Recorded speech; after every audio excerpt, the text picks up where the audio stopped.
Hello, welcome to Launch Canada 2026. We are live just south of Timmins in the territory of the Algonquin people. Excuse me, oh my gosh, of the Metogamy. Matagami Yes. First Nation. Excuse me, I'm from Ottawa. I've done plenty of acknowledgements there as well. I'm Nakota Cooper. This is my co-host, Aaron Van Den I'm Enden. Aaron Van Den Enden. And we're here to show you some rockets today. We are very excited for plenty of launches. We're very fortunate that the weather is agreeing with us. We're moving to launch as soon as we possibly can. Before we get to that, we have a bit of time before we get updates from the sites. Our communication is a little bit slow at the moment, so we're not 100% sure who's setting up and ready to launch. We have a list of teams that are on site, and we'll give that to you in just a moment. There goes Western. Western Engineering heading to the pad behind us there. Funny so we should enough, see them coming up. Funny enough, they parked on the western side of the parking lot. Western side of the parking lot. It was meant to be, so there they go. They're actually heading west right now towards the University solid of Western pads. Ontario out of London. Yep, and some other teams that I saw on site earlier today. And again, this is just going off memory from what I saw this morning, so I do apologize. So we have University of Saskatchewan, University of Manitoba, Westerns back there. We got Algonquin, we got Waterloo, we got Dalhousie, top of the morning to you, Memorial. We got Lissor High School, and also Bishop Strong High School here today so far. So yeah, shout out to all those universities and all those folks back home cheering them on. Really appreciate you all. We're sitting close to about 952 subscribers. If we get to 1,000 over the course of the week, we might just let Simon have a granola bar. We'll see. He's been working very hard, so right now he's adjusting the camera. So right now they're working on updating the graphics. We had a bit of a late start. There's a lot to figure out. But I will mention is that potentially on screen, and certainly by the time we launch, you'll notice a range status. Essentially, this is going to be showing what is the status of the range, what is the safety status of everything. It is incredibly important to take safety into account for the safety of our volunteers and our 100%. Students and our competitors and the locals, as well as for the nature. In order to prevent any risk of forest fires, as we know that is a big disaster that is impacted a lot of people. It's important to do our due diligence. That's why we've partnered with local fire departments, which are on site, to ensure everything is being done properly. They're testing the PAs over there. The audio will be a little bit all over the place. There are a lot of different sources, and we'll deliver news as soon as we get it. Also on screen, as rockets launch, there should be information regarding the status of the teams and some information about each of the rockets. We're going to do our best to bring our information to you, and before each launch, we're also going to try to bring on some students from said team, if available, to talk about their rockets. And but before we do that, though, we just want to also say thank you to our sponsors. This whole event is presented by MDA Space. And we're also sponsored by several other sponsors here. We especially really want to extend an important thank you to, first of all, the city of Timmins for allowing us to occupy many of your restaurants and your Airbnbs and your hotels for the last week or so, but also hosting our conference over the last 2 days. It has been... Everyone has been so kind to us, and thank you so much for your support. We also need to, again, acknowledge how important it is and how grateful we are to have the Matagami First Nation sharing their territory with us in order to actually host this event.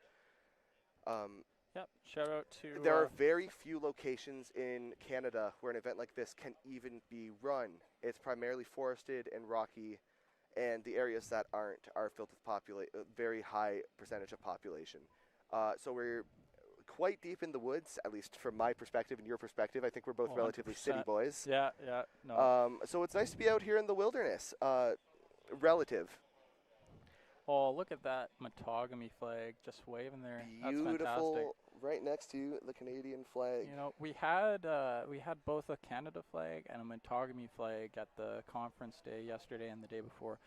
Have you ever seen a flag that huge? I haven't. I don't even think I've seen a Canadian flag that big. Yeah. And we had a Matagami one right next to it 40 feet, I think they said. That's insane. We couldn't even hang it in the conference center. We had to hang it at a bit of a diagonal to actually keep it aloft.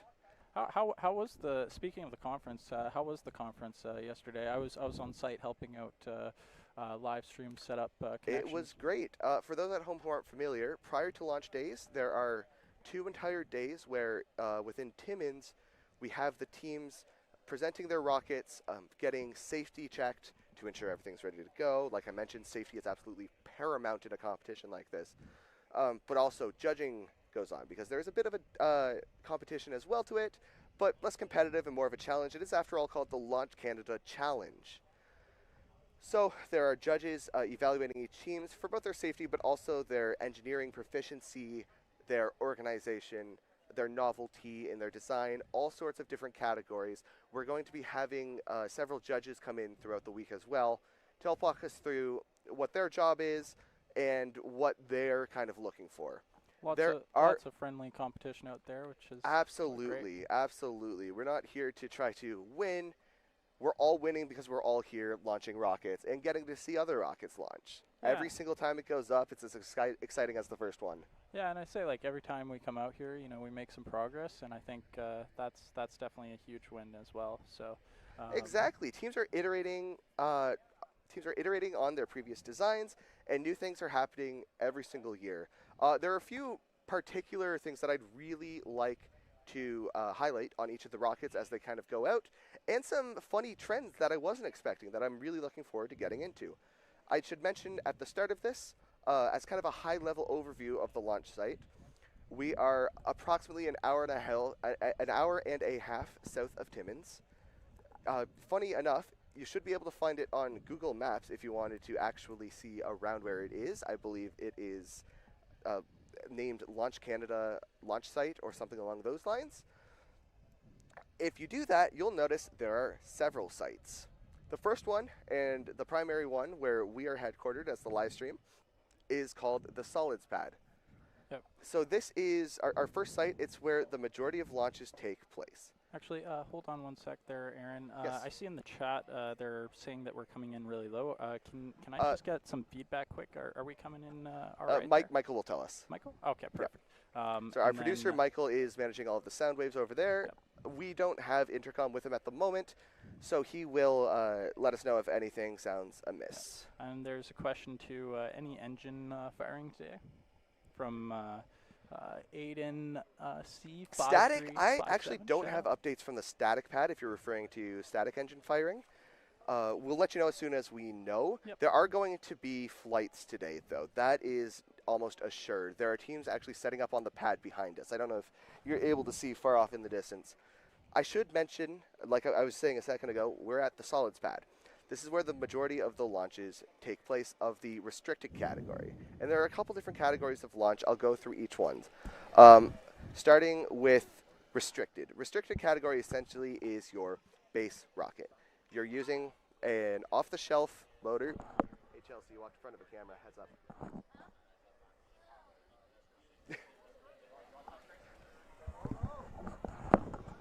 Sorry, you were in front of a live camera. Just wanted to let you know. The restricted category is the majority of launches. Sorry, refreshing myself here. Many universities are competing in this category. This is a commercial, off-the-shelf, solid rocket, and typically a single stage, which means it goes up, the engine fires, goes up, drops its parachute, comes back down, and they'll get data from their payload and things of the like. Usually it's subsonic, transonic range, or slightly supersonic. That's usually what we're seeing around this pad. Subsonic, transonic meaning transonic being around Mach 0.7 to Mach 1.3, which for those unfamiliar is just the speed of sound. Whenever we say Mach, that means the speed of sound, so Mach 1 means 1 times the speed of sound, which varies depending on where you are and the temperature of the air. I won't get into it right now. That's the first category of launch, is restricted. The second one that I'll talk about is junior. And this is a fascinating competition one. It's actually one that is relatively, if not unique to Launch Canada, then certainly rare. It is the category that our high school students and teams are competing in. And we're very excited to see those launches. So all of the basic launches, all of the junior launches will be taking place as well behind us at the solids pad. So we have juniors, we have restricted. Our third one I want to talk about is sport launches.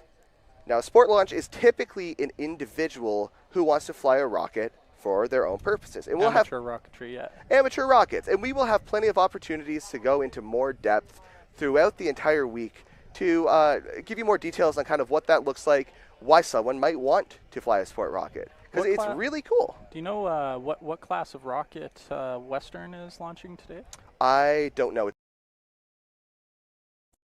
In a second. It will be on stream as they're launching. Okay, but to finish off the launch categories, the fourth one I want to talk about is advanced.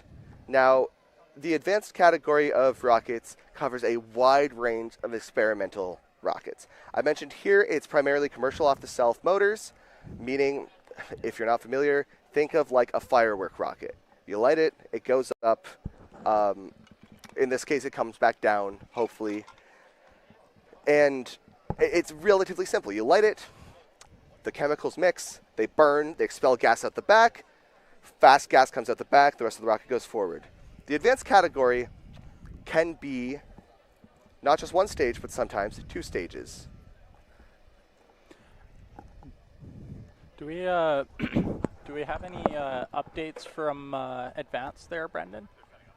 Oh, okay, there you go. So to answer your question, Melanie Chapman 3406, we're actually still getting the advanced pads set up. So there's no updates yet. Once we do get some, we will definitely report them here for you. So yeah, we also plan to have live updates from the advanced pads presently, as we have a kind of satellite live stream campus over there with couple different commentators and their own switchboard and stuff, and they'll be sending it back to the home base whenever that's ready.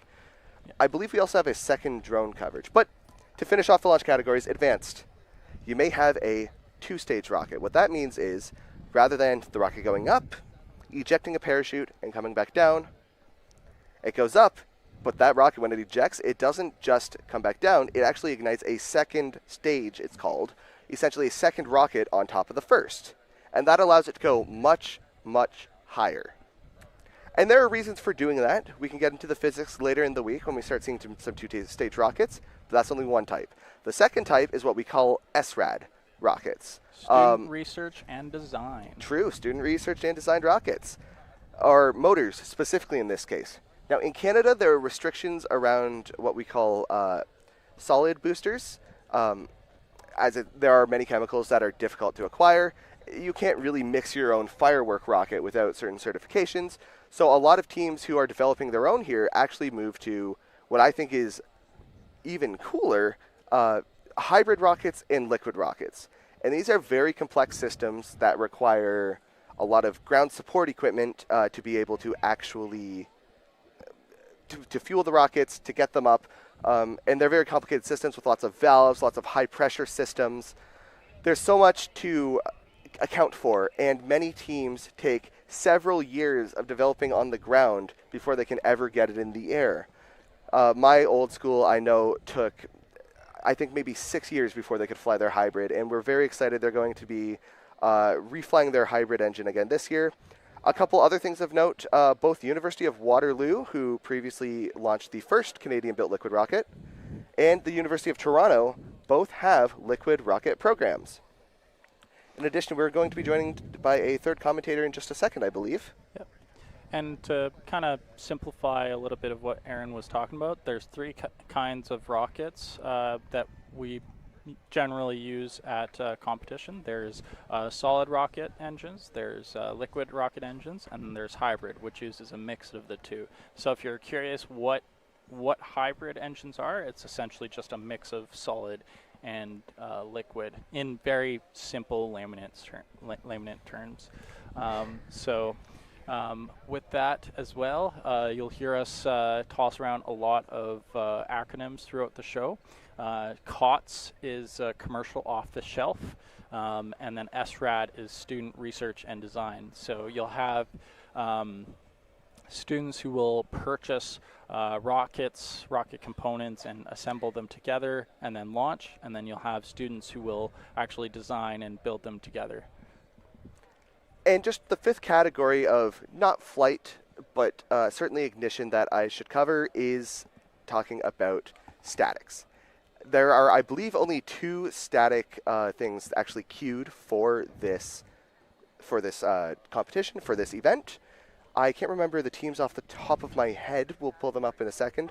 But these are, like I mentioned, motors take many years of development before they can actually fly. Because, again, safety is paramount. Yeah.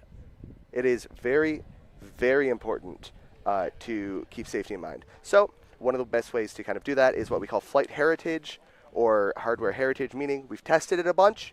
We know it's probably fine. That doesn't mean we get to get rid of our safety procedures. That just means we have a little bit more confidence that what we have should work. We're being joined by a third commentator here, Mr. Brendan Griffin.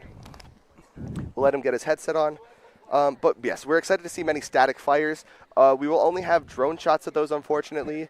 Due to the limited amount of firings at that pad, we won't have direct coverage, but we're not actually able to safely approach those sites anyways. You need to stand back because, again, safety needs to come first.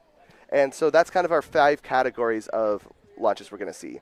On this pad, we're going to have our restricted launches, remember, the standard university launches, our junior launches, these being our high school teams competing, and our sport launches, which are taking off of the MDA sports pad just behind us here, about halfway to the launch complex. We have our advanced launches taking place at the advanced pad, which we will have updates from presently, and finally our statics pad, where there will be some demonstrations of hardware from some of our teams. So that's what you can look forward to this week. Cool, thank you, Aaron. So hello everyone, I am here. I am Brendan. Okay. I'm hearing that we're about to go to red flag here on the solids pad. I believe we have Western down there, and they'll be heading back shortly. Now, we should talk about range status, actually. Yeah. This is an important thing. You're going to likely see it on your screen of what the status of the range. And these are callouts. We don't have graphics for that yet. We will inform you of what the status of the range is. We will work on that. We do have flags, though, you can see on screen. You may be able to see behind us. There are some flags. Oh, we got Chris Hobbs up on there talking. Does he have PA audio?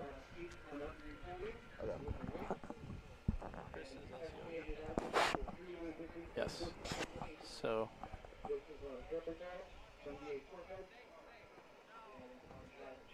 I can't hear what Chris is saying at the moment. Chris Hobbs is our range safety officer. No, am I wrong about that? Sir, launch control officer. Winds are nominal. Our LCO, excuse me, launch control. He's the one that counts down and presses the button. Getting a launch out of the sport pad right now. 2, 1. There it goes. There she goes. That is a very quick and straight-looking flight. Good boost. So who was that just launched? Pop. That was a sport launch, correct? And parachute out. Well, that escalated quickly.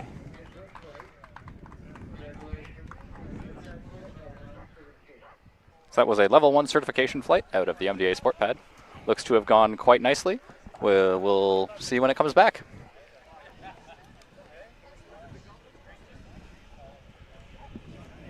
So this was not a university team. This was a level 1 certification flight. So amateur rocketry here in Launch Canada near Timmins, Ontario. Now the range status, as mentioned, indicates to us how close we are to launch and how alert to be. Green essentially means that we are safe to wander within the allowed areas as we please. There's no launch imminent. Yellow essentially means that they're at the pad and in the process of setting up, basically to be cautious. When the pad is red, that means there are energetics installed into the rockets. Energetics essentially meaning anything that can be ignited and cause the rocket to fly. So it's important when that's the case, again, abundance of safety to ensure it doesn't happen, but it requires everyone be alert, listening to the PA systems, We just got the word. Congratulations on the successful flight. Congratulations to the Rocketeer who seems to attained their L1 rocket certification. That's awesome. Sarah, and I saw a comment in the chat back there asking any updates from Advanced. Well, yes. Viewers, I have an update from Advanced for you. They are currently doing setup at Advanced. That's both the live stream team and all the student teams. We should not expect a launch from there earlier than noon. So, buckle up. It's going to happen later, but just not yet. I also see there's another comment saying, go U Windsor. I forgot to mention, U Windsor is also here, along with the other universities that I mentioned earlier that I saw on site. University of Saskatchewan, University of Manitoba, Western University, Algonquin. Well, so Western's actually down at the pad right now. Algonquin, Waterloo, Dalhousie, top of the morning to you there, Memorial. And then the two high schools, Laval and Bishop Strong. And Bishop Strong, correct me if I'm mistaken, that's the one with the all high school girls that are coming here. So, you know, really happy to see. It's actually extremely encouraging because Strong is in all-girls team, and our other high school teams, which if you could pronounce for me, I'm sorry. Laval. If I'm butchering that, sorry. Predominantly girls team as well. It's incredibly heartwarming to see so many young women taking up engineering in this competition, in this challenge. Moving back to the Advanced topic, we got another update from Advanced. This one's a correction. Apparently, some teams are ready earlier than we thought, and they will be ready for an 11 a.m. salvo at Advanced, so that's when we'll see stuff starting to pick up there. I believe that was specifically McGill that is assembled and getting ready to go to the pad. So hopefully we'll see some movement out there, and we'll see them vertical on the rail shortly. Now, is McGill the one that where they're trying to do a two-stage? Nope. No? Nope. They're not doing two-stage? Nope. McGill is a single-stage hybrid. I believe it's a 8-inch diameter rocket and a smaller chamber inside so that they can upgrade it for the future. Nice. What are the two teams that are doing two stages? I know there's one that's doing like two solid and one's doing hybrid and then solid. Is that correct? So there are two teams doing two stages that I'm aware of. Maybe there's a third one that I'm forgetting, but apologies to the team if I'm forgetting you. So there is the University of Laval. They are doing a two-stage solid, which I believe is a 03400 into an N5800 motors, if you know what that means. Two very large motors. They're shooting for a very, very high altitude, up 90-something thousand feet. So that will be a very exciting rocket to launch if we see it go. And the second one, I believe, is Polytechnique Montréal, who are launching a two-stage where the sustainer, the booster, the lower stage of the rocket is a hybrid, and the upper stage is a solid, which we haven't seen here at Launch Canada before. So that'll be exciting. No word on if they're ready. I assume they'll probably take a while because that rocket is fairly complex. But it's just the start of the week, so plenty of interesting stuff coming up for all you guys. We're just getting started, baby. So if you just tuned in, we're here, Launch Canada. We have had our first successful sport flight of the day. I believe there may be some more on deck. Yeah. I believe this is Western coming back from the pad, though. Yep. We have Western coming back from the pad. Their rocket's ready to go, unless it's in the back of the truck, but I don't think it is. Western is coming east. Haha. There we go. Western being the University of Western Ontario. There they are. Now, for you viewers in Western, how many of you like Chuck's Roadhouse? I've heard that's a good spot. You been there? You know, I've heard stories. Heard stories. I've heard stories. Haven't been there though. I haven't been there. You know where it is? Oh, you know what else no. I've heard? No, I just know it's in London. I see. Okay. It is a chain that's in most of Ontario. Yeah. Actually. So it's kind of funny. You know, they're Western Ontario. Western University. They're in Western Ontario. Yeah. Not Western Canada. Western Ontario. It is the University of Western Ontario. That's what it's called. Yes. Yeah. Yes. What I have heard from Western is apparently the Spoke, I believe it's called, is a favorite spot. I got to check it out once. It's a pretty cool spot. Nice. Do we have any information on the rocket, though? On the rocket? We can get that shortly, probably. We'll pull it up shortly. Yep. Yeah. Yep. Nico, should be in our little spreadsheet there. That was up a second ago? Yeah, of course. No worries. I don't want to get any information wrong. I do know it is a gorgeous rocket, though. That's one thing I do remember. It's okay. I'm a freak in the spreadsheets. Let's get it here. All right. Where are we? Yep. Go for it. So. Brendan, can you discuss the job of the LCO, perhaps? The job of the LCO? Yes. So, he's the one that we hear over the PA constantly, and he's giving us updates on the launch. Yeah, so it's the lunatic command operator, right? That's what it stands for? That's not what that stands for. He's the launch control officer. There you go. So the launch control officer, LCO, here at Solids is Chris Hobbs. He is sitting on the top of a shipping container, about just behind the camera to your left. So he is the one that is controlling the people going to and from the pad, and he's the one that controls the firing of the actual rockets. So he has a command console up there with all of the pad banks on it that he can fire. So he's the one that presses the button and makes the rocket go and ensures that it's safe to do so when he presses that button. We have a fairly robust monitoring of airspace and winds, in addition to visual checks prior to launching the rocket. So we need to make sure the skies are clear. It's possible that there are aircraft that are violating our airspace that do not have transmitters on, so that's why we do that check. But we also check the radar and we check all the winds before we launch. Lots of safety redundancy. Lots of safety. We do not want to come anywhere near to any aircraft. So even if they are in the wrong of being in our airspace, we do not want them to. So we have, at advanced, we have Collingwood I don't know if this rocketry, and we are not going to call this out. This is inaccurate. Okay, never mind. That is inaccurate information. Why are you showing? That's okay. Okay, so let's see. Nico, don't read this. Don't read this. I'm trying to get Brendan's help with something. Okay, understood. So, yeah, no, it's a nice sunny day here near Timmins, Ontario. Blue skies, slightly cloudy, a little bit of wind coming in from the west. This is not the one I'm looking for. No, sorry, coming in from the east. There is a page in this. I believe we have some folks from Maritime Launch Service here as well. Shout out to them.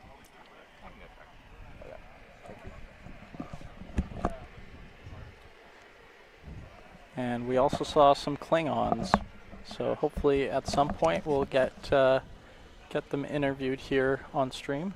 A couple of folks, lots of passion around rocketry and space, and films thereabouts as well. So, chat, can you give me a show of hands there? Who here prefers Star Trek? Who here prefers Star Wars? Just to get the debate started there early. I've always been a Star Wars fan myself. Star Wars, Grew up with Star Wars, yep. I swear I would have thought that you were a Star Trekkie? Yeah. No, I personally have never seen any of the films or shows, and I've heard some of them are very, very good. What about you? Yeah, I like both, but I grew up on Star Wars. On Saturday mornings, with my grandmother. That's kind of our. It was very much a pastime, seeing lightsaber duels, and I think they've expanded quite a bit. I definitely prefer the original over the sequel. It might like. I personally, growing up in the era that I did, I'd say, like, for myself, Revenge of the Sith is very nice. It's a good one. I don't cry in the movies, but, Did that one get you? Yeah, that one got me, No shame in that. As a 5-year-old at the time, it was just, why did they have to, but it's all part of the story, right? So Of course. I think it was maybe a much smaller revelation that he was becoming Darth Vader than spoiler alert! Whoa, spoiler alert! Uh-oh. Rather than him being the father figure of I don't want to spoil it. Yeah, you don't spoil Star Wars, dude. No, definitely not. So. All right. Do you see any other sport launches queued? I don't think we have any just yet, but I see quite a few in front of me that seem to be getting reviewed. with local representatives from, I don't know if we have anyone from NAR, but we have CAR, which stands for Canadian Association of Rocketry, and Tripoli, which is a different, Tripoli Rocketry Association, which is a different one. These are essentially organizations that deal with the licensing and testing of Rocketeers to be able to actually purchase the energetics, purchase the motors that are required. They oversee launches. And to acquire these certifications, you need to attend events and actually demonstrate launches of certain categories to be able to obtain these certifications, right?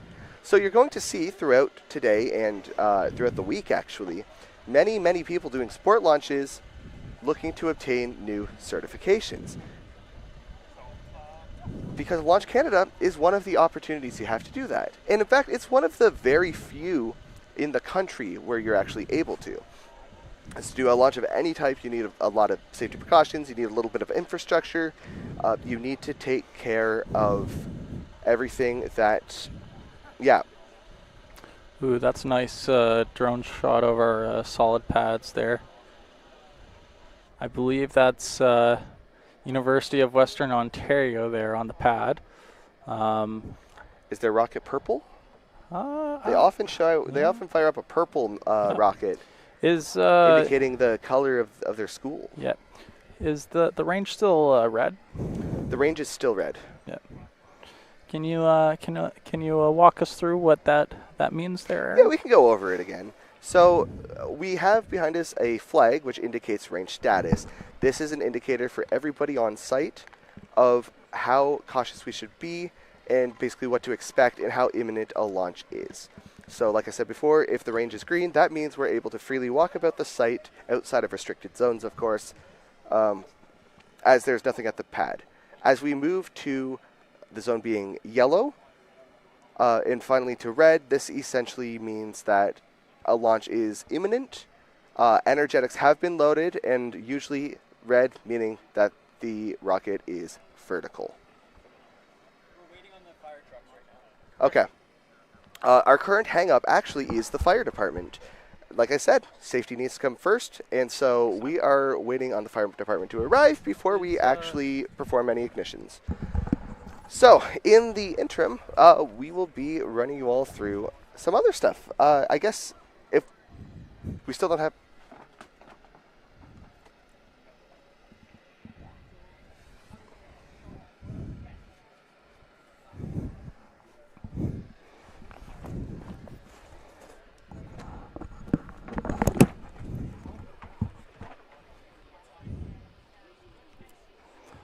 Not sure. So we have a nice drone shot there of the pad. We're waiting for the fire trucks to come onto site so that we can do a launch. So please bear with us here. Ooh, that was a beautiful graphic right there. You can see the range is red. Let's see. Thank you, Big Papa J-IDJ. Really appreciate the shout out to the volunteers. Ontario Tech. All right, let me confirm that. I know that there is a rocket that is launching that is not necessarily competing. So I will confirm that as well. Let's see. Warhammers over Star Wars. Ooh, that's a hot take right there. Let's see, what other comments? Video back. Okay, fantastic. We have a media crew working behind the scenes, so just wanted to double check that. That's good. Really appreciate the feedback from you folks in the comments there too. Yeah, nice blue skies. What are some good, fun things to talk about?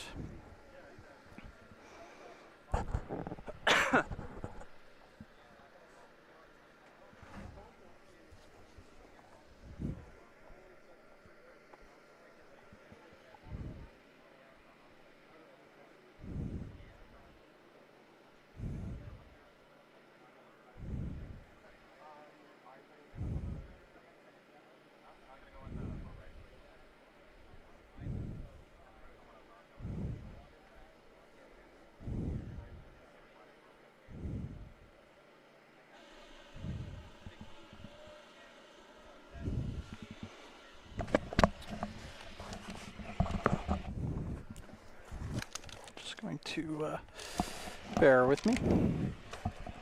Hey, Mr. Cooper, how are you doing today? I'm doing great. These chairs are too big, though, so I'm going to switch it out. Yeah, switch out for like this, the one I have here. This one's nice. With me. Speaking of bears, did you see any on the way in there, Brendan? Not today. I saw a bear a couple days ago, though. Ran across the road on the way in. Lots of wildlife out here. Lots of wildlife out here. Wildlife? You know, there's also wildlife. We are in their territory, so it makes sense. You're going to see them. Yep, they definitely have the home. They have the right to live out here. Advantage, you know. Yep. So yeah. So I just saw another rocket go down. This is not a student team. This is another sport flight, it appears, that's walking out to the MDA sport pad. So we should get some information on what that is, maybe who's launching it, and they'll probably go up at the same time as Western out there on the solids pad. So stay tuned, everyone. It's going to be exciting soon. We also, I believe, have graphics back. So the live stream should look nice, everyone. Apologies for that. One of our computers crapped out. But it is fine now. No, it's not? Oh, okay. I saw graphics earlier. Oh, we're still troubleshooting then.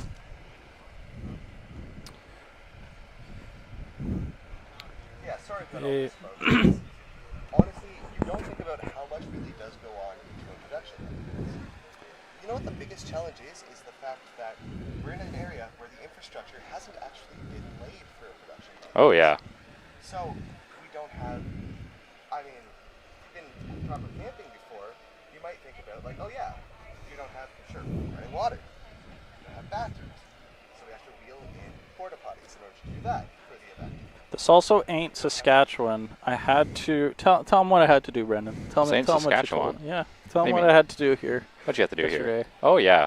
So what we had Nico do here the other day is you see this beautiful tent that we are sitting in. You see how level it is? Well, it's not entirely level. I can feel I'm on a tilt here. You know, get on our level. This used to be a hill, and we did have to level it out ourselves. So that is what this fine gentleman did here. With my bare hands and a shovel. A shovel and a table to level it. And with the land, you know, there have to be roads made to get to places. Yep. There are several parking lots that have been temporarily carved out. And all this is done with the direct supervision of, is it Environment Canada or Natural Resources Canada? I forget exactly which organization, but direct partnership with them as well as... MNR. Okay. What is it? Also... Ministry of Natural Resources. Ministry of Natural Resources, right. Because this is a forestry area. And on top of that, well, we don't have power. And we have a lot of fancy live stream equipment surrounding us. Yep. We have, I think, how many cameras do we actually have packed? Quite a lot. Quite a lot. It's more than 10. I think it's 16 cannons for 16 cannons. 16 cannons for 16 cannons. This That's is right. This is a reference. The cannons. This is a reference to the song that we put on one of our Instagram posts a couple days ago. Yes. Yep. We have computers. And that's just the live stream stuff. Remember that we have plenty of safety personnel on site. We have the fire department. We have access to culling, so we can contact emergency services. And we need to give teams the ability to talk to the folks back home to let them know what their status is, right? And to do that and to broadcast, we also need internet. Not a single one of these is brought on site, so we need to bring generators and maintain them. If the stream goes out, probably it's because the generator ran out of gas. No, that's not a problem. We have a battery backup. The stream will not go out. It might lose a camera or two, but it will not go out. We've made that sure of that this year. We have a universal power station this time. Yeah. So we have learned from our lessons of Launch Canada Livestream 2024 2.5 and Launch Canada 2025 2.1, 2.5, and 2.6 or whatever that day was. It was a bad day, guys. No more cutting out this time. On top of that, we have radio towers that we've had to install to ensure everybody's... Oh, it looks like we're about to go into a sport launch again. Yep, they're setting up vertical there on the sport pad. We should be getting a launch shortly. They need to come back from the pad before that happens, though. So... yeah. We have generators at all these sites. And I mentioned earlier, we have the solids pad and the advanced pad as the two main ones. We also have a waypoint area. Yep, this is the large scaffold that is out in the woods about that way. So what is that? Well, we don't have line of sight to the rest of our site. What was I doing about 2 hours ago is I was on top of this 40-foot scaffold. We were pointing, or not pointing, we were configuring one of our dishes. We had a slight configuration problem. And what we do there is we repeat the radio signal. So we take in the signal that's coming from right above us. There's a huge tower with a dish. That goes out to the scaffold. We repeat the signal, goes down or out to the advanced pad so we can get cameras there. So we should have pretty good cameras for you guys at Advanced this year. A good way to imagine kind of the setup here is, the other thing is everybody has walkie-talkies and radios because, again, for safety, it's important that everybody knows where they are and nobody's going off into the woods without everybody knowing and without multiple people skilled and with the requisite equipment. So we need to make sure everything's contacted. But between the waypoint where we are and where Advanced are, you can imagine the communication almost like pointing a laser pointer between the sites. We have little radio dishes that talk to each other. And they're talking essentially through little laser pointers. They're not actual lasers. They use microwaves and radio waves to transmit. It's also on the the RF spectrum. Same with visible light. Don't know what that means. Not super important right now. Imagine a laser pointer being pointed to the waypoint, and then that waypoint almost taking a mirror to point it at the other site. Is a good way to think about it. But yeah. Let's quickly go through the chat here. So we have a bunch of questions and comments in the chat here. So let's get through these before we get into the launches. I believe OnTech has a 2-stage rocket. That sounds about right. They had one last year. Sorry, guys. I forgot about that. Alberta launched today. Not sure. I have not seen them on site just yet. But we're also at the solids pad, so we will confirm. Tu es la best. Merci beaucoup, Annabelle Garcia. Can we see a lineup of teams?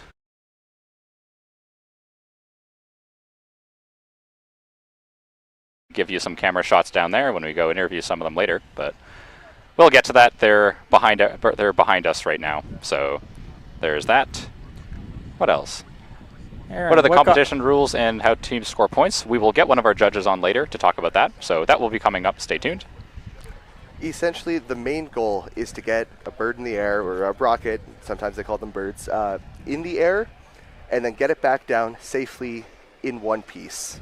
Yep. Is the main goal across every rocket. And yeah, you typically get more points the closer to your predicted altitude / the target altitude that you're competing for. So, yeah. In addition to several reports, which are also graded, the setup procedures and processes of the teams are graded. Again, safety is graded pretty highly because you're working around energetics. Yep. It's important to handle them with immense care. And there also is a payload on board of each, which we can talk about more later, which is judged independently. Yep. Aaron, what got you into rockets? Oh, boy. Oh, that's a hard one. I personally... A hard one or a long answer? It's a loaded question. It goes back a long way. I think space is the coolest thing, you guys, and rockets are just a big part of that. I'll talk about how my first time flying was, I was gifted an Estes Alpha kit by my dad when I was around 5 years old, and I've just, been hooked on it ever since. The process of actually constructing it and then seeing it fly, the process of building something and seeing it in front of you is something that no matter what it is, I think you can appreciate. I think anyone can appreciate. And then watching it fly, something special. It never left my heart after that, right? What about you guys? Pour moi, for me, it was Saturday morning. I would watch either Scooby-Doo, Spider-Man, like the Amazing Spider-Man, or Star Wars with my grandmother. And so since I couldn't really sling any webs, and I guess I could have done some Mystery Gang stuff. But yeah, for me it was just my grandmother. She's my inspiration. She got me into it. Building Lego when you're a kid, you put 2 blocks together, boom, yeah. Spaceship. But no, definitely evolved into going to Carleton with you fine lads, and from there was fortunate enough to get a position with MDA Space, and yeah, now Brendan, what got you into rocketry? I don't even remember. I just loved it since I was a kid. Yeah. See space shuttle launches and see SpaceX launches. Oh, yeah. I was a little bit older, and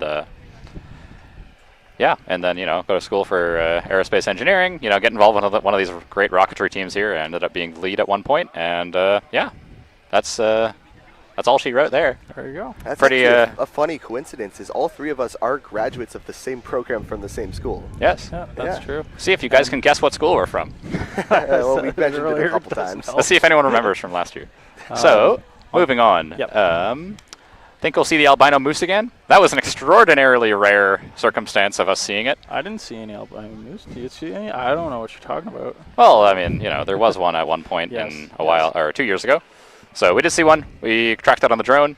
We were informed that that's not best practice because people do trophy hunting on those. Yes. So if we do find one, we will not broadcast it that much. Yes.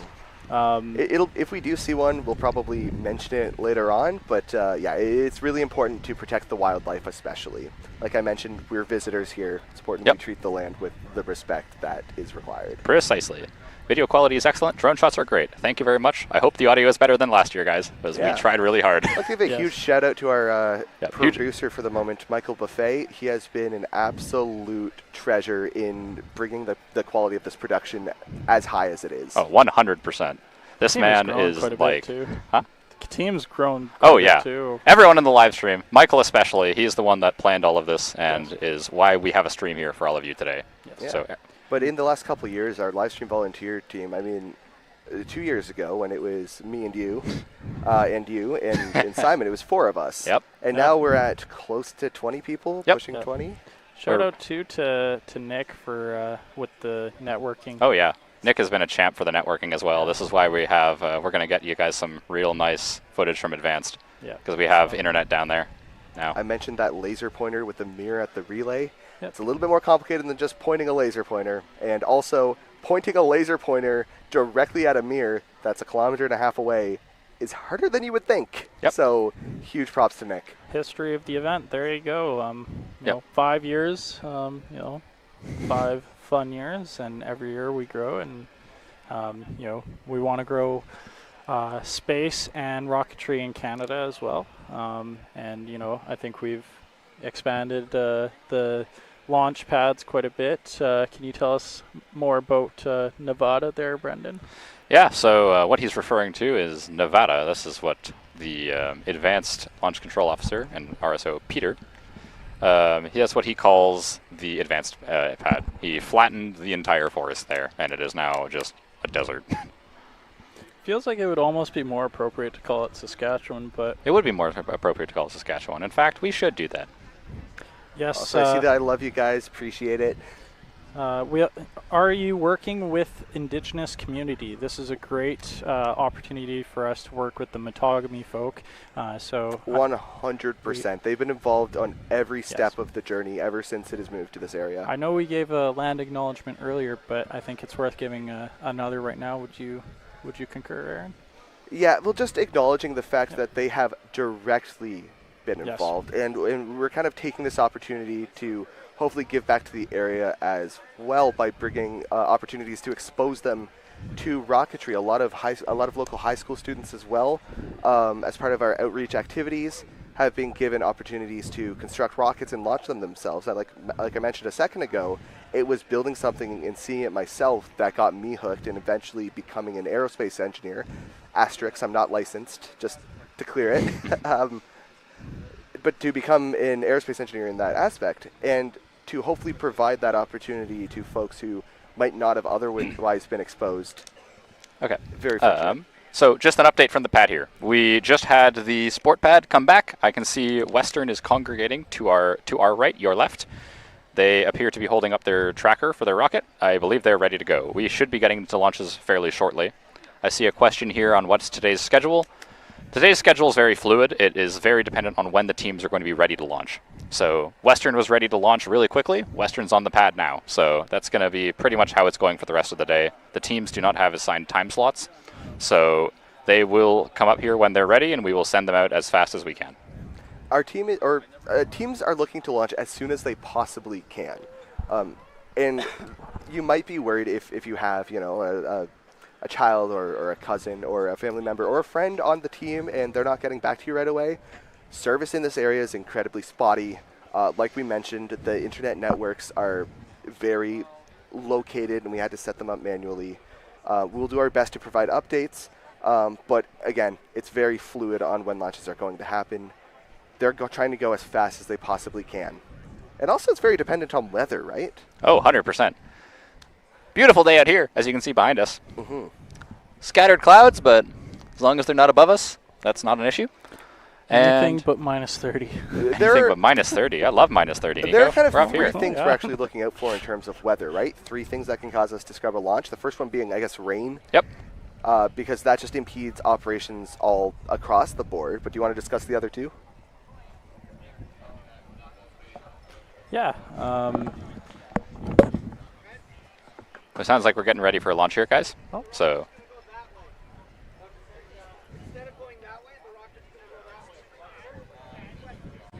Sounds like Western's rocket is gonna non-ironically go west. That is east. North is that way. Yeah. No, isn't that north? I don't know. What way is north? Pretty sure. Or I'm discombobulated. Well, the sun is behind us here.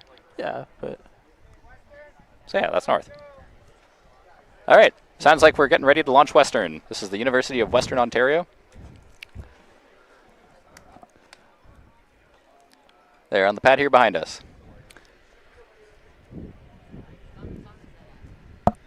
And that red flag, that's a good red flag to have. You know, if you're ever looking or thinking about. Yep.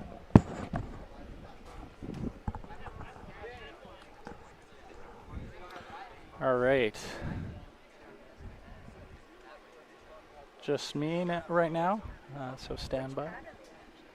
Let me see. Oh, it's good. Good question. Okay, Nico? Yep. We have PA radio, so you don't need to announce everything. He's going to talk about the impulse, altitude, etc. Okay, perfect. Which pad are they launching? Whichever one's vertical. Also, you're standing in front of our camera. We need some nice red tape. Do not cross. We have it. It's over there. Yeah. So you can see there on pad 2, Western's rocket. For our first competition flight of the day, we have Western on pad 1, on our competition pad. We have team indicating go for launch, RSO go for launch. We have continuity, ballistics on the Cerro, winds are nominal, skies are clear, go for launch. We are Western. go for launch, folks. 5, 4, 3, 2, 1, ignition. Ignition. Oh, I'm seeing some smoke on the pad. Smoke. I see a spark. And we're airborne.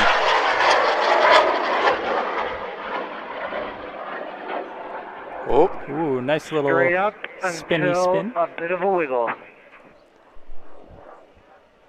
And I've lost it.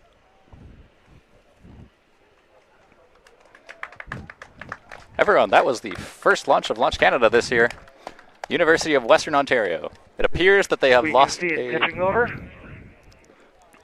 You should hear our LCO Chris talking over me here. I will try not to speak over him. Yep. Same here. And we have an event.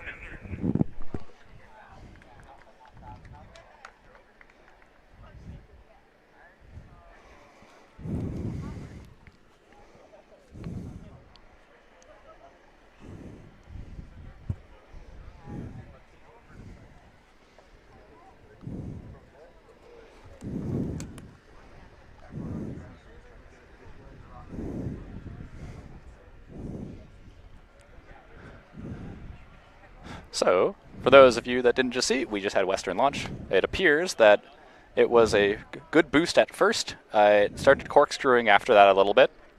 It did keep going after that, though. So I suspect that they lost a fin on the way up, but hopefully it still survived, and they'll be getting it back soon. But we do not have visual on a parachute yet. We will let you guys know if we do. we have the team out to our left that I assume will also let us know if they get any telemetry.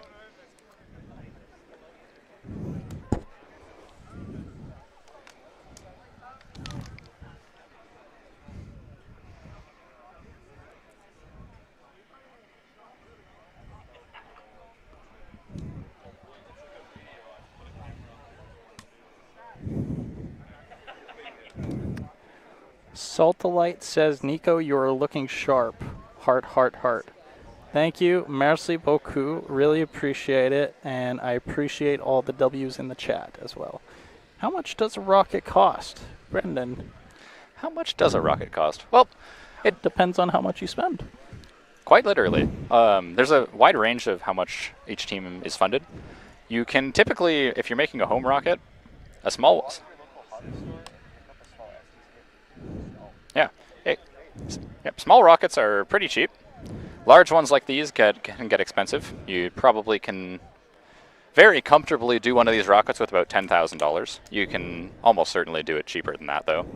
But $10,000, you easily. That's probably one of the probably about what one of the lowest budget teams here is going to be. What is the order of launches? Well, I know for Carleton at least, the order this year is a double ice what was it? Ice cappuccino? Ice cappuccino, I think is the name Ice of their rocket. cappuccino, yeah. And I think they had a trip. Yes. Yeah. Yeah.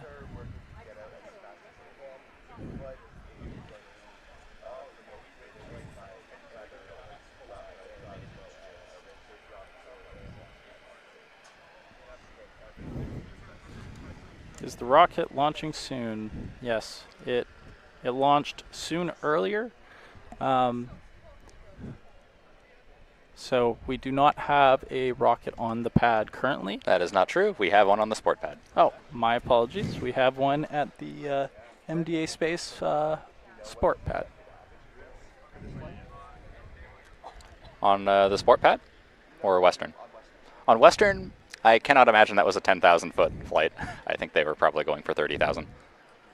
But that's just off the top of my head. I believe we have it in a spreadsheet. We have to just look it up in the spreadsheet, and it takes a second. You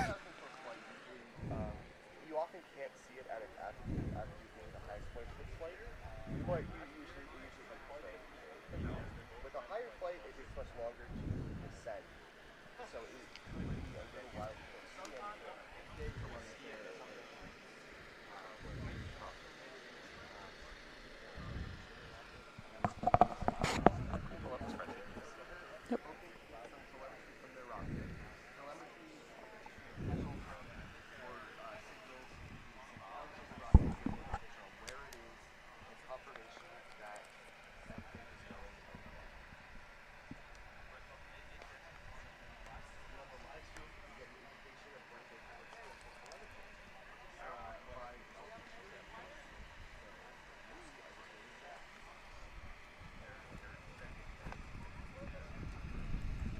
There are several stages on descent. It will be difficult to visualize this during a launch, as we do not have visual yet.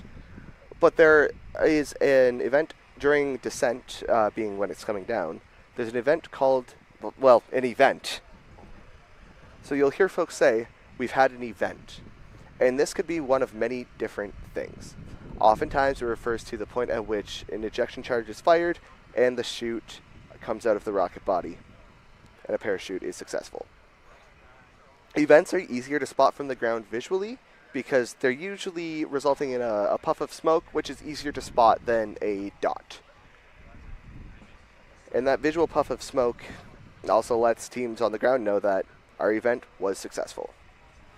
The specific event order is going to be dependent on the rocket and what the teams have designed.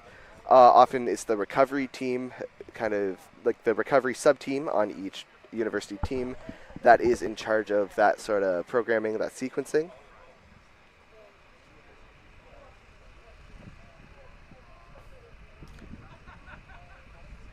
Everyone's eyes still on the sky.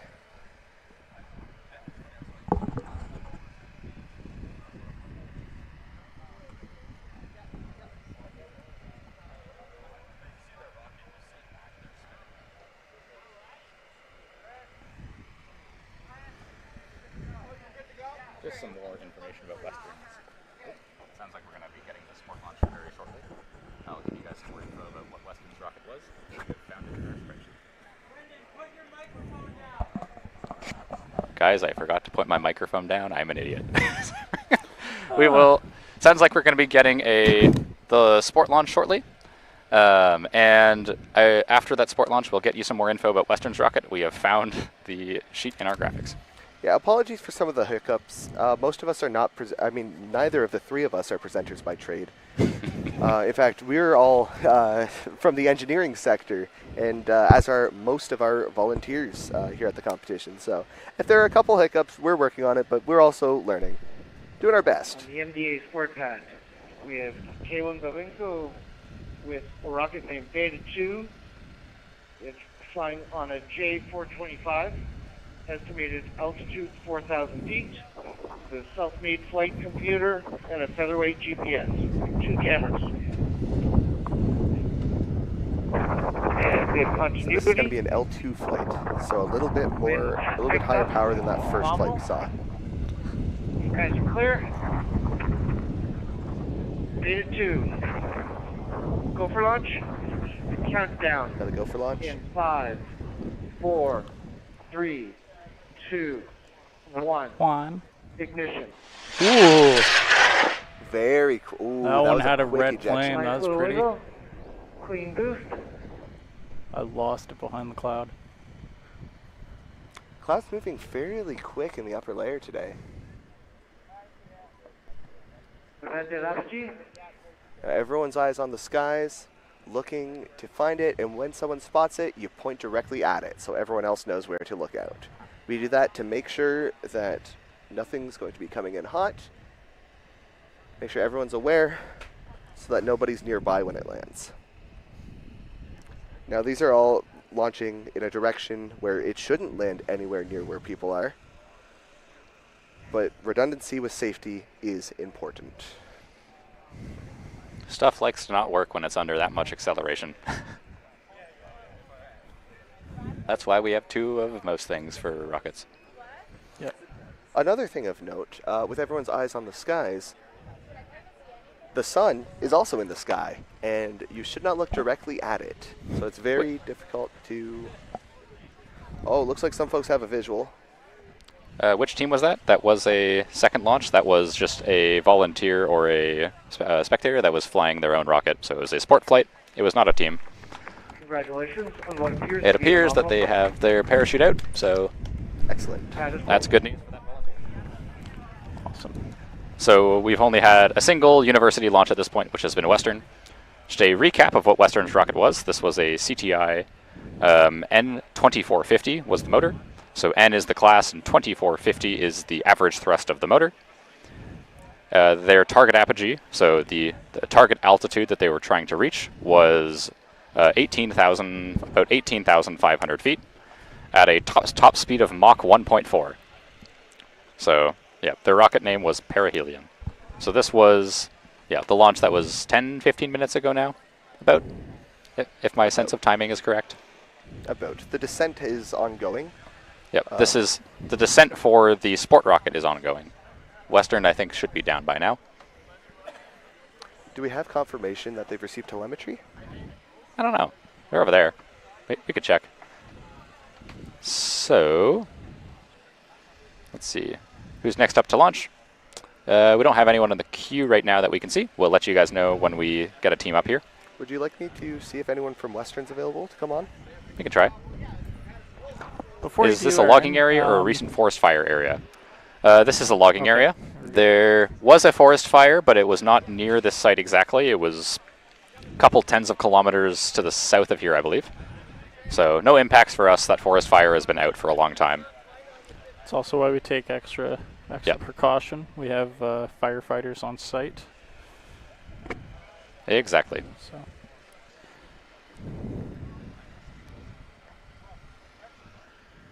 Is there a schedule for the launches? Nope, there is not a schedule. The schedule is whenever the teams are ready, unfortunately. First come, first serve. Yep, exactly. So, in terms of who we've seen on site, at least around solids pad. We saw Western, we saw Waterloo, we saw Saskatchewan, University of Manitoba, top of the morning to you, Memorial. We also saw Dalhousie. What other teams have you seen around? Aaron, can you coordinate with them to the tent first before you bring people on? Sorry, what were you saying? Who else have you seen around site? I have not actually taken a look myself. I've been distracted up here. Yeah, that's all right. Trying to think off the top of my head. There's 2 high school teams here, Lancez and Bishop Strong. Yeah. Keep wanting to say Billy Bishop, but no, it's Billy Bishop Strong. Airport. Yes, that's That's something else airborne. These are not necessarily the teams that we have seen today. These are the teams that are in the restricted launch category. Yep. We have Dalhousie University, Memorial University of Newfoundland, Carleton University, University of Alberta. We have McMaster University, Algonquin College, York University, Seneca Polytechnic, University of British Columbia, University of New Brunswick, St. John, University of Manitoba. Oh, Aaron needs to take our laptop away. Okay. I saw University of Saskatchewan there before as well. I actually did see them earlier today. They are here. And yeah. I see some McGill folks right beside us here too. There are some McGill folks beside us. They're launching out of Advanced. Not sure why they're here, but probably talking about drone stuff. They're talking to Alec. Alec is our drone operations lead, so he coordinates all of the drones flying around here that are getting you guys your beautiful footage. And he's rocking right behind us, isn't he? There he is. There you go. That was Alec. What an absolute beauty. Walk straight behind our camera. There we go. Like a drone, he is not impeded by no, not at all. By obstacles. Except drones are definitely impeded by obstacles. If you hit a tree, that's not great. No. Would you say he's more like wildlife? You know, he's just part of nature here. He did camp out here last night, so that's always fun. Yeah.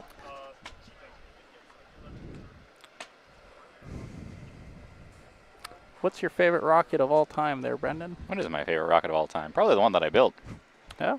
Yeah. Is that MAV-1? No, it's not MAV-1. That was Aaron's rocket. Probably the no-name rocket. Nice, yeah. Hello. Welcome to the stream, sir. Yeah, tosser. Let's head on first. Yeah. There you go. Hello. What is your name? I'm Dylan. Nice to meet you, Dylan. Welcome, Dylan. Brendan. And Nico. Yes. Welcome on the stream. So, what do you do? What's your story? Why are you here? What's your story? Well, I'm here because here's the place to launch rockets. Oh, really? Really? I think we might have just done one. Wait, what? Yeah. Is it? Was it the small one or the big one? It was the big one out there. Big one. Yeah. Let's go. Now we got to track that down. Nice. So you're all the way here from London, England? London, Ontario. Nice. Oh, yeah. The better London. Okay. Better London. Some would say. Some would say. Nice. I think some people on the internet might fight you for that. Yeah. Yeah, no, it's about a 9-hour drive. Got a bunch of our members that came on up. Most you've ever had out of competition before, so it's nice. Happy to be up here in Canada for it. Nice. Well, congratulations on the launch there. Thank you. So, yeah, I guess you want to talk a little bit about your rocket that you just sent up there? I'd love to. Yeah. Go for it. The rocket this year was our rocket perihelion. So we made a full composite aero body, fiber laid up tubes. We had our flight computer, we configured everything ourselves there, and we were even flying a 4U CubeSat standard payload bay. Nice. We flew it on a pretty beefy N-class motor, so we built the entire rocket around my want to fly a motor that was about this big, and everything else kind of followed. Nice. It was a great time. Nice. What was your targeted altitude? We were targeting about 18,500 feet. 18,500 feet. We don't have a reading yet on whether or not that was achieved fully. We're hoping to find out. What's your best guess? My best guess is we did it. All right. Maybe 1,000 feet under. Ended up a little bit heavier than we thought it was going to be. Nice. Yeah. That's good.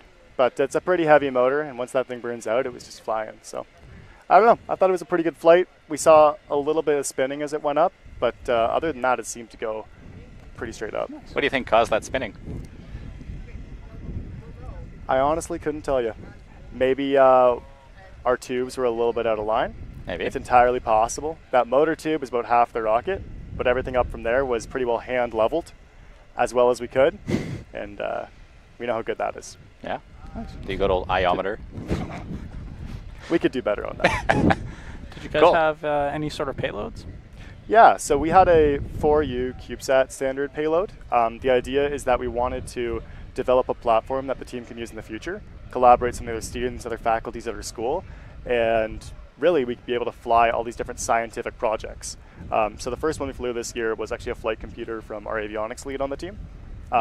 He's flown on multiple flights before, like certification flights, but this would be his first opportunity to fly it on a supersonic flight.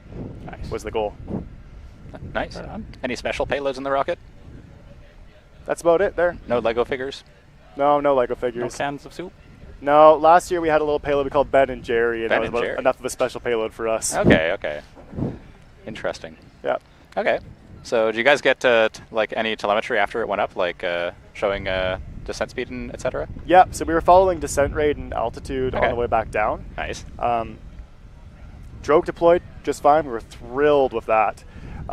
We did not see the amount of speed drop that we were hoping for the main, so we're kind of on the fence about how that went. But at the moment we have a area we're looking to recover, and at least we had one chute come on out, so count on that. Nice. Well, we're excited to see it whenever you guys get it back. Yeah, we're really looking forward to it. We tried to make it as pretty as we possibly could, so I would hate to see it all scratched up. Yeah. Well, hopefully it landed in a clearing and not in the trees then. Yes, right? Or else like you guys very also might need a gingerly chainsaw. in a tree. Yes. Okay. Well, thank you for having me on, guys. Yeah. No worries. Thank you. Thanks for having. Have a good one. Thanks Have for a great coming. Tell See you later. I say hi. For those who don't know, Giorgio is a Western University alum. He worked at MDA Space, and I carpooled with him, actually, funny enough, to work many moons ago. So Nice. he's a homie. Also, shout out to Kieran Singh and the other folks from London, Ontario, all the Western alum that I've worked with. Kieran actually just got married this summer, so congratulations to him. Nice. Yeah. Welcome back to the stream. And welcome back to Aaron the Van den stream. Aaron Van den Enten. Thank you, folks. Thanks for having me. Nice to be here. I learned just now that my nameplate apparently says Proud Mustang Owner, and yeah, that's accurate. Can you tell us more about this Stang? I am not going to right now. Pleading the fifth. Good. Pleading the fifth. Good choice of words. As Canadians, we clearly have that ability. Yes. So, I heard there's another sport flight going down to the pad. It might be a little while before we get it. Yep, I see them heading down now. I heard queued up, there's back somebody looking to do their L1, L2, and L3 all on the same rocket. And has a launch pad with around 15 buttons on it. I would love to talk to that individual when we find out who it is. We're bringing them on the stream. Oh, we are bringing them on the stream. That is impressive. I have push wanted their buttons. I'm not in charge of that. Speaking of pushing buttons, Chris Hobbs, our LCO. Huge shout out to Chris. Huge shout out. He's the one whose voice you hear on the PA when they're going to launch. He is the one. Love you, Chris. You just laughed. He's giving us a smile. Yeah, he's the one that actually presses the launch buttons, and that's because, like we mentioned earlier, you need to have certain certifications to actually be able to ignite certain motors. And legally, there are different kind of classes that show what you're allowed to buy and what you're allowed to operate. And most of the teams here don't actually have anybody with the certification to buy the class of motor they're flying. But in lieu of that, we have individuals on site, such as I believe our RSOs and our LCOs, who are all certified to be able to purchase and fly said motors. These being predominantly in the M to O class range. Essentially, the way the letters work are, Brendan mentioned earlier, they're classified by average thrust in newtons, right? The number at the end of the motor, so like for example an N5800, is a motor with 5,800 newtons of average thrust, and an N-class motor. So what Aaron's talking about is the impulse class, which is the letter in front of the motor. So this goes from A until anything but realistically at this scale O class, sometimes P class. So that is classified by the impulse. Impulse is essentially your average thrust multiplied by time. It's a little bit more complicated by that, or than that, but you think of it kind of like the total amount of energy being stored inside of it. Yep. It can have a lot of energy that's released really, really quickly, or a little bit that's released over a really long time. It's like, imagine, okay, this is going to be a silly one. Imagine you have like a big, like you've got like a big container of water. Like imagine a pool. If you have 100 liters of water in the pool, if you cut a small hole in the side of it, it's going to leak out, a little bit at a time. If you cut a really big hole in the side of it, the water's going to come out really fast. But it still starts with the same amount of water. That is what your actual classification is. And the way it works from A to Z, Z, Z, Z, I think. That'd be a big motor. is yeah, and maxing out at around O or P class here, it essentially is doubling your total impulse at every step. So your highest level P class is twice of an A class, your C class is twice of a B class, and so on and so forth. So the rocket we just saw go up, I believe, was flying on a... Was it an H class? Because it was an L1 flight? No, sorry. It was an L2. I think I heard it was a J. It was a J class, okay. So based on that, actually, Aaron, where would you put a Starship or New Glenn rocket on the classification scale? Oh, that is hard to say. Off the top of my head, I don't know. I believe Shuttle SRB is rated at ZZ, if I'm not mistaken. That's not. It's something else. There's a list Brendan on Wikipedia. knows. Brendan is the biggest I don't know it. rocket nerd of the three of us. There is a list on Wikipedia, and I've seen this list. We have I've seen the Googled list as this, well. folks. We have Jesse Geistiger with a rocket named but SD3. everything up to Located a... altitude We got Excuse me. LC going. 89 meters, flying on an H400. Sounds like we're got an H Deploy class parachute, sport. Motor eject with accelerate. And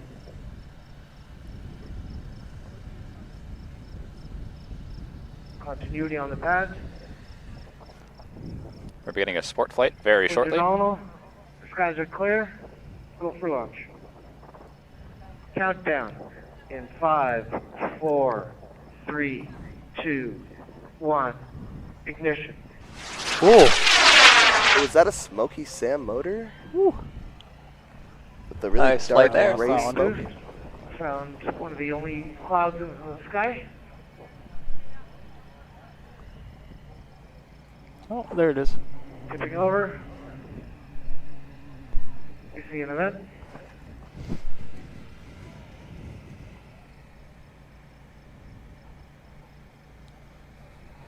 Okay, I lost it again.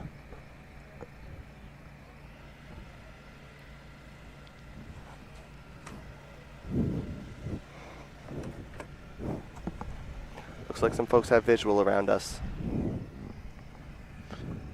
Yeah, it's up there. Yep, so just to reiterate, that was a sport launch. Oh, we can see the smoke trail now. There's an individual flyer there.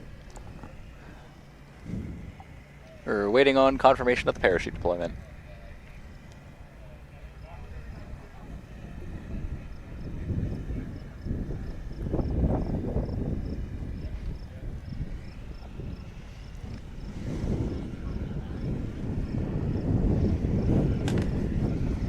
While we wait for that, we do have data on the motor classification for a Starship Block 3. It's an AI class, so it's reached Z and it kept going. So it's AA, AB, AC, AD, etc. And it's at an AI class. So how much energy would be in a ZZ class then? I don't even want to think about it. I think a ZZ class might... Sounds like approximately the sun. Oh, it's probably more than that. This is a exponential scale. Exponential, that's the thing. That might be more energy than there is in the universe, buddy. Although, if someone in chat wants to do that calculation for us, we'd be very interested. Giver. Yeah. The amount of energy it takes to power one data center. Who just launched? That was an individual flyer. I do not have their name handy, but we'll let you know if we find out. It was not a university flight. You cannot plead the Fifth in Canada. We are aware. Nico made a joke. Yes. Sometimes, They don't always land. Unlike, you know, the rockets here at Launch Canada, which do land. They all come down for better or for worse. So. Better or for the worse, they're all coming down. It's actually fascinating because you might not realize this if you're not, you know, very involved with rocketry, but the coming down part is actually oftentimes the harder part. It's the part we see much more failures on because your procedure is so important.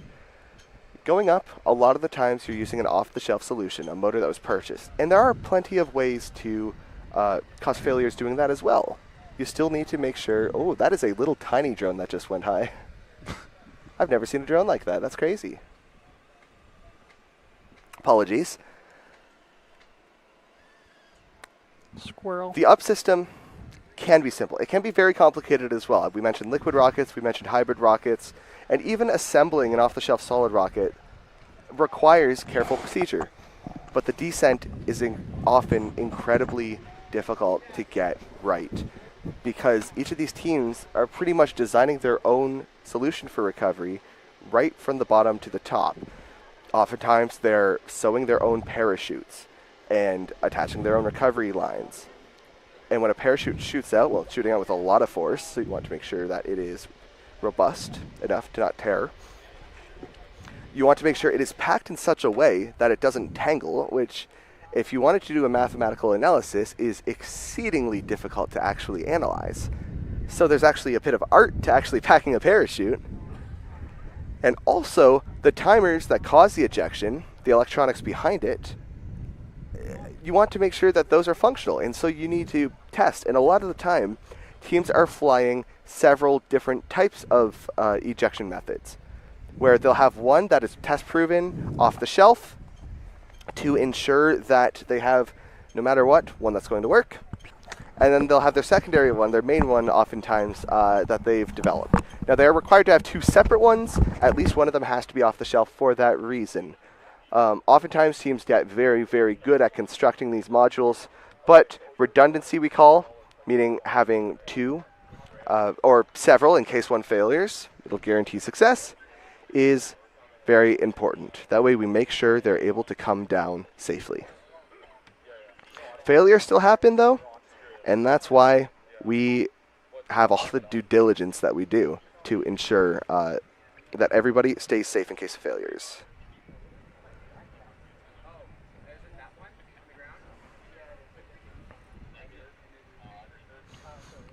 Reading the chat here, I'm not sure how far down we've gone. I believe we missed a few chats. Nancy Saran, that's my grandmother. Hi, Grandma. Thank you for commenting the quality. Logging area, recent forest fire area. We discussed that. As far as Franco-Ontarian High School from Essex County near Windsor. Yeah, from Tecumseh. I grew up in Chatham, Ontario. I'm quite familiar with that area, and it is incredibly exciting to have someone from down there up here competing. One update here, Aaron. The Solace pad, as you see, is red. It's red. Not because there's a student team there. We have a certification flight up here. A man named Andreas. I believe he was the captain of York a couple of years ago. And this is the rocket that is the same rocket for a level 1, 2, and 3 certification. So he can fit a motor that is level 1 size, level 2 size, and level 3 size in the same rocket, which is impressive. He will come on the live stream later to answer for his crimes. I'm looking forward to speaking with him. That will be great. So, yeah, we're just waiting for that. It's a level 1 rocket, but it has the larger rail buttons, they call it, which is the fixture that we use to attach to the rail. So that's why they're all the way at the other pad, and hence why we have a red flag. Do we have an apogee estimation, or do we know what he's flying? I do not, but he's right there in the beard if you want to ask him. Yep. Flyaway rail guides, but it has the adapter for 1515 rail on it. Nice. Flyaway rail guides are so cool. They're something I've wanted to fly for a while, but if you want to be just as robust as possible, it's difficult to make work. It's another moving part, and every moving part is a part of failure. So I trust that this rocketeer has tested effectively to ensure a successful launch. So look forward to seeing it. What is a flyaway railguide? Well, this is your rocket body, right? That is your rocket, right here. You want to hold that? So that's your rail. This is your rocket. What a flyaway railguide does is it grabs on the rocket like this with a spring. So my spring would be my thumb here, and it grabs on here. You then slide it on, and then when it comes off, it releases this side from the spring. It flies off, and the rocket goes up. So very interesting style of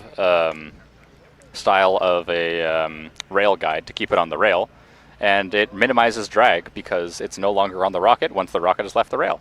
Would we like to go high level on why we use rails and rail guides in the first place? Yeah. So each rocket out here has a rail, and typically speaking, these rockets are all stabilized by fins.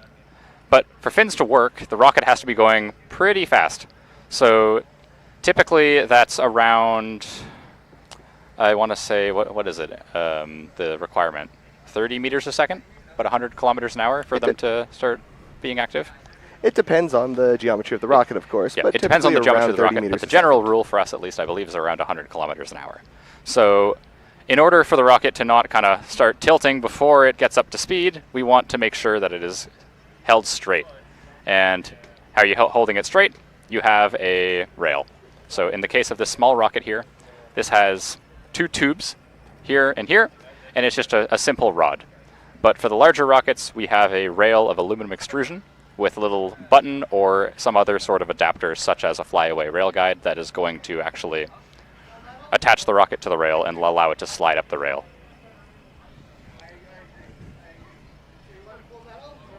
I have done the calculation of a ZZ motor. That's around 2.6 times 10 to the 211 newton seconds. That is a lot of joules. The total energy of the universe is 10 to the 70 joules, so not even close. Well, I'm glad that my estimation there is was correct. Even if exponential numbers, man, they add up so quickly. They do add up so quickly. You are a legend for doing that calculation for us. Thank you. We're both capable, but we both woke up very, very early. Yep. Also, I don't think it's very entertaining if I'm sitting here doing math for you guys. Numbers, so. Yeah. That's our day job. I don't want to do that right now. How many rockets have went? So we've had Western go so far. They're the only student team that has launched so far. Then we've had... I believe two sport flights that have launched.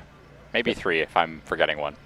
But yeah, I think it's 2 sport flights that have launched and 1 university, so total of 3 launches. For our 5th flight of the day, we have Andreas. We had 3 sport flights, I guess. 3 sport flights, yep. Here goes Andreas. This is the sport flight. An L1 certification competition.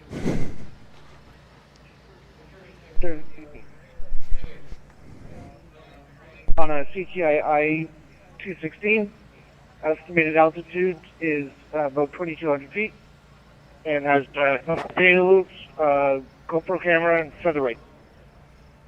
And Andreas indicates he's going to touch. Yep. Skies are clear. He's looking excited. Phenomenal. Go for launch. Andreas with full metal. His ground station there. Countdown. Make sure he doesn't lose his rocket. 2, 1, ignition. Let's try that again. 5, 4, 3, 2, 1, ignition. Still waiting on ignition. So Brendan, talk us through this. What do you think happened, or what may have happened, and what do we do in this situation? I still have continuity, so I'm not sure what's going on here. Let's wait a second here for our launch control officer to see what we're going to do here, if we're going to retry or if we're going to stand off. What's happening right now is what's called a hang fire. So a hang fire is just essentially when the motor does not ignite, even though you send the signal for it to ignite. So it's kind of scary if it does go off while you're waiting. But in this case, we have procedures to wait a certain amount, disconnect the circuit, and then you can approach it after a certain amount of time. Let it's not went off and take the igniter out. Why can this happen? It can happen for a variety of reasons. Next attempt. If we lose connection. Andreas, go for launch. with full metal. We're trying again. 5, 4, 3, 2, 1, ignition. There we go. Beautifully straight. That's like an arrow.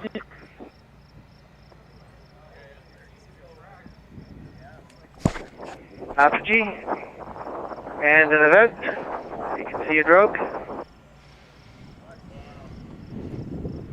We got a parachute out. She's coming down. Fairly quickly, hopefully we see that parachute deploy. It's coming down pretty close to us. You might be able to see it in the background. And that hit the ground pretty fast. We'll have to get confirmation on the status of the rocket once it's been recovered. But for now, it descended pretty quick, so we're looking forward to see how that launch resulted. The ascent was gorgeous. Pads are all green.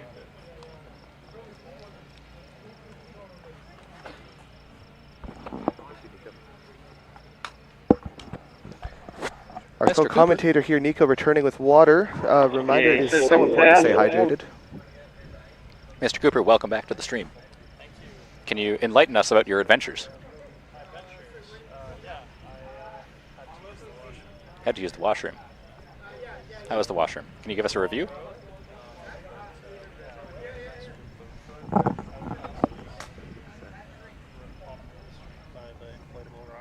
Once you recovered, can you come on stream? Okay.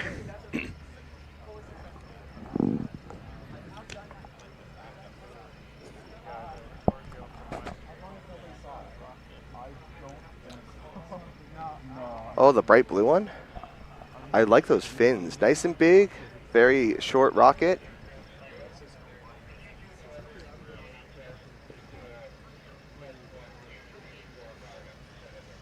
We should probably explain what L1, 2, 3, and potentially 4 means as well. So I mentioned briefly earlier, there are different organizations, Tripoli and CAR, Canadian Association of Rocketry, that deal with the licensing and kind of management that allows you to purchase high-power propellants and energetics for rocketry.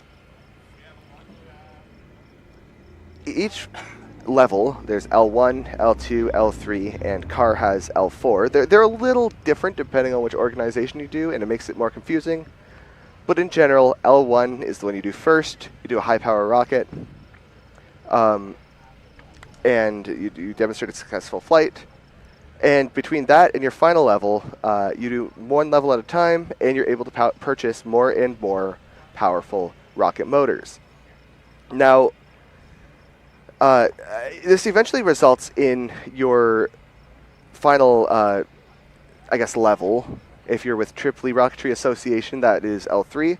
If you are with CAR, that is L4. And basically, in the meantime, what you need to do is demonstrate several different types of launches, some with different electronics on board to demonstrate you're capable of that. You will need to write a test. It's not very long, but a test, again, to demonstrate your knowledge of the safety procedures. And all of this needs to be overseen by somebody who is already certified with the highest level for that organization.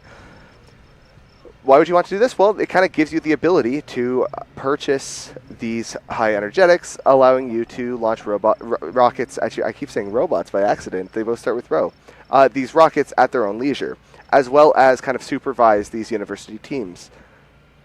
So folks like our LCO have the highest level certification that allows them to ignite the rockets. In the case for CAR, though, Aaron, there is a different certification for rocket inspector and for range safety officer. Oh, is that so? Yep. So it's a similar program where you graduate from certain levels, which let you inspect rockets up to that level, or like be the range safety officer for rockets of that level. But I'm much less familiar with that program. But yeah, so CAR has that. I'm not sure if AAA has that or NAR has that. But those are the two American organizations. CAR is the Canadian organization for this. Yep. Primarily in Canada, at least in the area we're launching from, it's primarily CAR and Tripoli that operate. I'm not aware of any NAR representatives. There's one out in Chatham, right?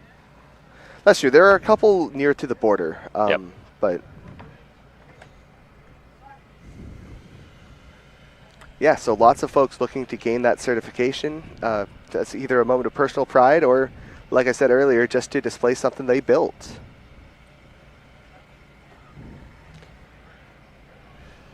So, Brendan, you've attempted the certification before, and in fact, you're well on your way to a car level 4.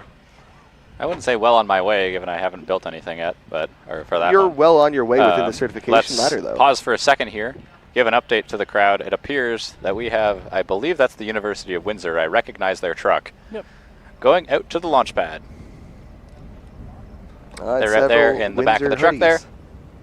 Taking the rocket nice and slow out to the launch pad. So we should get some updates about the University of Windsor's launch relatively soon. Yep, that's Windsor. I see their logo on the back. A big morning for Southwestern Ontario. Both of your schools have been to the pad. I say both of. There are a few more, but 2 of your schools have been out to the pad already. So, yep, continuing on with what we were saying. Certification. I am well on my way to getting level 4, I guess, according to the levels. I have done 3 levels, so I'm a CAR, Canadian Association of Rocketry, level 3. That means I can fly up to a L-meter. So, yeah, I certified my level 1 and my level 2 on the same rocket in Gagetown, New Brunswick. I drove out there from Ontario with one of my buddies when they were doing a launch. It was Rage at the Gauge a couple of years ago. Did that, and then I did my level 3 certification on the same rocket again at Launch Canada here. So I've done all my certifications on the single rocket, but I need to build a second one to get electronic certification. So you need to do electronic certification for CAR, and I believe Tripoli now, before you can attempt your level 4, or level 3 in Tripoli's case. So what an electronic certification is essentially you need to prove that you are able to operate your rocket's recovery electronically. So that's using an altimeter to deploy your charges that are actually shooting out your parachute from the rocket. So I still need to do that, so I cannot attempt my level 4 yet. And also, I don't have time or money to... Okay, I technically have money to do it, but I don't have time to build the rocket yet. Maybe one day. It's difficult to be as involved with the live stream crew as you are, kind of bringing this event to the people at home and simultaneously get ready to launch, because both are very involved tasks. Yep. Takes a lot of time to do this stuff. So, very impressive for the people that do have their level 4s. They've put a lot of time and effort into this. I even left my level 1 at home. I knew I wouldn't have time to launch it. Yep. We got a busy week backed. Yep. You'll have other chances later, though. Of course. There are, outside of Launch Canada, there are several sport launches. You mentioned Gagetown. A lot of folks also tend to go south for specifically Tripoli or NAR certification. There are several flights out of New York that is really common for people in the area to attend. Sorry, we were just attacked by a bee. Oh, he's back. We're getting buzzed by a bee right now. Buzz, buzz, buzz. Buzz the tower. Getting your certs gives you the ability to literally burn money. Yes, it does. You're so right. You burn money to burn money. You burn money and send it going really fast. They did actually recently update the requirements for Tripoli, I believe. Yep. I see you say you need 3 successful flights using electronics. Yep. Sounds about right. I think one can be your level 2 cert. Yep, that makes sense. I think for CAR it is separate from your certification flights. You do a electronics endorsement. And I believe it's 2 flights on 2 separate rockets, I think, for CAR, but someone will correct me if I'm wrong here. Yep. For the time being, there's no activity on the launch pad. Windsor is setting up, but there are no rockets vertical yet, I think. Yep. So if we're looking at the launch pad, it appears that they're going to the leftmost pad, out at the solids pad bank. And what? It appears that we have graphics now. I see graphics. Nice. In our little preview here, and I heard a certain word said in the container that I'm not going to repeat on the live stream. Can you actually hear outside of these headphones? I can barely hear you guys. Oh, I can hear everything going on. That's weird. I can also hear the generator over there that's powering all of this. That's true. Somewhere in between. Has anyone launched from the Canso, Nova Scotia site yet? That is a good question. Canso, Nova Scotia has had a couple launches that I'm aware of. We actually have some maritime launch service folks here, so we'll try to get them on stream at we'll some point. We'll try to get them on later to talk about it. But I believe one of the sponsors of Launch Canada, I believe they are. Don't quote me on this though. They at least presented in the conference is T-Engineering. They're a Dutch firm that does high-altitude sounding rockets. So they have done a couple test flights out of Canso, Nova Scotia. I don't know off the top of my head how successful those flights were, but they definitely used the pads there. I believe York University has also done a test flight of a multi-stage rocket out of Canso, Nova Scotia. That was a couple of years back. And yeah, aside from that, I believe there's a couple of rocket companies in Canada intending on using it for larger scale rockets, but that's not been built yet.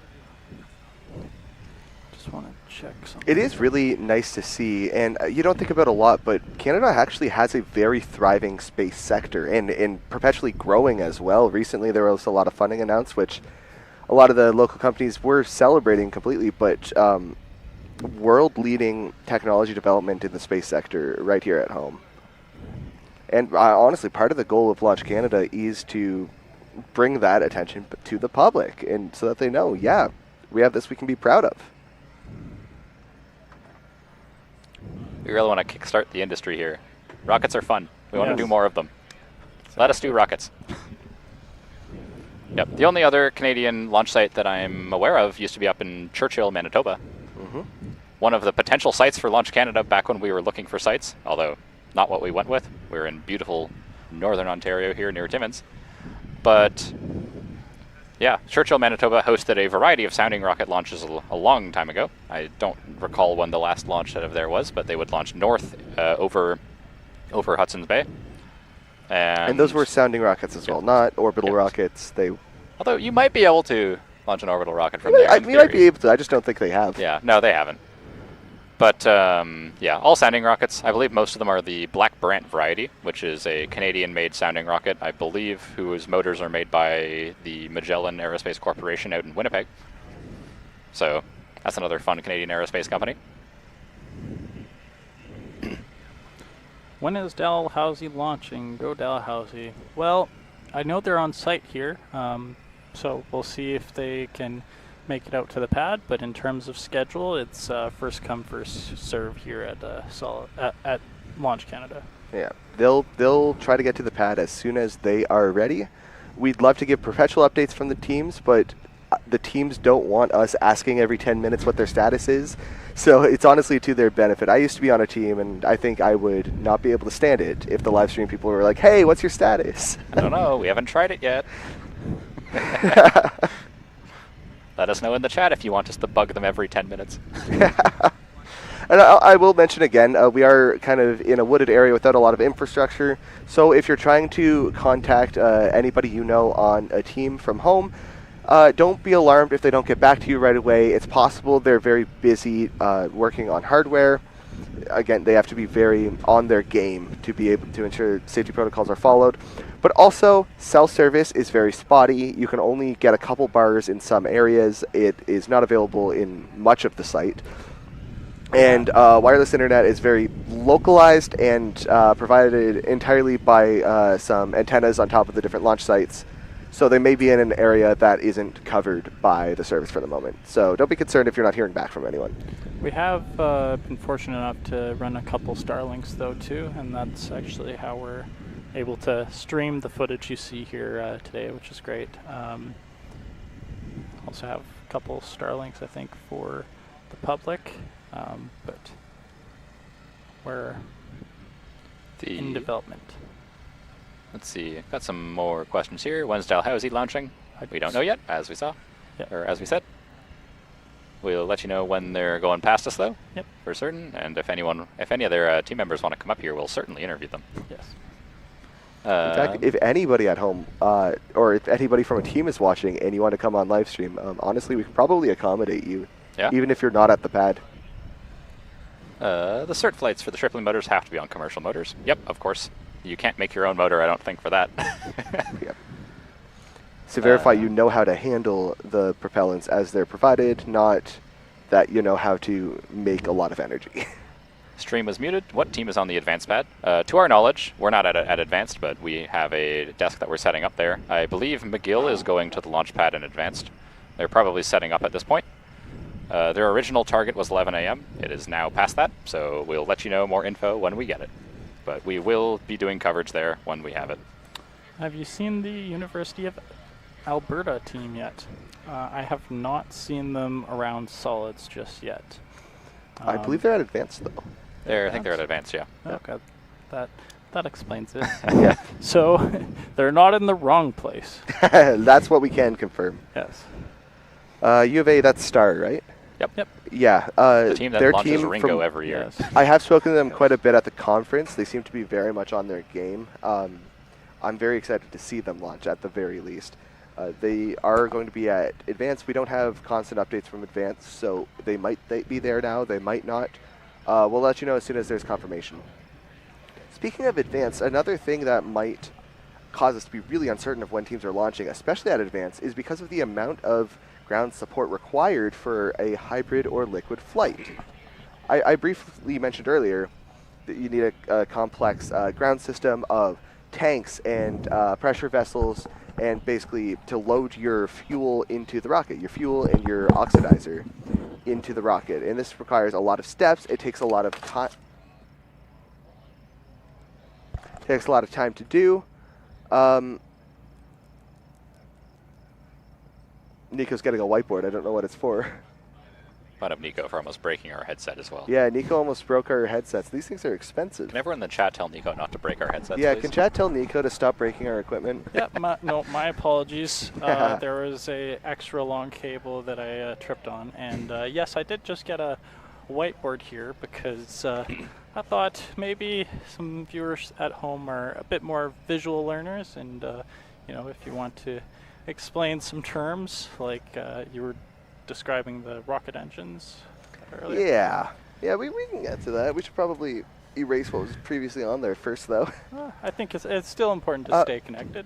But things, but they take a while to fill, and once they fill, they have a limited amount of time. Like a limited window, we call it, a limited section of time they're able to launch within. So it's going to be a little bit impulsive seating from our end whenever a team at Advance is ready to launch. Our updates are going to be a little bit sporadic on that end, but we're going to do our best to bring them to you as soon as we know. There's also a question regarding the high school teams. Do we know how many are competing in junior? We can get that information. To my knowledge, there are 4 competing that I saw. Seen at least 2. And there are 2 on site right now. There's Bishop Strawn out of Toronto? Around there. Around Toronto. Bishop Strong, and then there's also, I saw Lancez-vous. Lancez-vous out of Tecumseh, Ontario, which is pretty close to Windsor, Ontario. We have an update on the team from UBCO. We do not believe they're out at the advanced pad. We'll get you info when we get it. Please tell me this is not going to be what is happening at the Canso site, these small university-level rockets. Well, the good thing about the Canso site is they can do pretty much anything. So they can do the small university-level rockets if the team requests it. But they also have a couple of companies that are working on orbital launch vehicles that are planning on using that site. Including Null Space and... Null Space is using their own site in Newfoundland. Or pardon me, yeah. But in terms of... Reaction Dynamics is, I believe, planning on using maritime launch services, and there are probably others that are planning on using that for orbital launches in the future. It is really a beneficial site, too, because there are several different types of orbits, and I won't go into the math right now, but it actually ends up being way more efficient for a certain type of orbit to launch from a more northern attitude, such as where Maritime Launch Services is set up, than launch around the equator. Now, for an equatorial orbit, launch around the equator is going to be a little bit more efficient, but it depends on the type of satellite you want. And so, if you're a business, you're trying to put satellites up, you want to do what's most cost-effective for you. And for actually a lot of satellites, it's going to be at this higher latitude. Yeah, and sorry, to clarify what I was trying to say earlier is in terms of Canadian rocketry companies, we have Nordspace, the Canadian rocket company. Who else do we have? Yeah, the Canada Rocket Company there, right now, Nordspace, Canada Rocket Company, and both of which are sponsors of Dynamics. Launch Canada. Reaction Dynamics. All 3 of which are sponsors of Launch Canada. Yes, exactly. And yeah, there might be a couple other ones that we're not thinking of at the moment. Yeah. Shout out to them. Yeah, very thankful for your support. I know you guys love rockets as much as we all do here. Many of you are actually out here with us. Kevin Plum, 8011. Do you think they're related to Owen Plum? Oh, probably. It's his roommate. Who is also the president of the UBCO rocketry team out of Kelowna, BC. This is an unconfirmed update from maybe UBCO. Our fittings grew legs in the chat. Interesting. Okay, if chat is to be believed, UBCO currently looking for their fittings, which are very important. Very important. You need to attach lines together. They don't just like a magnet, right? It's very fitting. Very fitting. So, why is this doing this? Get out of there. At present, the pad is still green. I am going to move the whiteboard so we can actually see the pad. Yeah. We are yellow on the solids pad, and yellow on the advanced pad as well. So you say goodbye, I say yellow. Result of the yellow on solids pad is because University of Windsor is setting up their rocket. And when that flag turns to red, that means, well, everyone be alert. A launch is imminent.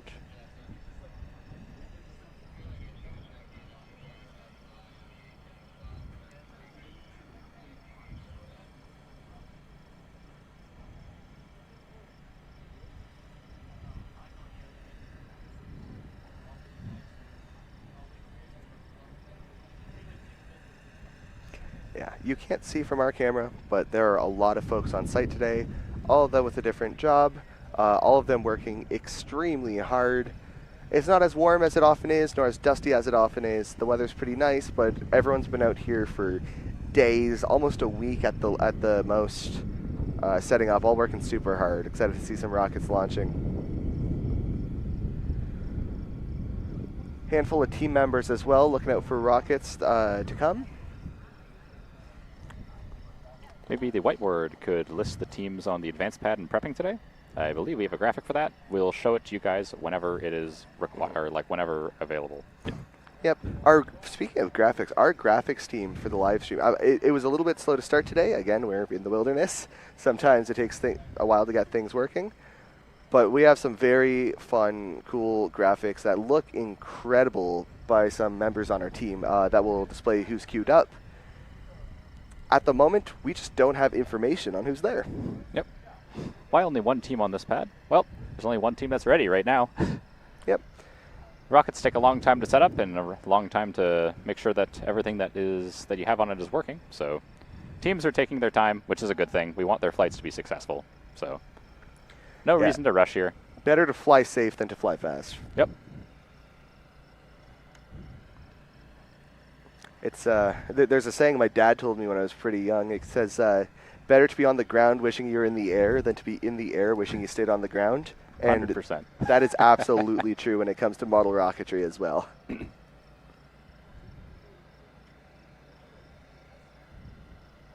not just model rocketry, but like amateur rocketry, every type of flight. Even space launches. There's Even a reason space launches. There's a reason that we. Sounds like. Flight we got red flag going up 425. at solids. Estimated altitude is J class sport 2,500. flight. The 36.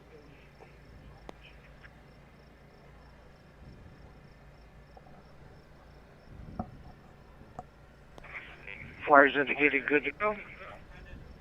Winds are nominal. Skies are clear. Hold on. Sounds like In 5, sounds like advanced 4, just read as well. 3, Here's 2, solids. 1, Red. ignition. Looks like that was Giorgio's sport Clean for his boost. certification. After event. We'll try to get him on stream after. Oh, We have an event. Looks like the chute ejected. nice. Very fast descent, and she's coming down pretty cleanly from our angle. Doing some spinny spins.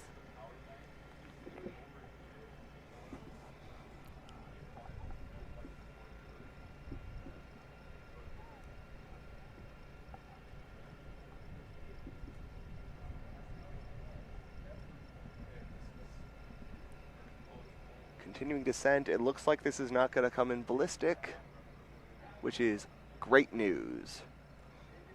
So long as he can find it, a recovery seems very likely.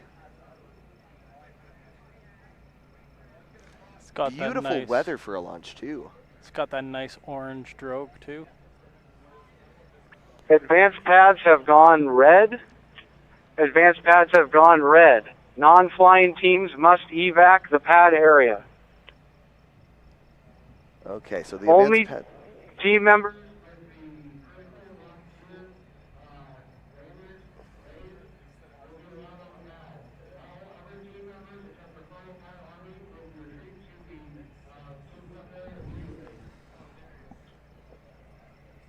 Okay, so the advanced pad is red, which means one of the teams at the advanced pad is likely very, very close to launching. We will bring that information to you as soon as we have it.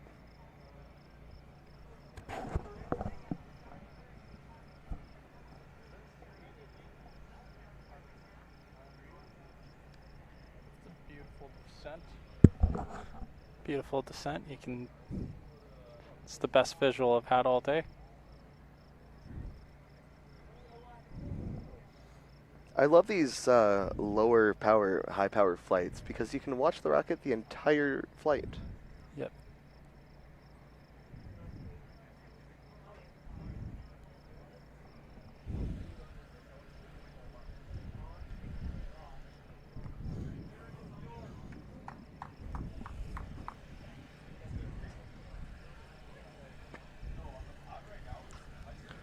It's a beautiful flight.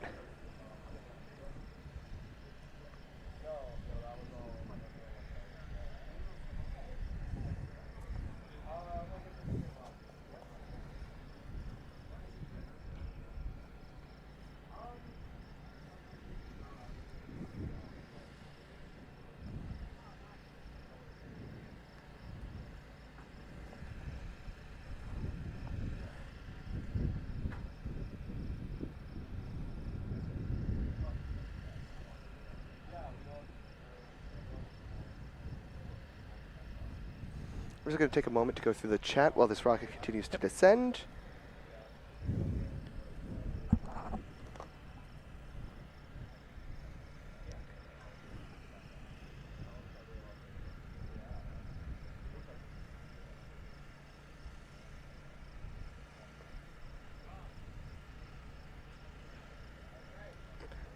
All right, I missed mention of University of Alberta. Yeah, very, very technically competent team. I've spoken in depth with them. I'm always impressed, especially for such a young team.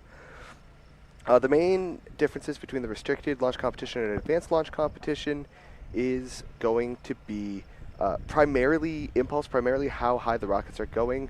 There's more complexity in some of the motors as well. I mentioned they might require fill stations. Primarily at advanced, they have 2 stages and hybrid and liquid flights. So anything that's not a single stage solid is pretty much going to be at the advanced pad.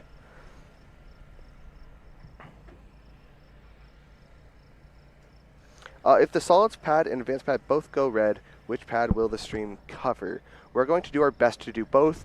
They will never fire 2 rockets at the same time, so we have the capability to cover a launch from the advanced pad if the solids pad is on hold. What they do is they line up a bunch of rockets. They do 1 salvo at a time, a salvo being a full pad.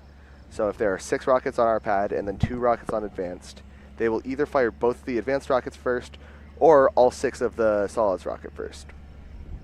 That way we have the capability of covering each rocket independently. The range status is mostly so that folks on the ground have an idea of what to expect.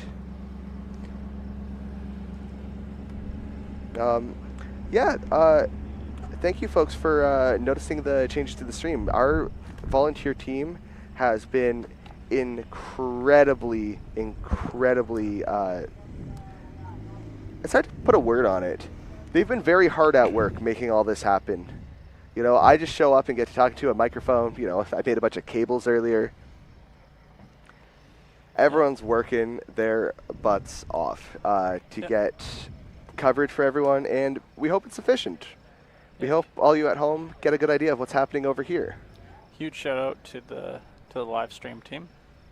They've been working, and honestly, all the volunteers too at Launch Canada have put a lot of effort into this, as well as the students have put a lot of effort into their rockets. So enthusiasts too, and it's lots of groups of people it took to make this event happen. It's just getting bigger every year. I know this year marked the first time an international team is registered. I forget which school. They're out of the UK. They're not on site, unfortunately. They couldn't make it out to the competition. But just that it has gained this international notoriety is, I think, incredible for the organization. Well, 100%, and it's great for Canada as well, developing space, you know, developing and space. fostering. I am being called away. We've come a long ways.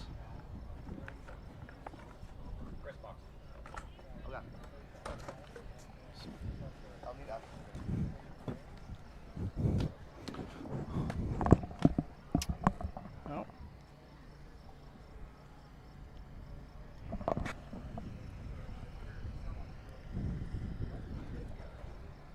All right, hello everyone. Just a little correction here at Solids. It appears that the one of the high schools from Windsor borrowed the University of Windsor's truck, so it's not the University of Windsor on the pad, it is the high school. Should have got some nice drone shots of their rocket there. They will be launching fairly shortly. So is that a Lancez? I'm not sure. You can take a look in the sheet. Like 90% sure that's lesser, but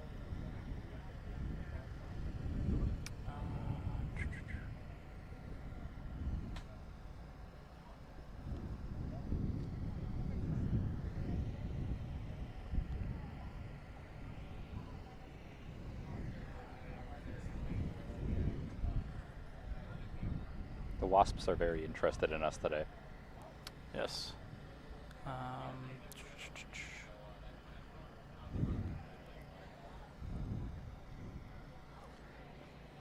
So just an update for advanced, if it was not already given, is the advanced pad is red at the moment. When I was over in the container, I saw the University of Waterloo vertical, we believe it was. This means that all of the other teams have cleared the pad and they are going to be beginning fill operations relatively shortly, I have to assume. University of Waterloo, I believe, is flying a liquid this year again, so that should be a pretty exciting flight, so stay tuned for that.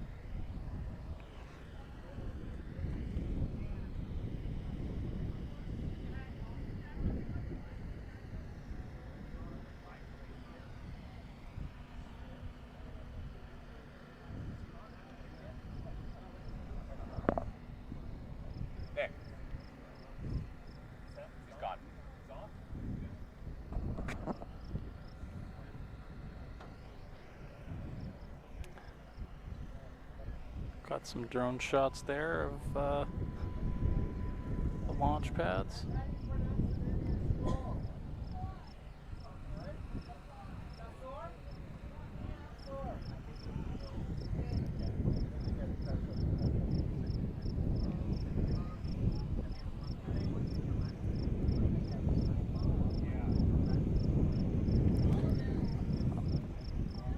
Is Polytechnic at advanced?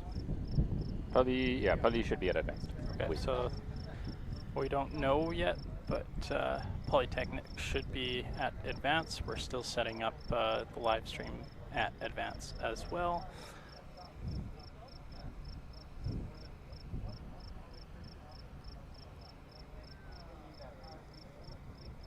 McGill is also advanced.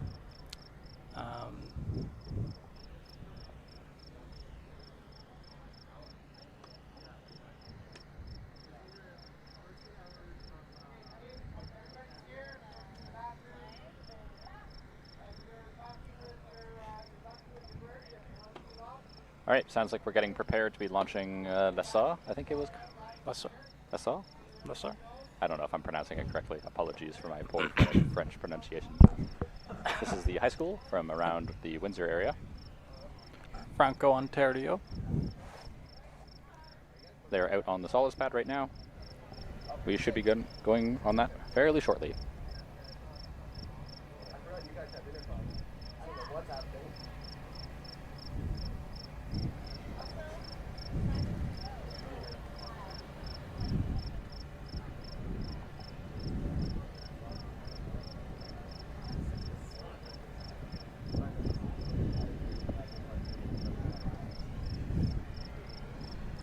Looks like we're getting a couple more clouds now than we did earlier this morning.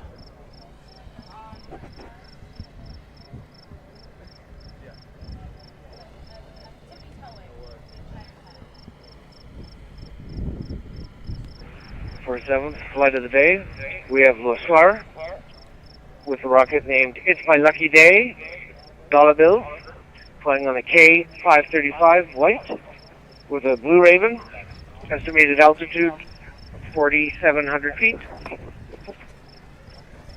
And again, K-535. That's okay. T indicates go for launch. So go for launch. Looking up. Skies are clear, or relatively clear. Winds are nominal. Go for launch. Jour with It's My Lucky Day.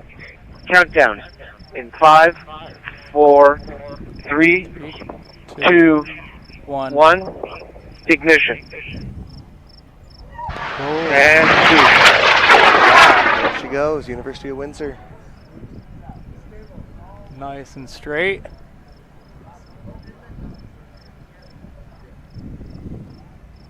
Perfect boost there for that launch.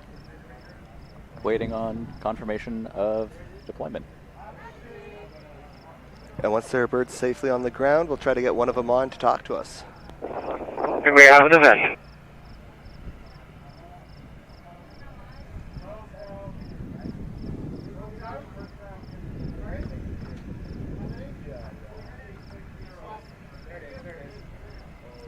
Got a couple people with visual down here. Yep.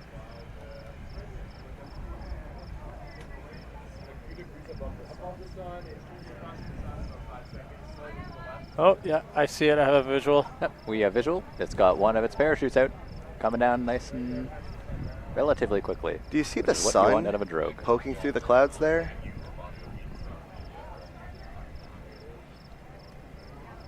We should be expecting main parachute deployment relatively soon on this.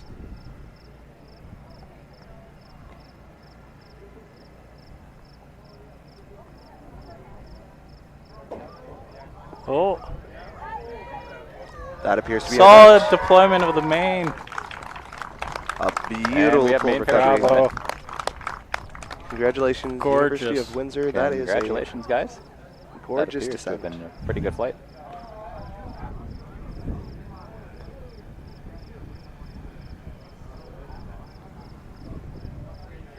Félicitations. Bravo.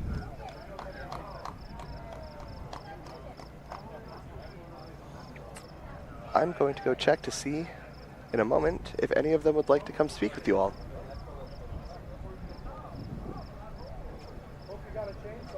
Un petit peu de vent. Everyone joking about having to bring a chainsaw. It does look like it's going to be in the wooded areas. Peut-être dans les arbres.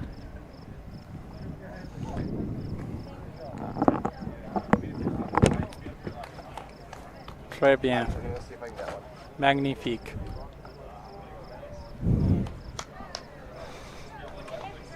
Perfect looking flight from us. Jour, congratulations on what appears to be a nominal flight. Félicitations, Not you, Windsor, no. That was the high school. High school. École secondaire. That was my bad. I said you went to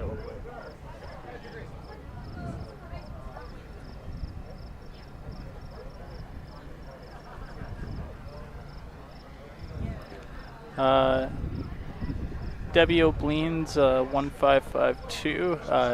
It's first come, first serve for the schedule of rockets today. And every day here at Launch Canada, we'll launch as they're ready to go. No, Ontario Tech has not launched yet. Yeah. Yep.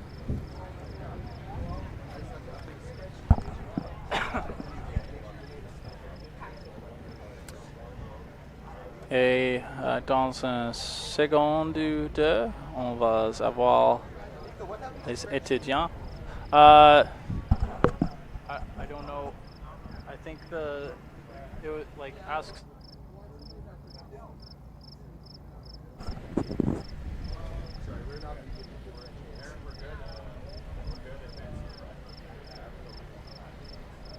Avant, c'est un drapeau rouge maintenant.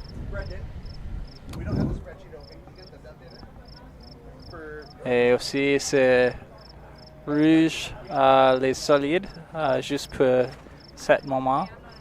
Et pour vous qui ont juste à nous rejoindre, les étudiants secondaires du Lancez-vous nous launch le rocket. Je m'excuse, mon français n'est pas parfait, mais je fais ce que je peux. Et il y a des personnes qui veulent trouver des roquettes qui allaient maintenant sur les solides. And that includes Giorgio of Western University, who I actually used to work with and carpool with. Him, myself, and my former roommate, Michael Weeb, shout out to him. It's great, we would just drive straight down Vintage Gate to the old Airport Road office, formerly known as Spar Aerospace. It's on Spar Road, I believe, Spar Drive. We've since relocated RSO to Financial Drive in Brampton. And this event is actually presented by MDA Space as well.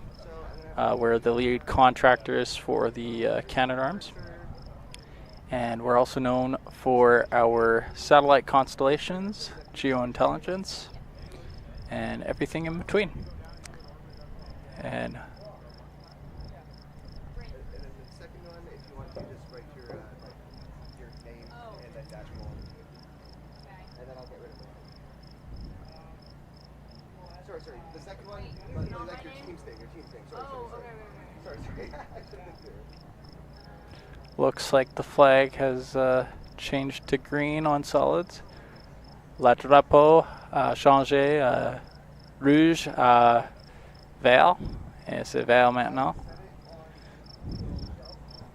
Aussi, quand nous parlons des drapeaux, on a 80 pieds drapeau du Canada et aussi 80 pieds drapeau du Matagami. Et maintenant, on a un étudiant de Lancez qui nous rejoindra. over your ears, and when you're ready to talk, just put down the microphone like this, okay? Okay. Bonjour, comment ça va? Qu'est-ce que c'est ton nom? Good. Qu'est-ce que How are you? Good. Okay. Welcome. So hi, can you introduce yourself to our tell viewers? us about you. My name is Lauren Grin. I founded and am the president and team captain of the Lancez-vous rocketry team, so the high school team. We're from Windsor, Ontario. We just flew a rocket. It looks pretty nominal, and we have yet to get it back. But I'm pretty excited. I think I think it's gonna be good. It's a gorgeous launch. It Beautiful. was straight up. Yeah, I don't think you could ask for much better. K535. Yeah, it was a Wildman kit, so 4-inch fiberglass. We're a first-year team, so we, take it easy, impressive. take it slow. Coming out of a high school, your first flight, having a apparently nominal flight completely all the way. What did your guys' ground station look like for tracking? Were you just following it line of sight with a compass, or do you have GPS? How hard is it going to be for your recovery team? I guess I'm asking. I'm hoping. I have my featherweight altimeter with the Excellent. GPS. I've keep never had checking the problems with lock on my featherweight. phone, and I had it until about 30 seconds ago, but that's normal. I know where it went. We're going to get, probably within 1,000 feet, it's going to connect again, and we're going to nail it. I'm very confident. That's great. awesome. It probably shouldn't hasn't be. moved since you last saw Yeah, it. it hit the ground, and the GPS caught it, so I was like, okay, we're That's good. great. Sometimes you lose it as soon as you're in line with the tree lines. You're like, Yeah. you have to guess. I was worried. No, you guys sound like you might have to go through a hike through the woods to get it. I was hearing that, but I'm camping with the University of Windsor, and they have a lot of machetes. So I'm good. I think we got it. You want to see your bird again, obviously. You want to bring her home. Love it. Yeah. Looks like you guys rock it. One thing we actually can't see from here, first of all, what's the rocket's name? What's its paint job? Is there a story behind it? The story behind it is that I gave my team a bunch of little, cutouts of rockets, and I gave them a bunch of crayons, and I said, draw the rocket, because I did most of the, building. I'm the only one that has experience, so I was like, you guys do the paint. So the nose cone is painted like Bullet Bill from Mario. Nice. I did some stickers with my vinyl cricket. And then the whole rocket is flames. So it's yellow to orange with some flames that I masking taped by hand. That was a challenge. And then orange to red. And then its name is It's My Lucky Day, all one word, which is the name of a racehorse that I just thought was nice. But then we were like, if we're painting the tip Bullet Bill, we got to reference that. So it's My Lucky Day, affectionately nicknamed Dollar Bills, because we have none. And that's the story. True. So true for so many of us. That's awesome. So for a first flight, first year team, incredibly impressive. You guys should be proud. I think I said earlier, even showing up is something to be proud of, and this is just one more thing. I'm really impressed. There were times I didn't think we were going to make it, but we made it, and I'm so excited. I'm so happy. I'm so proud. It's an excellent achievement, and definitely include that on your resume. But also, it's a good tip. It's fun, yeah. This was fun. Is there anything or anyone back at home you want to make comment to? They're all here. Shout out to my dog Sally.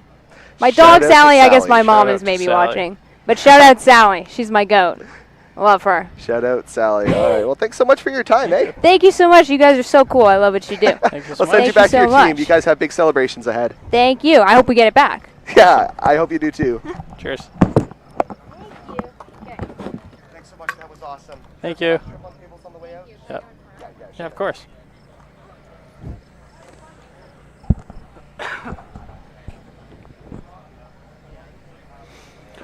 I am just admiring right now Carl's confirmed. Alec camera. has a drone view of where their rocket landed, which is great news for their recovery team. It'll make it a little bit easier for them. Alec being our resident drone operator, positioned over here right beside us. I believe he's flying a Mavic 2 right now, a DJI Mavic 2. So if you're getting any drone shots right now, it will probably be from him. Our other drone operator, Johan Liu, flying a Mavic 3. Okay, DJI Mavic 3, I think I'm being told. But Johan flying a DJI Mavic 4, primarily. Of course, these are, relatively high-power, uncrewed aerial vehicles. They're flying very high, and so we do have Transport Canada representatives on site, actually, to ensure that everything's being done safely. There are plenty of regulations actually being actively developed in Canada. Much like rocketry, UAV, uncrewed aerial vehicles, drones, still a very grassroots technology that a lot of people are figuring out. And so we have representatives here to kind of take notes on how these are being deployed and to make sure rules are being followed. Because it's not just us that have drones. Lots of teams do as well, to get aerial shots of their rocket and to aid in their recovery. I can't talk at length about the rules for the regulations. We will get Alec on some point this week. I'm sure I know he's very knowledgeable. He gave, yesterday, if you were to go back to our live stream, he gave kind of the presentation and the safety briefing on flying drones. Any updates of Western? Western, I do not know. I don't believe they've left for recovery yet because the range has been red on advance this whole time. And what that basically means is we're quarantined, we're holding, we can't go out because there are folks at Solids that are imminently going to launch. Now, or excuse me, not Solids, at Advance. Now, Advance gets tricky because there are a lot of things that can cause the range to go to red. Because it's very different from the Solids pad over here. Solids is relatively easy. You have an off-the-shelf motor, you plug it in, and you go.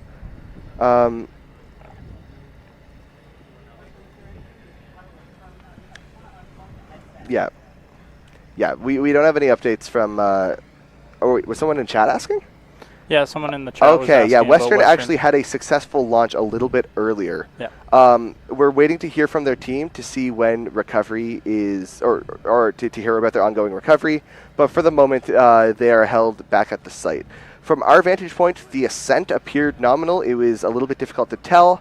I didn't get a visual on the descent, and I don't really have any news on their telemetry. I think, did you guys have someone in from Western talking about it? Actually, not yet. Or no, we did. We had their team lead engineer, I believe he said. Yep. So. So some kind of on the ground information from that. Yep. That's the last update we have from Western. We know they are looking to go recover their bird, though. Yeah, it sounded and it kind of looked almost as if they might have lost a fin near the top. They may have had a fin shred. We're not certain. It had a straight as an arrow ascent, and then at a point it turned into a spiral ascent, which means not stable, oscillating, going up in a spiral, usually indicative of losing a single fin. That is what happened on my certification flight a few years ago. It's a very tricky thing to account for, and it's unfortunate when it happens. But we don't have confirmation of that yet. Don't have confirmation. It can neither confirm nor deny. Windsor has not launched yet, but their truck was out there for. I think that wasn't actually Windsor. I think that was actually the team that just launched. Yep. We were confused because they were in the University of Windsor truck. Exactly, and it was. So apologies to all of you folks at home. Yep. Dollar bills. Yes, congratulations! It's my lucky day, dollar bills. What else is there? Where's this at? We are in near Timmins, Ontario, at Launch Canada here.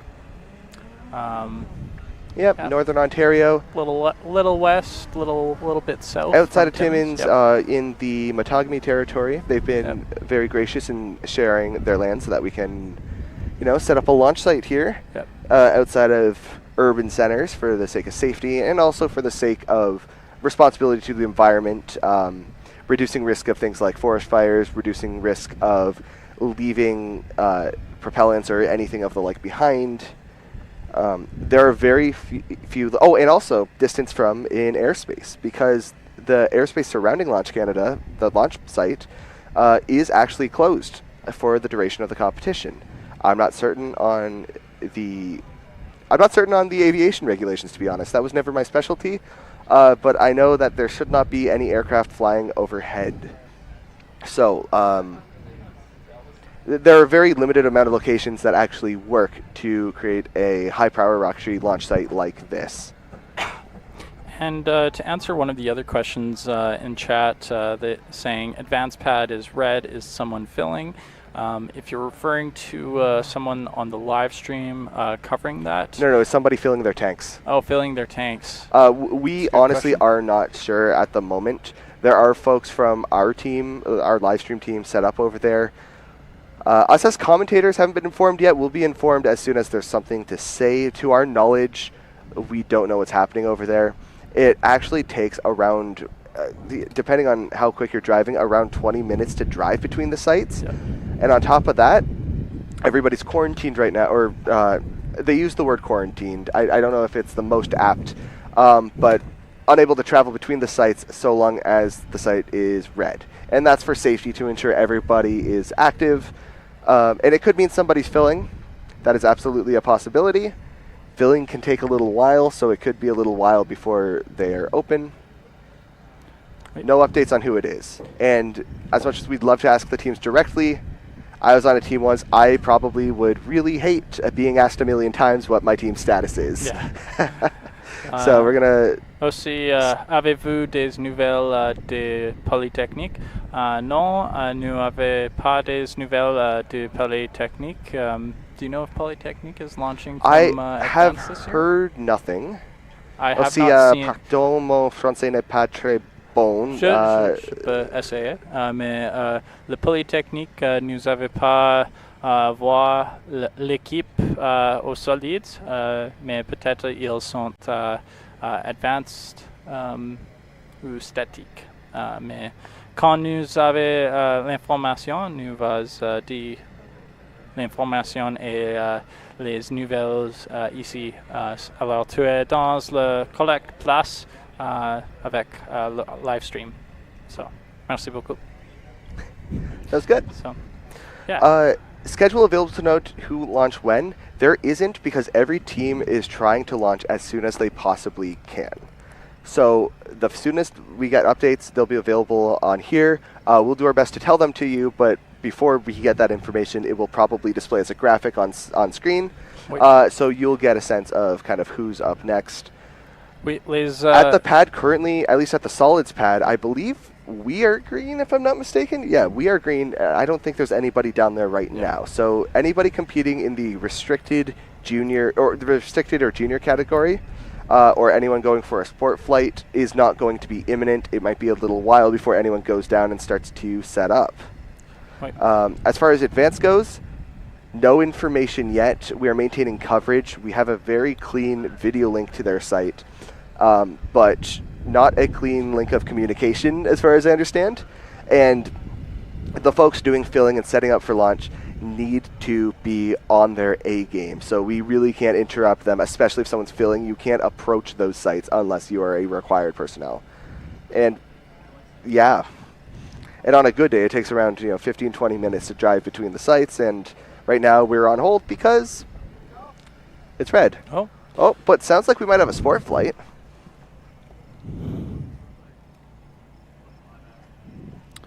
Oui, first come, first serve. So, les premières roquettes qui arrivent ici, je m'excuse, aller en premier. And we have continuity. Looking up. The skies are not clear, but this thing won't go that high, so it won't hit that cloud. We have a green flag. And winds are nominal. But we're getting so ready we'll go for launch. There appears to be a sport flight, yeah. Countdown in 5, 4, counting down. 3, 2, 1. Ignition. Oh, beautiful. Oh, a very quick burst. C'est un rocket petit. Nice little wiggle. And we hit apogee. Straight up, and we have an event and ejection. And I see a nominal chute deployment. I see 2 chutes, actually. Not certain whether it's intentional or not. We'll have to speak to the Rocketeer to get confirmation of that.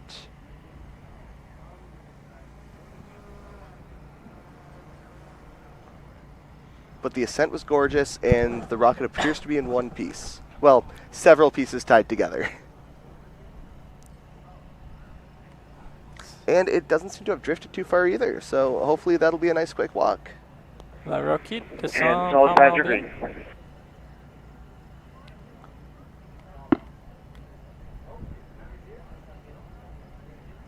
If this is an L1 flight, it appears to be nominal. Advanced pads are clearing out. We have 1 rocket remaining in the Bravo. 7,000 feet.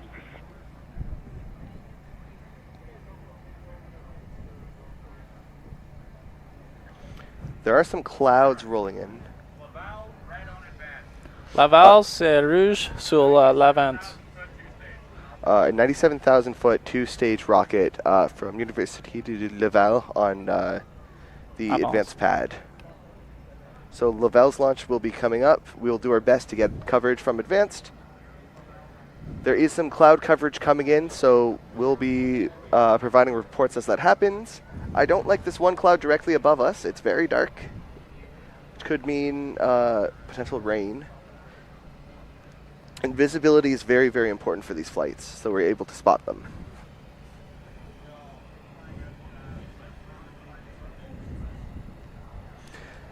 But either way, that was a pretty beautiful launch by that Rocketeer there. Congratulations on what appears to be a successful flight. That's not my call. I'm not certified, but it looked pretty good to me.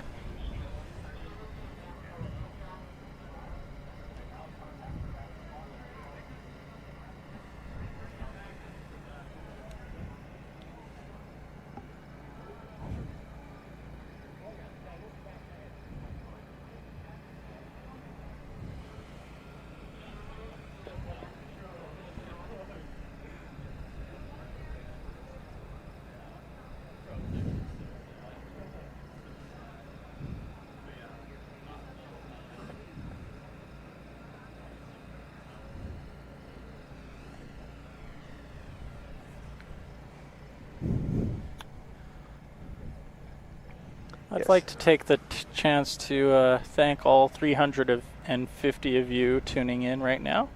Merci beaucoup à tous les 350 personnages qui regardent cette vidéo. Yeah, I appreciate you all tuning in. Whether you've got someone here you're looking out for and supporting, or you're just interested in rockets, or you just stumbled upon this stream, we're happy to have you. We hope you're enjoying the broadcast. We're doing our best over here. Everyone over here is super excited. Everything's super frantic. Trying to bring a piece of it back to you.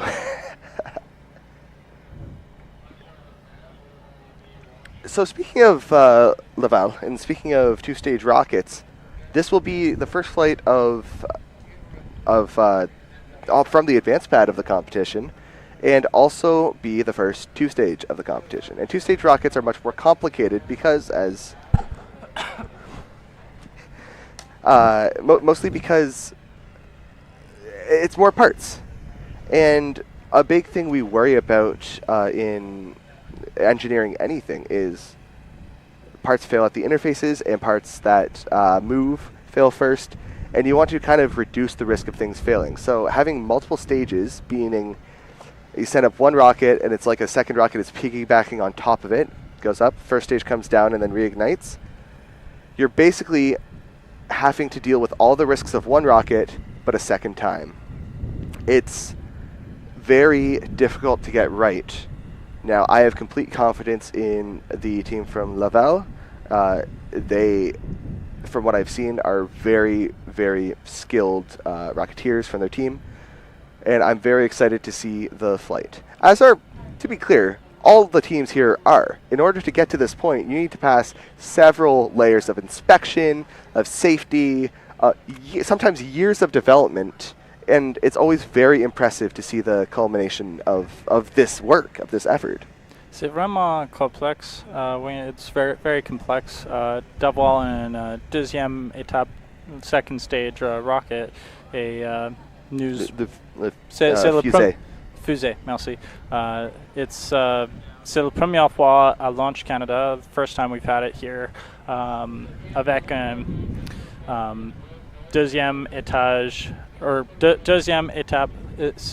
First time we've had two-stage, or is it the first time we've had that's incorrect. We had a few attempt two stages before. Solid and hybrid. Oh, this is the solid hybrid launch, Laval. I think so. If anybody in the tent says that's incorrect, we'll correct ourselves. Yep. But we're going to go with that because I did speak with that team, actually. And it is one of the coolest things. It is, to their knowledge, the first time it's been done at all, where their first stage is a hybrid launch. Their booster, it's called,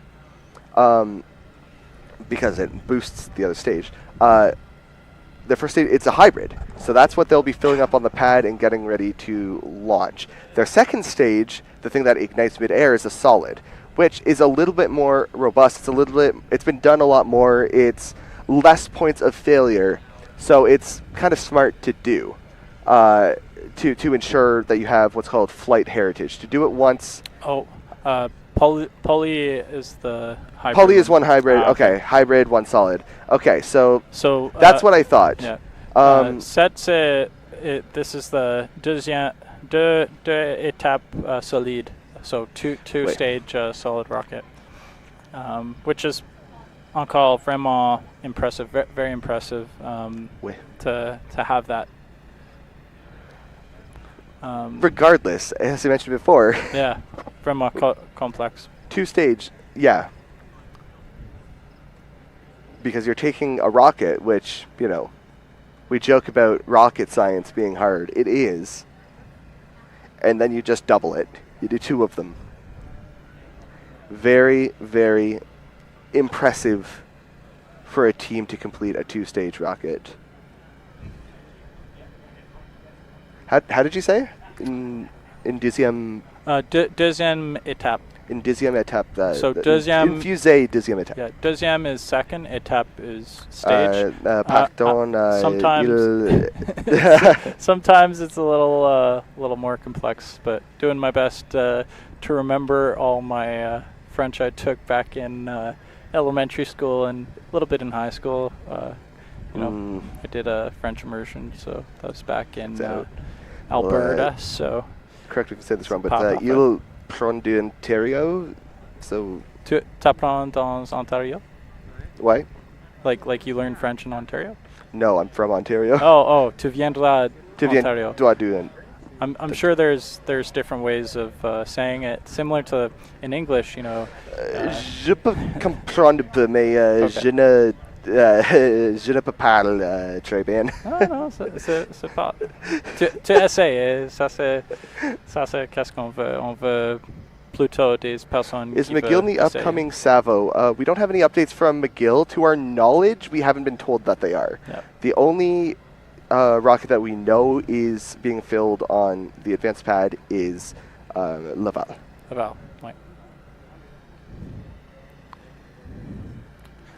Plutôt étage plutôt que pour stage. Okay. Merci. On dit étage. Okay, étage. Okay, I was thinking étape, but yeah, étage makes sense. It's almost like a different level. So, yeah, merci pour votre help. Merci pour me t'aider. Yeah, me t'aider. I'm very sorry. I'm trying my best. I'm trying my best to learn. Thank you, folks at home, for helping us out. You know, I think Brendan mentioned it yesterday. It's you know, some places they say comment ça va, other places they say ça va bien, and it's like, you know, different slangs. It's similar in English, you know, like for us here we say like it's a good word. Sorry, I was thinking of like washrooms, restrooms. We have something coming over the PA. Oh.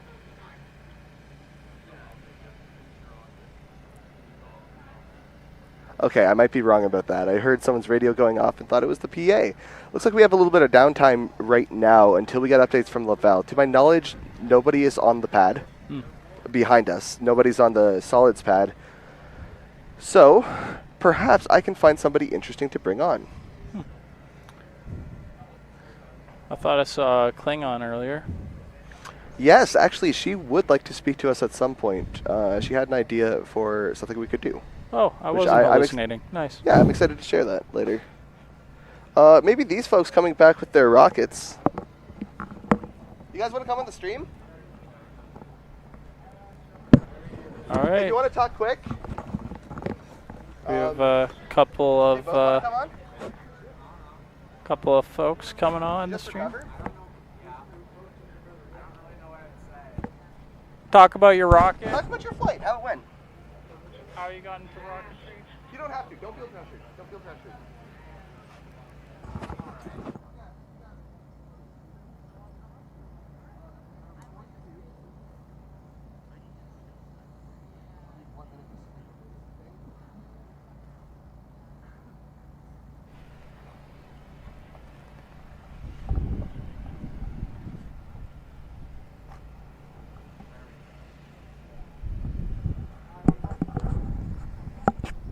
So it looks like we're about to get some enthusiasts here on the stream. So that'll be good. Can talk about his rocket. Looks like we got some cool looking fins and recovery system. So that will be good to talk about.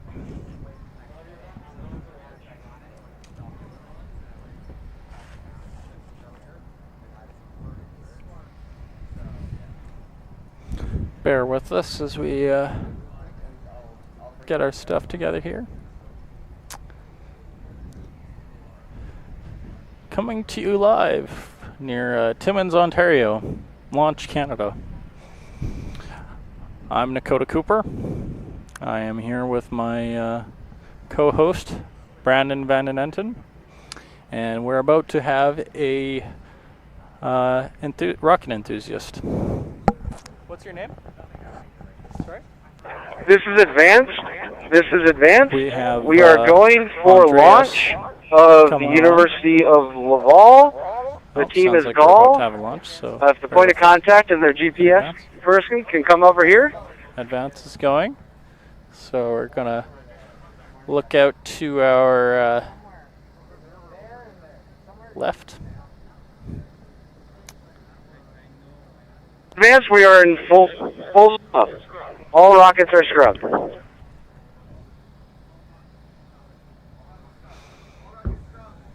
Oh, sounds like Advance was scrubbed. So they may attempt another launch later on. But scrub-a-dub-dub.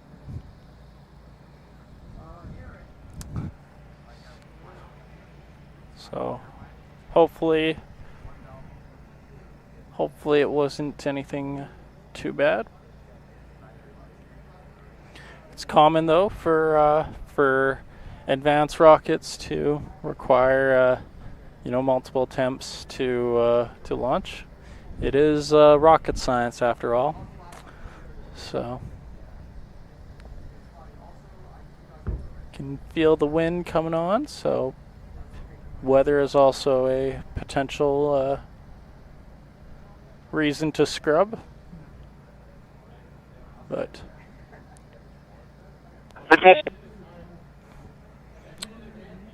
for the final arming teams that are out there,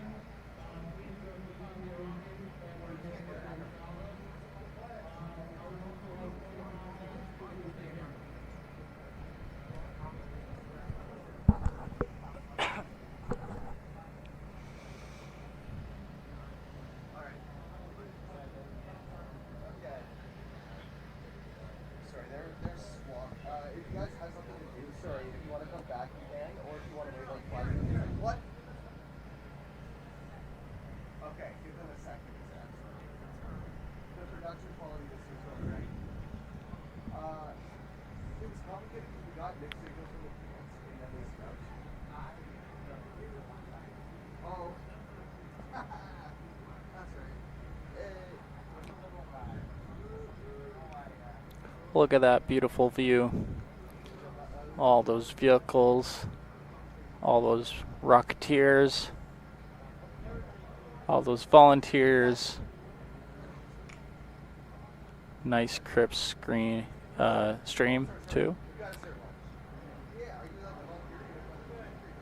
The drone is kind of silky smooth too.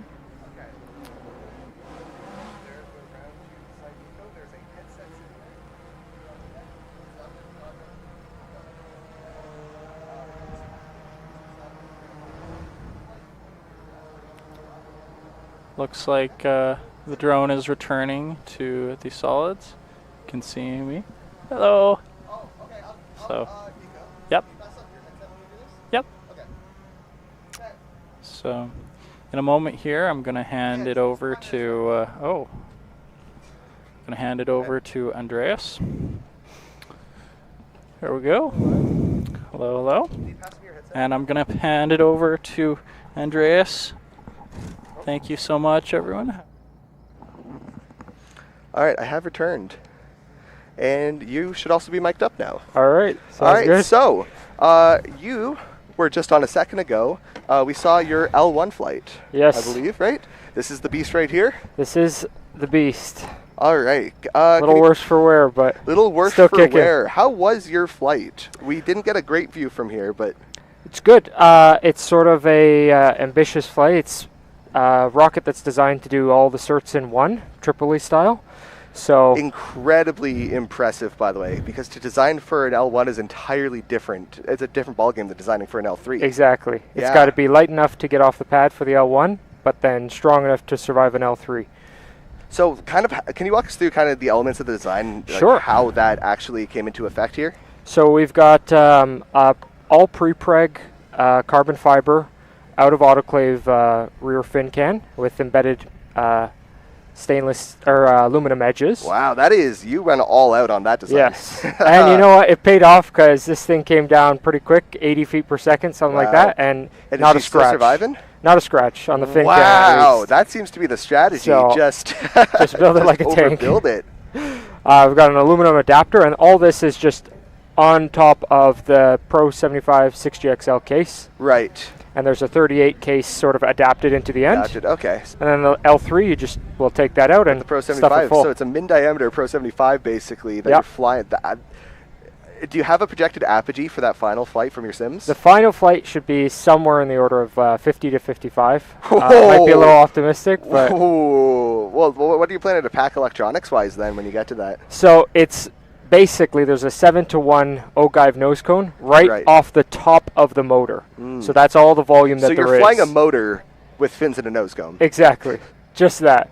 So you don't have much room for electronics. There's a flight camera, tiny little action camera, and then there's 2 Blue Ravens and a tracker. Right. The Blue Ravens I've heard are very, they have a lot of capability in a small package. They're excellent. Yeah. And everything's mag switched, so the only holes in the actual nose cone are just for your shear pins and for your camera hole. Right. Okay. Wow. That is a completely minimal rocket. That's. Yep. You're going to go for a hike to find it, I bet. I mean, it comes down at the same speed, right? Is that the strategy? Just maybe. Comes down quick, hit the ground hard, and she's still fine? You just pick it up 10 feet from the pad, yeah. That's awesome. I wish every recovery was that easy. Yeah. All right. So, any modification? You've flown. This is your first flight of that rocket. This is the first flight, yeah. Sort of an L1 attempt. Are there any, and you're using the same one for your L2 and so forth, are there any modifications you want to make now that you've seen it once? Yeah, so the main thing is actually just recovery packaging. I mean, there's a ton of recovery testing that was done, and everything worked really, really well on the ground. So I think there was just some oversights, technical oversights, small differences in packing that were done prior to this flight. And I think it resulted in basically both the drogues charges firing at the same time, which overpressured the nose cone. And so... other than that, it's fairly well done. The mortar, which shoots out the main, had basically a similar event. The mortar was so tightly packed, it just decided to crack the motor open rather than eject the main chute bundle. That's not ideal. But fundamentally, like, all the avionics worked, all the structure worked, the fin can is and the rocket's still in one piece. So basically just a new nose cone, and she should be good to go. That is awesome. Well, friggin' congratulations on thank you. On a flight that from here I couldn't tell what was happening, but seeing the rocket, I can't believe it. But explaining how you took this out of a friggin' autoclave, you have the overwrapped fin leading edges with the aluminum there. This is perhaps one of the strongest rockets I've seen, certainly for an L1. Yeah, I think it might be one of the most overbuilt L1s out there, but love to see it. It's a good strategy. All right, well, thanks for your time. Anything else you want to say to the folks at home? Nothing much. Just everyone enjoy your launches. Be safe. Have a fun recovery. All right. Well, I'll let you get back to it. I'll let you finish up the paperwork. All right. Sounds good. Good luck. Godspeed with your other launches. We'd love to talk to you again if you get them done in this competition. All right. Sounds good. Good luck with guys. Here. Thanks very much.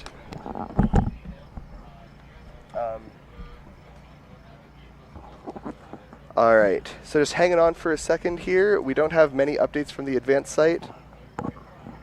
We'll let you know as soon as we have them. There's some activity from inside of the live stream tent. I will inform you as soon as I'm informed of what's happening, but I'm going to go through the chat again. We also make errors when we speak English. Not an excuse. The effort. Thanks so much. I am trying. Why is it scrubbed? I'm not actually sure the reason of the scrub. It was, I believe it was Laval. They scrubbed everyone who was at the pads on advanced. I'll let you know as soon as we have more information there. Clouds related would be a really good guess for me. If I had to guess, I'd say it's related to the weather. There are some lower clouds now that we didn't have earlier. Let's hope they clear out, though. It's hard to say. Sometimes it just comes down to whether the world wants us to launch or not. We can't really control the weather, unfortunately. Drone shots are great, absolutely. Alec and Yuhan are MVPs over here on the live stream team. When is Waterloo going? We don't have information for Waterloo yet. I haven't seen them on site. They're presumably over at Advanced. When they're on the pads, we'll have updates, and we should display that for you all. which teams to launch? Western, École Secondaire, yes, yep, and we've had several sport launches. I think you, is it Reese Penner in the chat for helping out with that? Yeah, those are the only 2 competitive flights that have gone, and we've had, I think, 5 sport flights that have launched as well. Is there one more of this rocket today? Launch. Is there one more of this rocket today to launch? We're going to have several more rockets flying, hopefully, pending weather. Nobody's at the pad right now on solids. There are several people at advanced. I suspect it's a weather hold, but I'm not certain. But we're going to continue coverage until we know for certain what's happening. Bring up a team member to discuss each flight. Maybe make it a requirement. I don't know about a requirement. If somebody's uncomfortable, we don't want to bring them on. But at the end of the day, students and non-student Rocketeers are so excited to talk about their flights. I'm excited every time I make something, and when it works, or if it doesn't, I'm even more excited. Because if something doesn't work right, it's always the best experience. I saw, is Lunch Canada returning? You'll have to wait and see. When is McGill launching? I don't have information on McGill yet. They're at the advanced site. I've got confirmation it's not a weather hold. So I'm not sure why it was scrubbed, unfortunately. I'll let you know as soon as we do.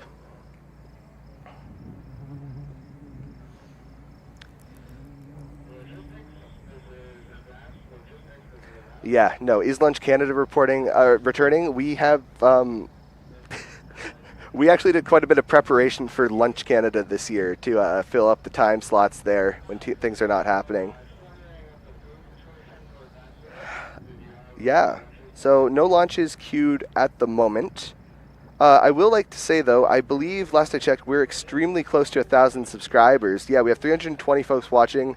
Guys, we're at 992 subscribers. 8 more and we make 1,000, and if we make 1,000 subscribers, that means Simon gets to eat. Simon being one of our staff at Launch Canada, one of the head volunteers. I just wrote, they're writing on a whiteboard in front of me. We don't have a teleprompter, but we have Nico writing on a whiteboard. It says, "Do not know why hold," and "Stand by on Lunch Canada." Both of which I think are very important information to include.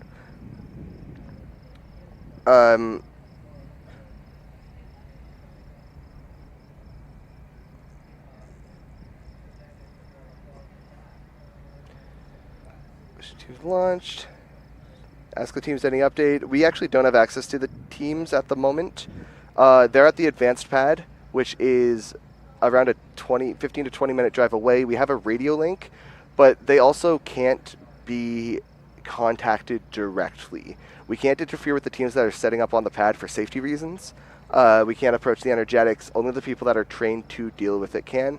And in addition, those teams are, honestly, they don't really want to be bothered if they're focused on setting up. So we can't really, Yeah, and I should have mentioned, sorry, the chat was not updating for me. We have weird internet up here. Scrubbed means that basically a launch was canceled for some reason, not permanently, just for the time being. We have limited windows that things can actually fly in. So for things like weather, that's one reason to scrub. We suspect loss of GPS lock. They might, we're not certain. But the team can call themselves to scrub for any reason. The launch command officer or the range safety officer, the two people that kind of say, yeah, we can launch, they can call a scrub for any reason. All sorts of different reasons that it can happen. Oftentimes there's a problem with the GPS and they don't have a connection. Oftentimes it is weather related. Sometimes it's related to their motor. There might be a problem with their propulsion system. We've had it a few times where there is somebody that's not supposed to be there out driving on the range, on a road that's closed, or out walking around in an area that they shouldn't be. And so we actually have to hold off the launch until they're safely away from what we call the ballistic zone, the range when the range where a rocket may land. Est-ce que fait son lancement? We are unsure of the status of Laval. We're unsure of Sherbrooke. I haven't seen Sherbrooke today. I am not sure. Thank you folks at home for the kind comments to us. We're trying our best. I said at the start, it's very difficult to communicate in the forest. We had to set up radio towers to relay our signals across. When is Algonquin going to launch? I have not seen Algonquin on site today, so I'm not certain. One thing I do know is that of the teams competing in the restricted or junior category, nobody is at the pad, so it will be a little while before we get anybody competing in restricted or junior. At advanced, it is anybody's tell. Anybody could know,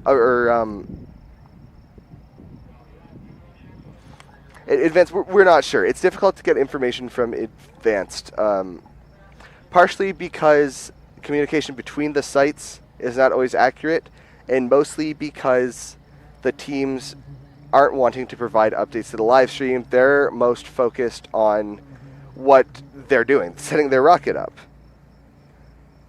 Any hybrids? Lots of hybrids this year, actually, including 2 liquids as well, which I'm excited to see. The most interesting hybrid, in my opinion, is... Oh, I'm being brought a whiteboard again. There's a team doing a 2-stage where the booster stage is a hybrid, and the sustainer, that being the second one, is a solid. So they're launching on a hybrid motor and switching to a solid motor as they get higher. And that's incredibly complicated. They said they couldn't find anywhere it's been done before. As far as I know, it's the first time it's ever been done. Nico's carrying a sign to me. Oh, it says Lunch Canada.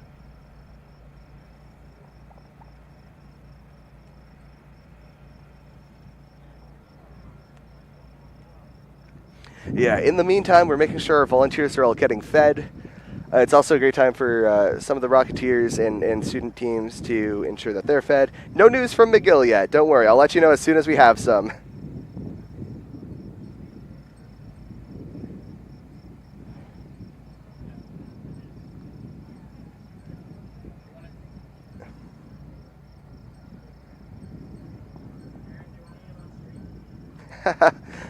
I'm okay for now. I don't really want to eat on stream. Thank you for asking, though. However, I imagine there might be some other folks who might want to give some reviews of the lunch.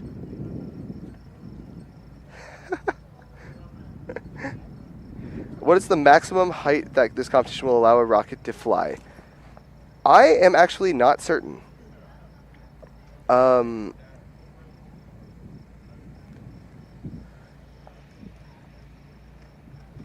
I know they need special clearance for a lot of them. I can't remember. What I can tell you is that, to my knowledge, the highest flight I saw was around 65,000 feet, which equates to about 65,000 feet is around...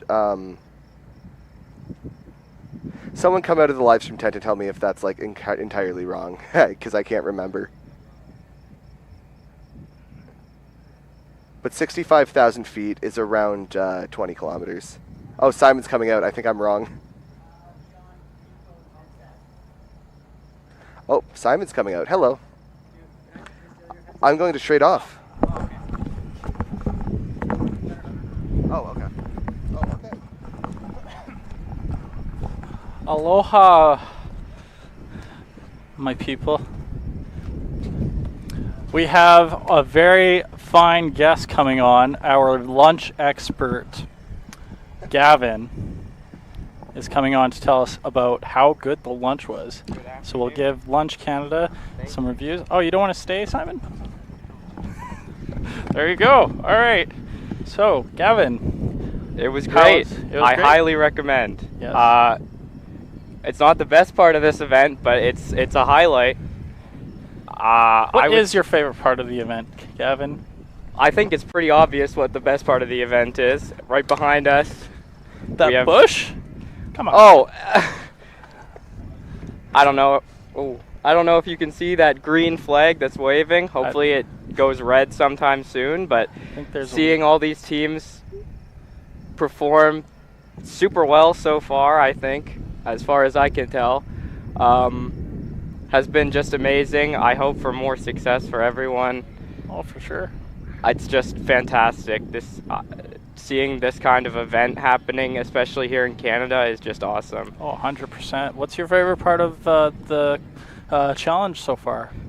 My favorite part? I think I've just loved seeing the reactions of the teams and the people who have poured their hard work into this, and seeing it all pay off is just fantastic.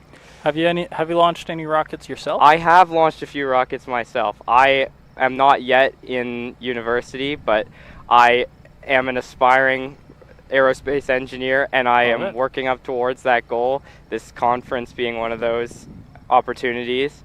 And I launch amateur rockets when I can. It's a little difficult sometimes because of just kind of the regulations and stuff that go into it, but I have a local club. I came all the way up from Ottawa. Oh, wow. So it's just fantastic to see this kind of development happening in Canada, and just the kind of the scale of university teams and commercial launch and everything is expanding, like ballooning at an exponential rate, and I think that's just fantastic. Yeah.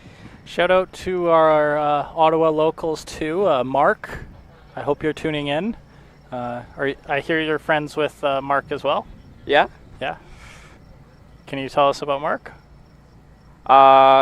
He's a great guy, just super inspirational. Like everyone related to this event. Actually, the way I heard about this was I met Adam at the Canadian Launch Conference that's held in Ottawa, and he said, "Oh, we're looking for volunteers, and we're starting up also high school teams and stuff," which I'm hoping to get started one of my own next year and my senior year of high school. So, just so many awesome people coming together to work on something like this, and I'm just so happy to finally be here and get to see all of this in person and get to be a part of it. Oh, for sure. What if any, do you have any certification in rocketry? I do not yet have certification. I'm legally able to get it started next year, so I'm hoping to get my L1 pretty soon in the future. But I'm going to do that as soon as possible. It's just right now I have not been, I'm not the age where that's allowed yet. I'm 17, but next year that's gonna be coming up. That's exciting.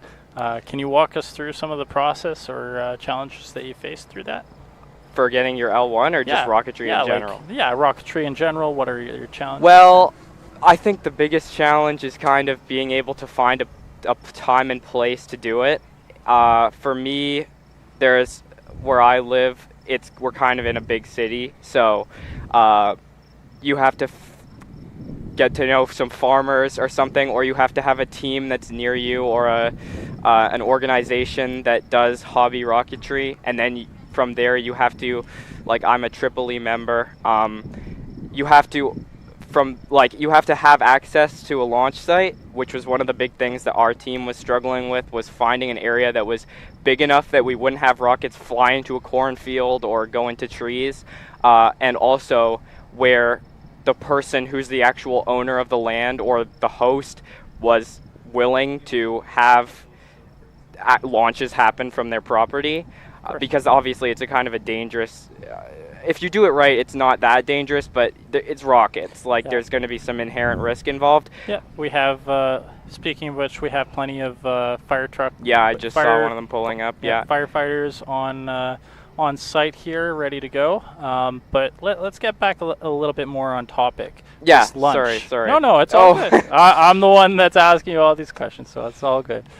So in terms of a lunch, what is your of Ottawa, what is your go-to lunch destination for all the folks who are looking to visit our nation's capital?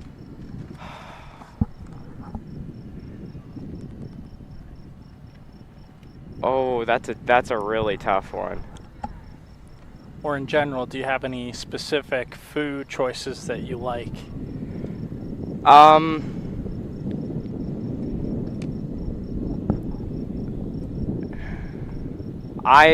There's so many good options.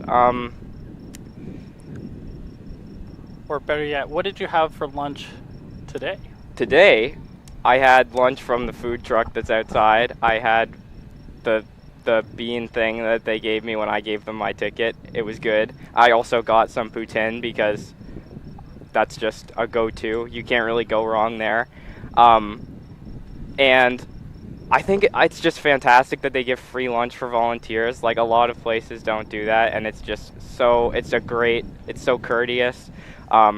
And I think it's a great encouragement for other people to come out and volunteer for this and become a part of the Launch Canada experience and just everything involved. Even if you're not super avid into rocketry or aerospace engineering, just being a part of this experience and all the perks and all the great people you get to meet and everything that comes with it is just an awesome thing.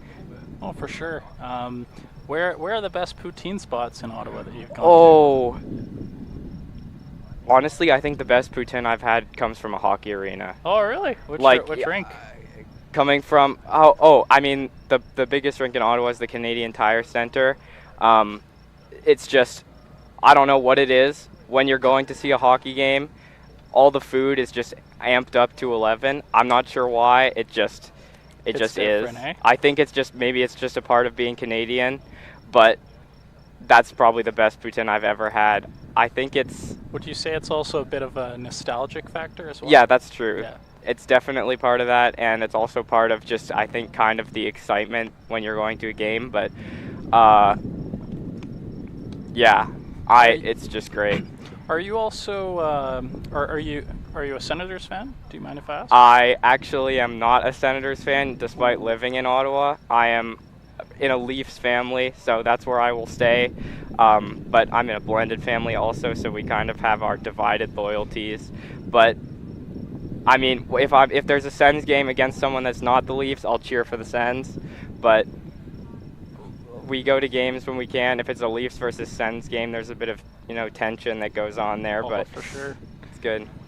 Yeah. Speaking of which, MDA Space actually just recently partnered with the Ottawa Senators now as well. Yeah, so MDA is making quite a big development in Ottawa. Actually, there's a couple MDA locations.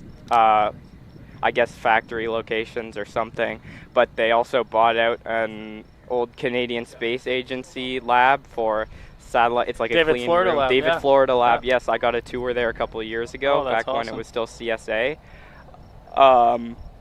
But it's so exciting. That's like right near my house. It's just so exciting to see the expansion that's going on, and MDA is I've seen them everywhere. Spreading across Ontario, what they're doing is so exciting.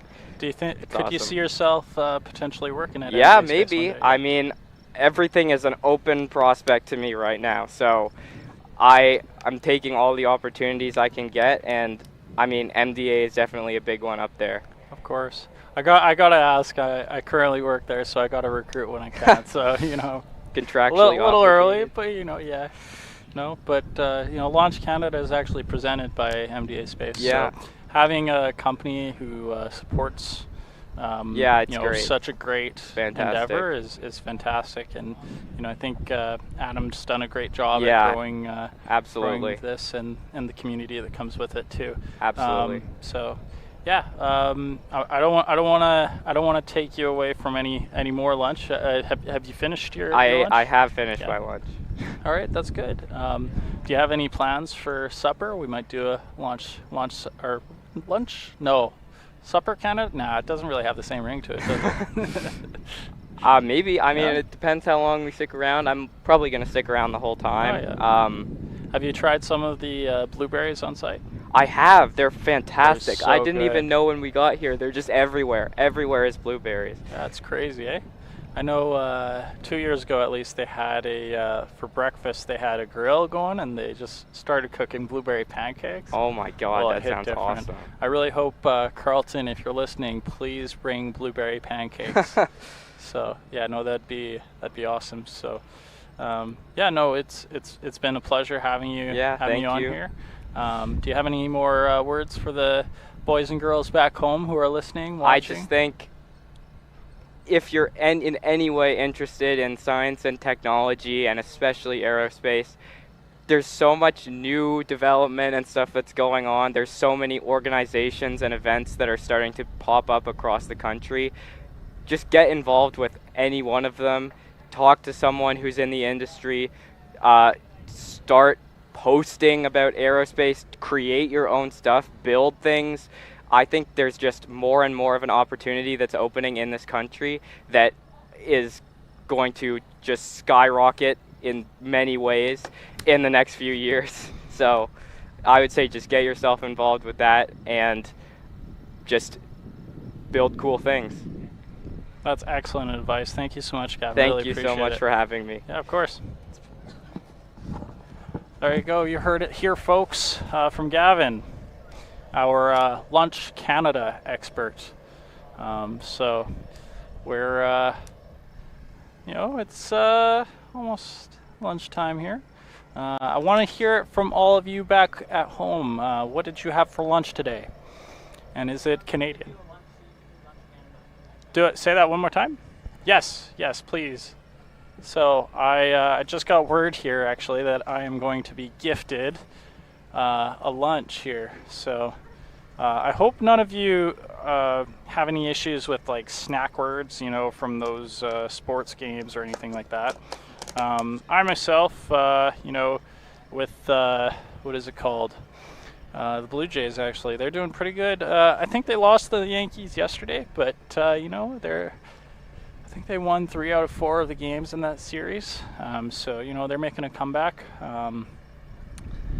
So I know I'm talking a lot about sports, but I think there's value in sports. Rocketry is one of them. You think of what you want to be when you grow up.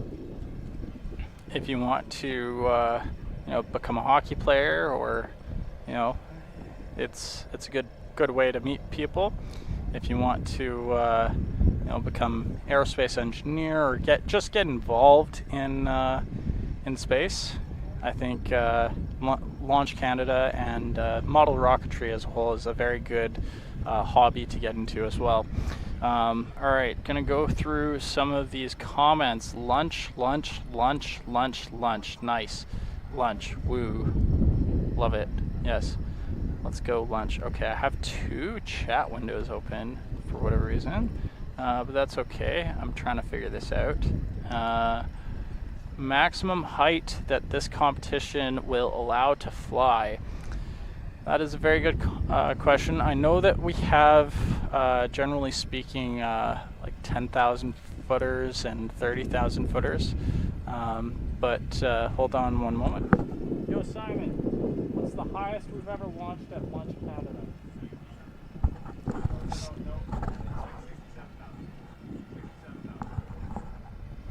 So you've heard it here, folks. NOAA has confirmed that the highest that we've launched is 67,000 feet. So that's pretty good. Oh no, I think I might be fired. Yeah, no, we're good. Oh God.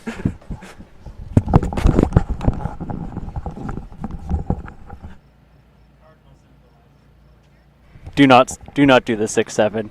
He's fired. You're never seeing him again. Okay, goodbye.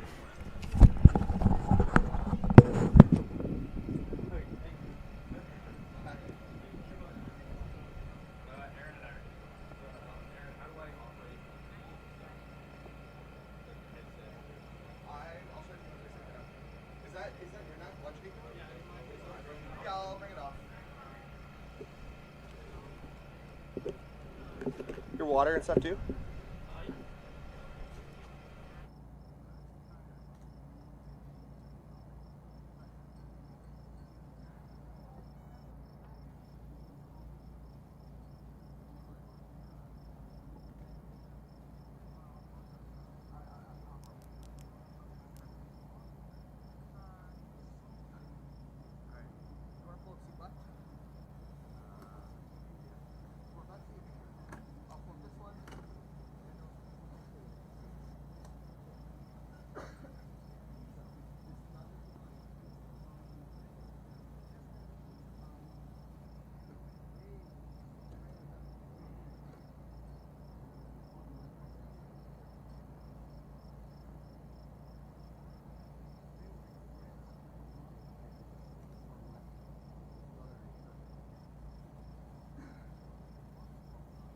soon as this goes down, it'll take our audio.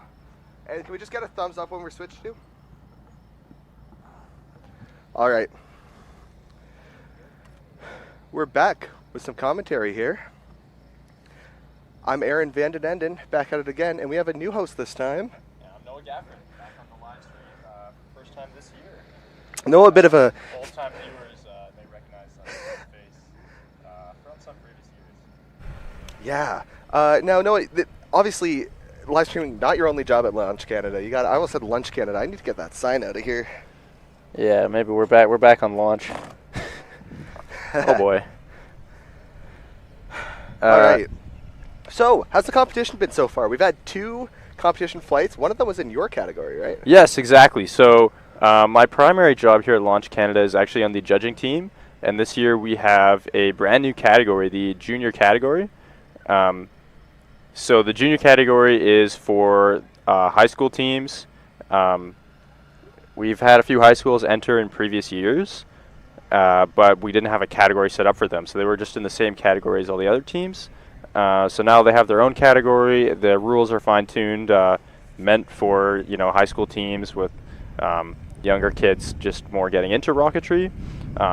So they have smaller motors, a little other rules to facilitate that, and it's been a great success so far. We have had several teams here this week, and one of them was actually the second team to launch for the whole competition this year, and that was it was a gorgeous flight L'École Secondaire Catholique Lancez-vous from Windsor. It's a French school from Windsor, Ontario. Yeah, and they had a beautiful flight. Straight up, perfect recovery. Didn't land too far away. They're just waiting to go on recovery now.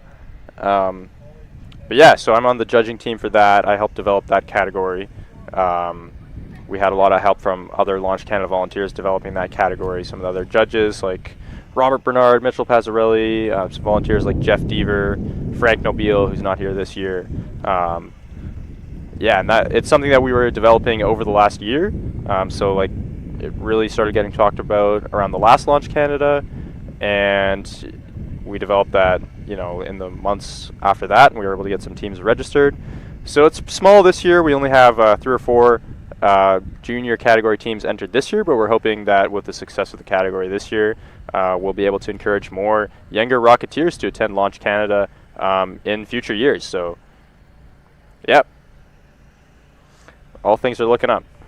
So such an exciting time, honestly, for all these, to have all these younger students, but being given an opportunity to compete alongside university students. I can't think of another competition or it's not even a competition, like I mentioned earlier. It's just not. It's called the Launch Canada Challenge for a reason. But I can't think of another event that does that. Well, NASA Student Launch actually has been doing it for years. But is that right? Yeah.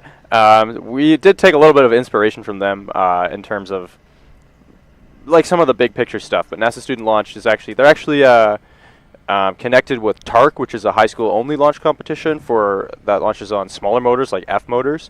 And the top performing teams from that are eligible to enter NASA Student Launch, which is a university level competition that happens every year, I believe, in Alabama or Carolina. It's somewhere in there in the southeastern United States.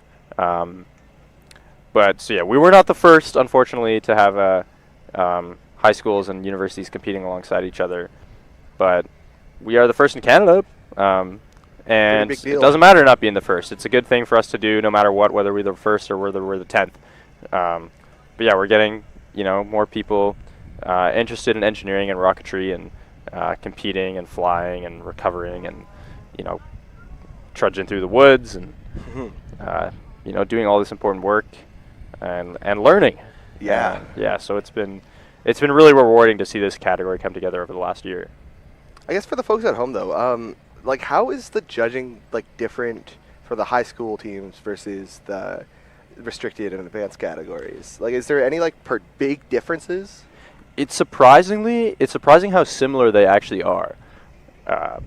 So we actually use the same judging score sheet for the junior category as for the restricted and the advanced category. So while the rules have been adjusted to fit what the abilities and the experience levels of these high school teams are.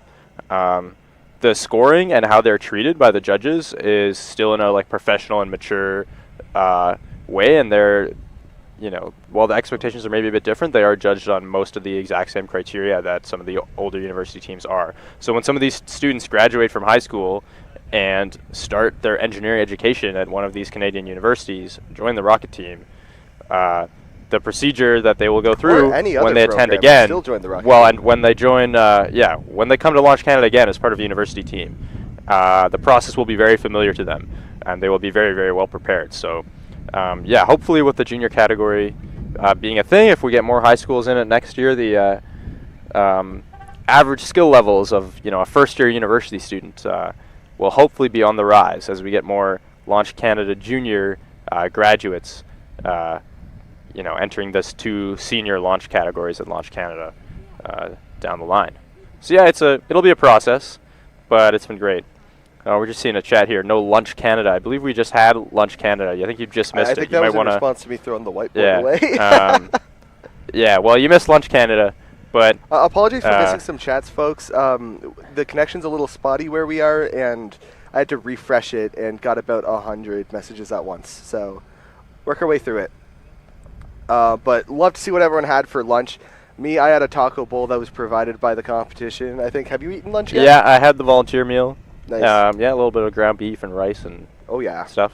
It's pretty good, actually. Can't complain for the great price of $3.99. Exactly, for things we were going to be doing anyways. Here talking about rockets. Yeah. All right. But one thing I'd like to do, if we have some free time, I think it would be fun to break out one of the low power kits and go through it.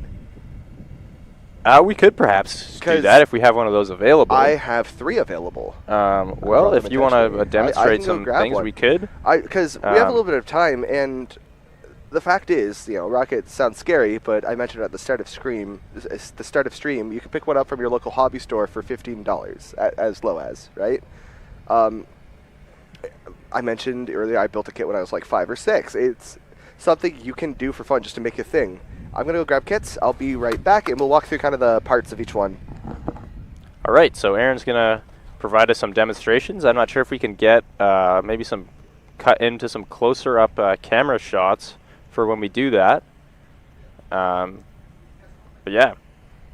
We'll take a look at some of the chat messages. Do we know in advance who is launching today? So it seemed like several teams were ready, and then the pads were scrubbed, and we didn't get any more details on that. So the teams that were ready included Laval, Queens, Waterloo, and I'm sure McGill, and I'm sure some more, but I can't remember the list. It was just we just got it over the radio a couple hours ago. But we will provide you with that information as soon as we get it, of course. All right, I have returned. I'm also just wondering for the folks in the broadcast center, if there's any way we can get a close-up camera for the table as well. Maybe get a sense of what we're actually looking at here. Now, what I really wanted to get was an Estes Alpha. It's, I think, the most popular model rocket kit in the world ever sold. They've been selling it for years and years and years. Yeah, since like the 60s or something. Yeah, and it's still just as good as the first time it flew. My dad had one growing up and bought one for me as well. And I've given plenty as gifts to people who I thought would be interested in giving it a go. It's a great little gift. Costs about, it's not expensive. It is inexpensive as heck. I don't have the sponsors list off the top of my head. Do we have any sponsors that would supply kits that we can shout out? I believe the Canadian Rocket Store, allrockets.ca. I'm not sure if they're a real sponsor, but they've helped us out for sure. All the teams order their stuff through there. They deliver stuff to Launch Canada for us. So even if they aren't a sponsor, which I don't know if they are or not, we should be giving them a shout out anyway. So yeah, Canadian Rocket Store, allrockets.ca. They sell all these kind of things. Based out of they ship KW, Canada-wide. right? Based out of Kitchener? Yes, they're in Kitchener-Waterloo. You can do a local pickup if you're near there. But yeah, they I've ordered plenty of rocketry supplies from them, from low power stuff to high power supplies, big motors. Yeah, most of the commercial motors that all these teams are flying at Launch Canada have probably been ordered through them. So yeah. And again, for production, I don't know if there's like a close camera available. I think the batteries are being replaced in all of them right now. So I'm being waved down. Oh my goodness, there's somebody going out to the pad with a sport flight of sorts. Yep, it looks like it. Is that an outreach rocket? Not sure if we have footage of that available, but looks like we'll be getting another small rocket flight for you guys to enjoy in the next, short while. You know if it'd be possible to get a close-up camera of the table? No rush. Sun's coming back out. Ooh, that is great news for folks looking to launch. Cloud coverage means no rocket launches.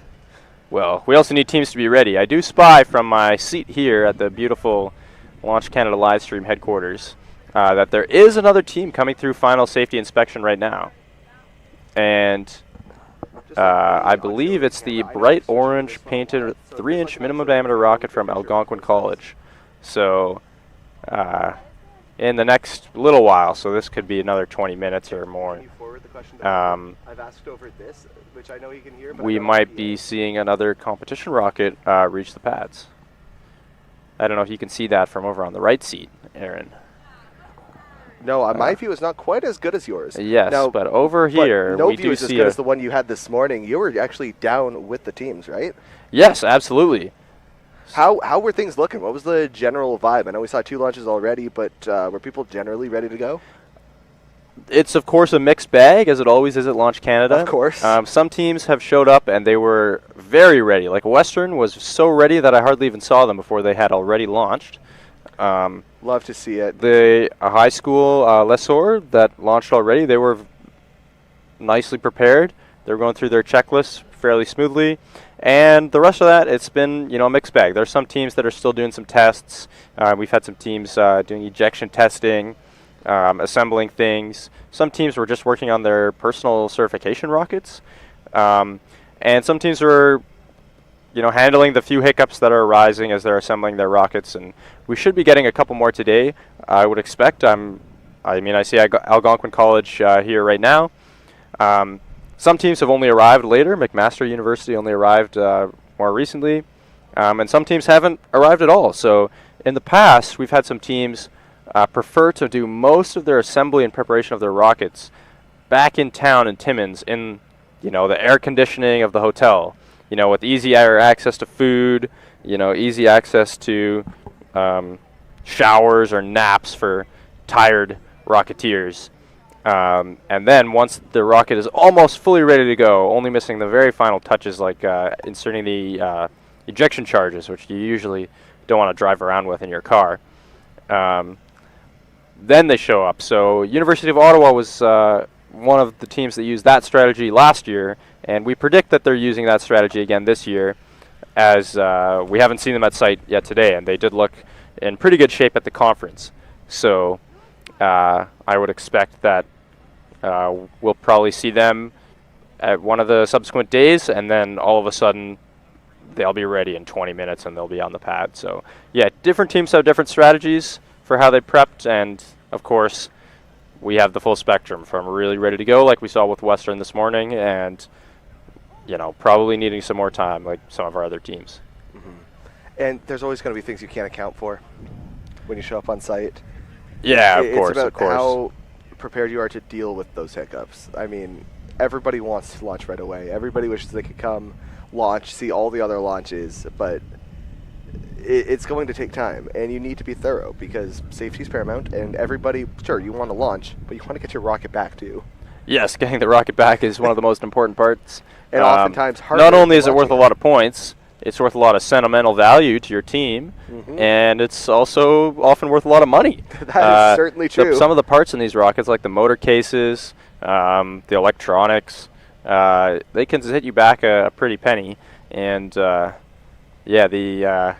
university bigwigs handing out the budgets won't necessarily be too pleased if you lawn dart a Pro 98 6-grain XL casing out into the boreal forest, and especially have to buy another one of those bad boys. They'll look at it and say, why do you need another giant aluminum tube? And it's like, no, it needs to be precise. Like, no, just go to Home Depot, pick up a PVC pipe. No, that's not how it works. You need the proper casing. The precision's important. Yeah. Just checking up on some chat messages here. Thibaut, high one is McGill launching. You know as well as we do, they seem to be ready. They were announced as being one of the teams that would have been in the salvo in advance that had been scrubbed. So when we get more details on why that salvo was scrubbed, we'll be able to tell you guys. And then I see a message from my friend Simon Olivier who says he's honestly just here for me. So I appreciate that, Simon. I'm glad you're tuning in. We miss you here, buddy. Yeah, we got to do another rocket at some point. I think you know what I mean by that. I think I know what you mean. It's we actually found the motor casing from that, which is absolutely remarkable. And another message here from looks like a ham call sign, Hamnetics V5SAR. I wonder what the hotel thought for teams working on the rockets at the hotels. And, it's a rite of passage as a student on a university rocket team to do some work in the hotel that maybe the hotel shouldn't see. We've seen drill presses in bathtubs, angle grinders in the parking lots, you know, orbital sanders in the kitchenette. It happens. Yes. It's very similar to when you have your hockey team all in a hotel, except all of them are carrying power tools. All right. And all trying to be respectful to the hotels at the same time. I hope. If we have our cameras ready, do you want to demonstrate the model rocket? Sure, we can take you through a kit. I don't know if our camera operators can hear us or can have appointed at the table. Get a good view of what we're looking at here. Anyways, yeah, we're trying to demonstrate some stuff here. I'm going to trust. Our producer will yell at me if anything looks bad. So I believe we have a camera on here. Hear that, Michael? I trust you, buddy. All right, so this is a typical rocket kit. It's a little windy, so I'm going to be careful. This specific model is called this is a Raven. It's by, I believe, Estes. Yeah, it's by Estes. Estes is one of the manufacturers that makes these easy at-home kits. And it'll come with a lot of contents that if you've never built something like this before, you might be like, what the heck is this? It's a bunch of cardboard tubes. Cardboard, surprisingly, one of the best materials ever invented, by the way. Folks at home don't know. We all know it quite well. It's basically a wood composite, like before composites were even a thing. Exactly. Yeah. But no matter what, if you get a kit rocket from the store, it's going to come with an instruction manual, which, honestly, you can follow this instruction manual and know pretty well exactly what to do. It's very straightforward. I mean, you don't need to follow an instruction manual to know exactly what to do. Sure, but if it's your first time, pretty important. Yeah, so usually you've built these kits before, right? Oh yeah. I mean, we should get some glue and just build this. I tell you what, I prepared earlier. Now I bought sandpaper, but it's in Carl's car. And well, we don't need the sandpaper. We don't need the sandpaper. We don't need the sandpaper. We don't need the sandpaper. Dang, I was gonna do a really good job with this. Okay, so I got some. Whoop. Now, typically at competition, here I'm just gonna check a couple more chat messages here. Go for it. Have you seen Sherbrooke around? They would be at the advanced pad, so if we're able to get you some coverage from our colleagues at the advanced pad, we'll be able to give you an update on Sherbrooke. But here at the solid pads, we unfortunately don't have any updates on Sherbrooke. And then Aiden is asking, are we building it? It appears we probably are. I think we're building a Raven And today, one more folks. message from Majid.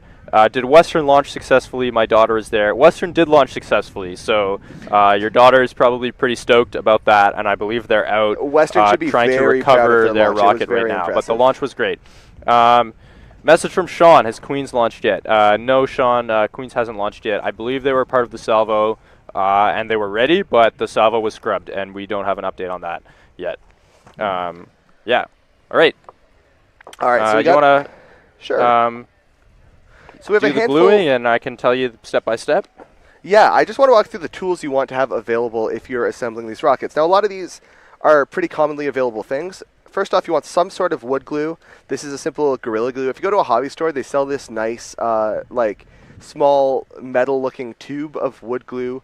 That's what I recommend if you're building your first rocket. This is just what I had on hand, and we're not being particularly careful about it. High-power rockets will use stronger adhesives, oftentimes two-part epoxies, which taste delicious. This is a joke. Don't eat epoxy. But they're much stronger. But wood glue does the trick for this. And while these rockets are going to way up in the sky, this here will probably go to like 100 feet max. Well, probably a couple hundred. Depends. Usually the kit will tell you. Oh yeah. It doesn't. Thrilling flights to 600 feet. So it depends on the motor. Feet. But yeah, so if we can get that. Yeah, 600 feet. Great art on this one, by the way. This is looks like a bit of an older kit. Older kit. I got the first thing. Got the shiny little decals, little decals. I'll put those away for later. That's the last step, and I think the coolest step. A message from Guillaume. It's telling me to glue a reload straight into the cardboard tube and see what happens. That would probably work a lot better than the rocket that Simon Olivier and I built a couple of years ago. Guillaume, I want you to stick around. I have here in my case a bunch of tubes, and later this week we're going to be designing and building a low-power rocket with chat's help. Yeah, so stick around for that. I don't know. I hope we don't have to launch it because I'm afraid of what results. Yeah. Apparently, according to Krypton Blue, you still owe Carleton InSpace a shower from 2024. Oh. So they're waiting. I bet them something. I can't remember what, but I said I would take a shower in the basement shower in their Airbnb in exchange because I don't remember why, but I said I would do that. And yes, I do still owe you folks taking a shower in the sketchy Airbnb basement. While you guys are building your L1 rockets. That absolutely is required. I haven't forgotten. All right, let's get to the blue. Oh, boy. So I'm going to... Oh, no! I don't know if Chris is going to be saying winds are nominal right now. Winds seem a little bit... off nominal. So... Maybe a bit norminal. A little bit norminal. So I'm going to go through some tools really quick. I don't see the blades for my X-Acto knife. Counterweight.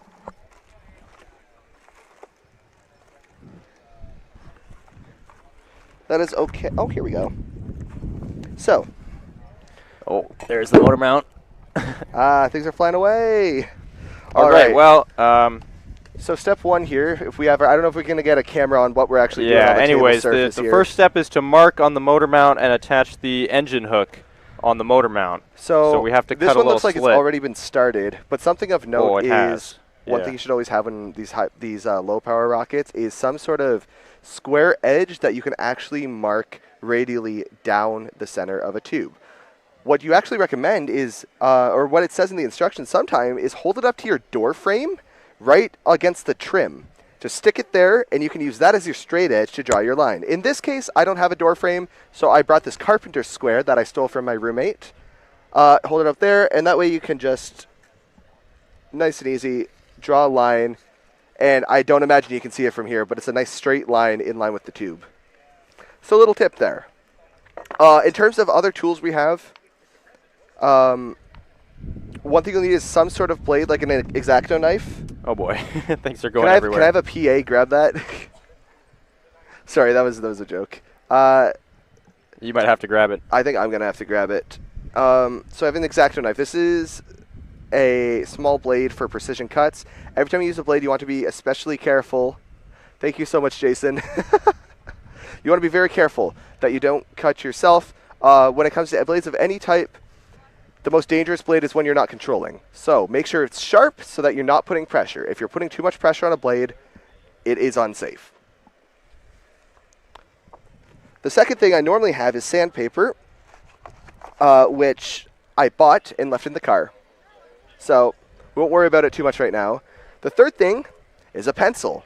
I just marked that line there with the pencil.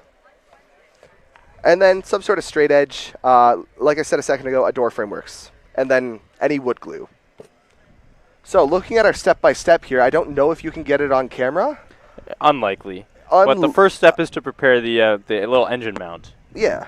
So do we have the tape available? Yes. I have Scotch tape and masking tape. Sorry, this is something else you will want, likely, is a little bit of tape. I think the masking tape will probably be the suggested one. So you want to cut me a couple circumferences of... Oh, and one more thing. If you don't want to scratch up the table, get your roommates or your parents mad at you, something underneath your cuts so you're not scratching the table or tearing the Launch Canada tablecloth is ideal. So I'm going to cut off a nice little piece of masking tape for Noah there. Yeah, you could just rip it. We don't need a... this is really not good masking tape, so... Well, we can use this. We could use this tape. Scotch tape might be a little bit easier for now. Yeah, let's use this other tape.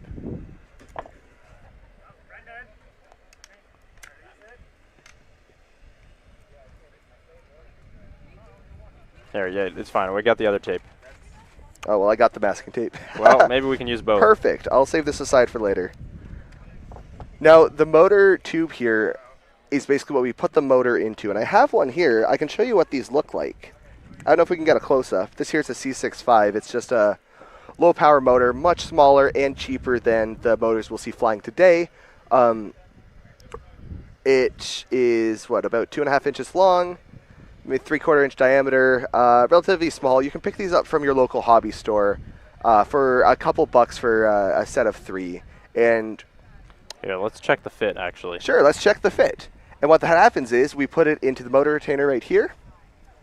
And looks like she holds pretty well. They designed this pretty well. Awesome. There we go. So I'll put this back in. All right, so the next step is the centering rings, which are here. We can punch them out of the cardboard. And you don't need this kit to follow along. All of these kind of beginner-ish low-power rocket kits are exactly, they're very, very similar in terms of how they are defined. In terms of how the instructions go. They're very beginner-friendly as well. All right, so we got 2 rings. One of them has a little cutout for the hook. This one is the bottom one. One thing we want to make sure we do is oftentimes put the glue onto it before we slide the rings on. So this is what it will look like, but then Aaron will take it apart and put some glue on. Yep. Put some glue on right around the ring of where our parts are going to go. I'm being excessive with the glue. You don't want to use too much because it adds weight and it's not super necessary and takes longer to cure. But for the sake of entertainment and mess, yeah, I hope we have some blue towel somewhere. I forgot to pack some. And I will install these here. It will be a little bit of time before that glue dries. Yeah, they shouldn't be right at the end. We have to put them. Put them in a bit. This one here can't slide in at all, but this one can be in a couple centimeters or a couple millimeters. That's pretty good. There we go. So that'll have to dry. One thing you can often do, if you're not afraid of getting your fingers dirty, is basically come along the edge with your finger and basically smear it in. You can do this with wood glue. Don't do it with epoxy or anything. Make sure you're wearing gloves if working don't do it with CA glue, or also known as super glue. Oh, absolutely. I wouldn't recommend super glue for most parts of building a rocket. A couple more messages. Thibaut says, could we text it in the chat when McGill launches? Sure, we can't confirm that we'll be able to do that, but we can try and inform whoever's going to be on the host at some point. As soon as we're aware McGill is launching, that you will definitely hear it, but we'll try and notify some launches in the chat as well, so you can scroll back if you miss it. Some cheering for a UBC rocket. Definitely Heck yeah. UBC rocket will appreciate that. Plenty of friends at UBC rocket. And when is UBC launching? They were still putting the rocket together, but I would expect they're hoping to launch today. They were making decent progress, so as long as we have good weather later this afternoon, I wouldn't be surprised if they are able to launch today, but not within the next hour or so, I don't think. All right, what is the next step on our kit? Well, I believe it's the fins. It is the fins. It is sanding the fins, which oh no, there are, since we're sitting on sand, sometimes our chair sinks into the sand and we fall a bit, so I'm just watching that. I thought we don't have any sandpaper. Haha, that would be great if we had sandpaper. But the fins look pretty smooth already, so I think we can skip that step. Yep. You want to sand the outside. There is one thing you kind of want to do, and it involves kind of turning it into what we call an aerofoil. Essentially, you want to sand the back edge. It's to make it a little bit more aerodynamic, so it flies a little bit straighter and a little bit faster. Usually what you want to do is this back edge, say this is on the side of a rocket like this. This is where it's going to be mounted.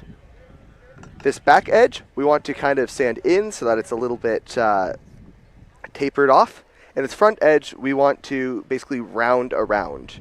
There are different geometries. That's how I've always done it. You can play around with it and see what you like best. At this scale, it's not going to make a very big difference. What is important is the direction of the wood grain. So when you're working with wood, there's kind of, it is directional. You look at the grains, you say, oh, it's going this direction. What we don't want is to put a fin in like this. I hope. Yes. Taco bowl. What did you eat? Taco bowl. The volunteer meal from the truck. It's For the teams who have 4 vehicles parked on the entryway to advance by the porta potties, about food. Please move your vehicles. The thing is, if it's like this, well, the wood grain, it's not very strong. It's not being reinforced. We can bend and snap that. That's do not do it. We don't have any spares. But if we do this, like that, all of a sudden the wood grains are going into the tube. Much better. So we want to make sure when we do that, it is nice and straight. But assuming our fins are prepared. Yeah, and the next thing is just to attach the motor mount tube into the body tube. So we're going to attach some glue. I'm sorry? All right. We might be interrupting our rocket build shortly as there is a team heading towards the pads. So maybe we can get some camera shots of the team driving towards the pads. Looks like they have some members walking as well. And that's Algonquin College Rocketry. So this is their first time ever at Launch Canada. Very, very exciting. And they have a quite impressive looking rocket. It's a 3-inch minimum diameter rocket on a M2245, which is some serious motor. So, yeah, they're on their way out there. The pad is still green, but it should be going yellow at some point, and we should be able to bring you another launch. Something else I'm really excited about for Algonquin. I don't know if you got a chance to see it, Noah, but the leading edge of their fins, it's a solid piece. They don't have a fin can. They have a 316 stainless steel 3D printed fin leading edge. Yeah, it looked seriously impressive. The Algonquin College, it's not a university. It's a technical college, and the students there are very, very hands-on, and they're very, very skilled with their hands.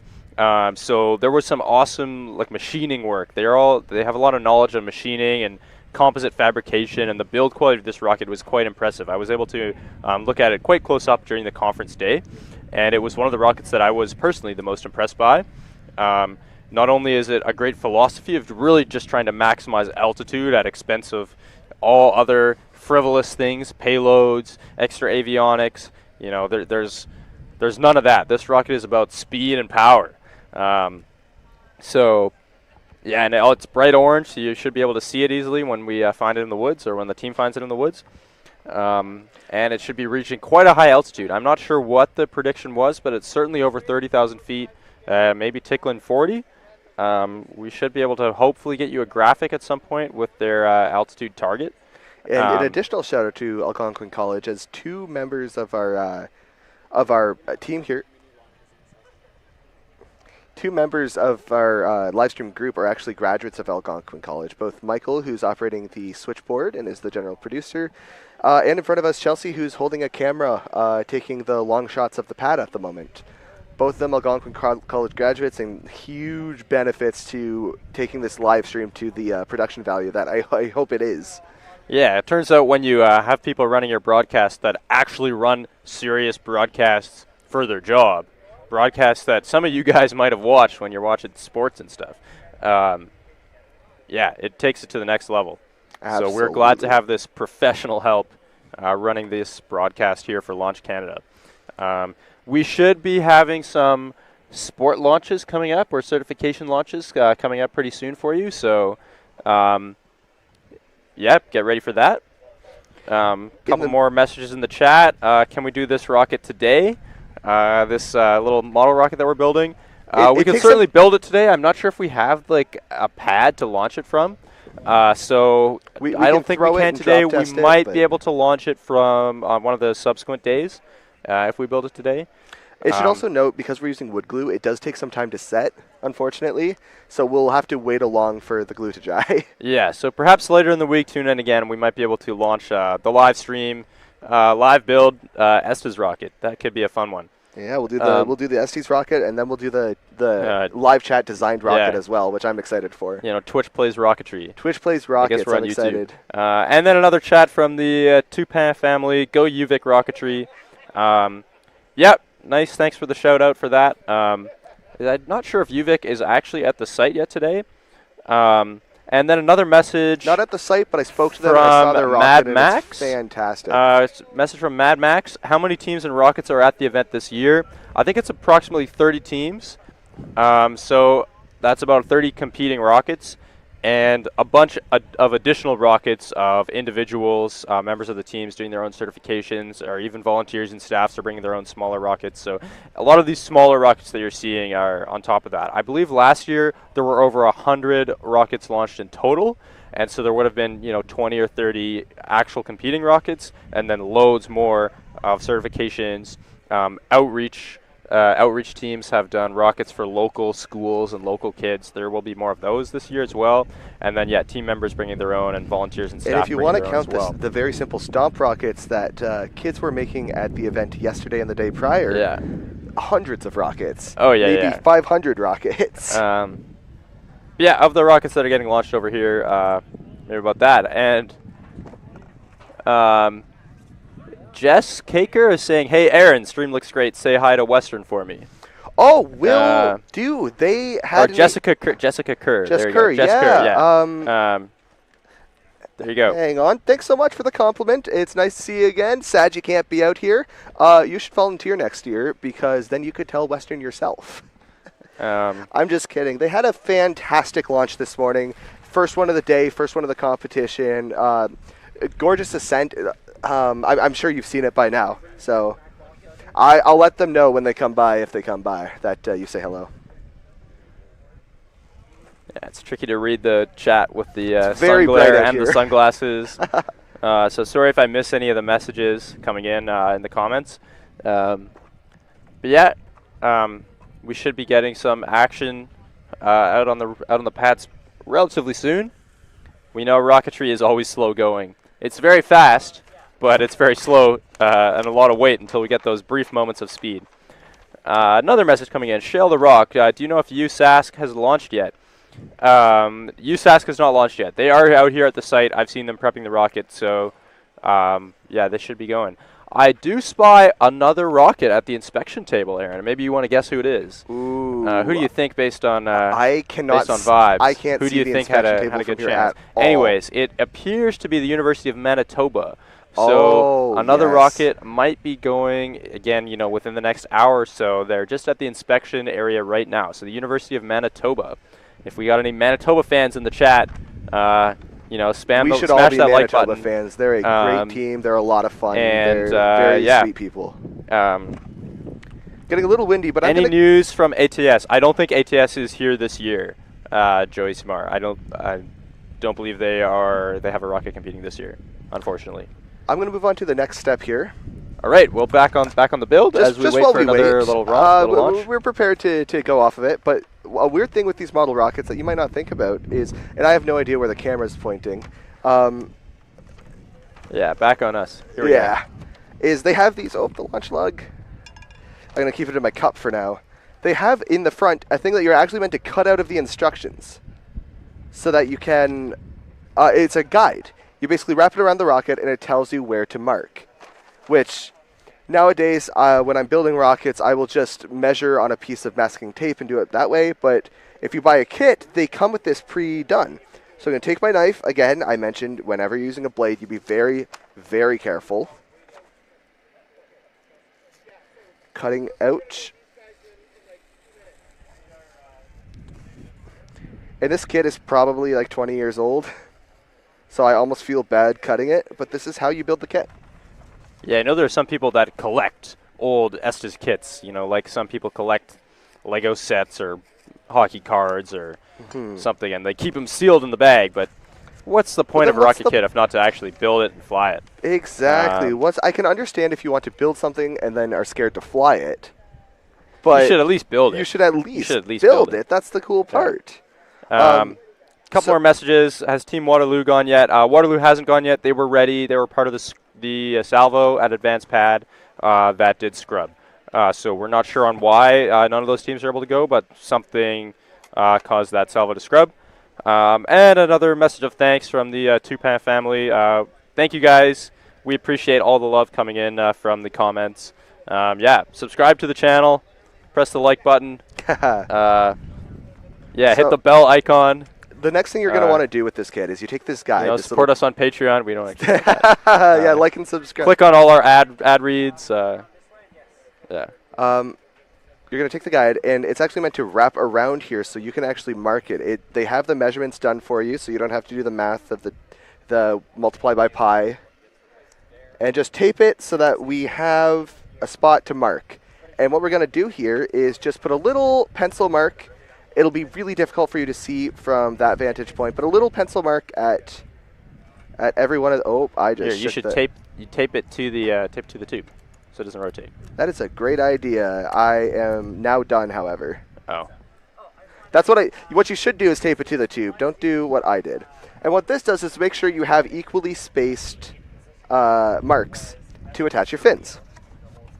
Don't throw this out. You're going to need it later. Yes, you do need that later.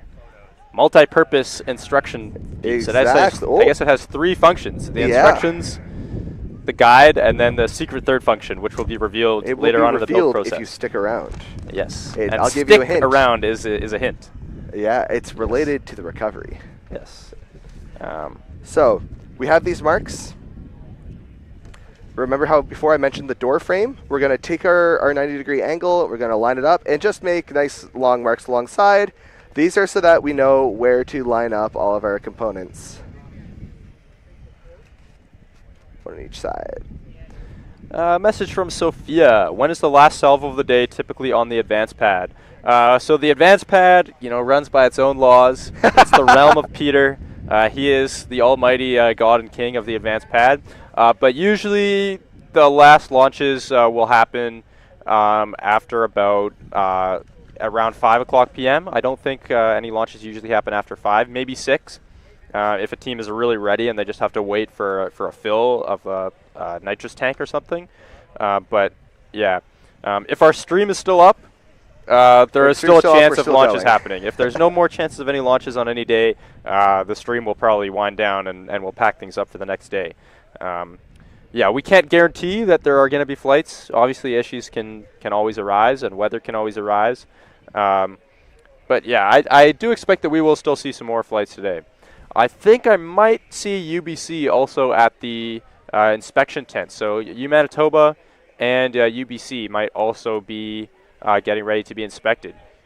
So a couple more rockets at least here at the solid pads will happen today. Flyers ready to go? Ready. Excellent. So all right, we're going to get some launches today. Yep. Yeah. Guys are clear. Team is up. Winds are nominal. Or sport pad? Sport pad. Got it. So somebody flying a sport rocket today. We don't have a lot of information about it just yet, but we will. 4, 3. All right. 2. It's about to go. 1. Oh, that's very horizontal, but a lot of weathercocking and a nice Smoky Sam motor, but should be low. Which motor mix is that? Is that the Smoky Sam? I believe so. That was a Smoky Sam motor.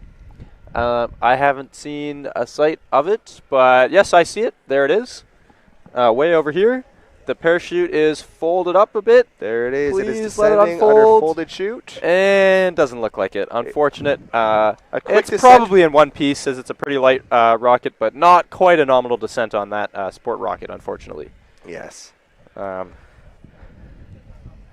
right. Nice and quick. Hopefully isn't too far of a hike for that individual. Was that the only one, Simon? Simon. Just verifying if there are any other at the support pad. And pad Charlie is closed. Oh, wait, no, that's not. Oh, it looks like we're being delivered some dessert Canada over here. You should, give us another fork here. Oh, are we digging in? I think we're digging in. My apologies for the sound that we're going to get here. Well, when you put it in your mouth, you should flip up the microphone there.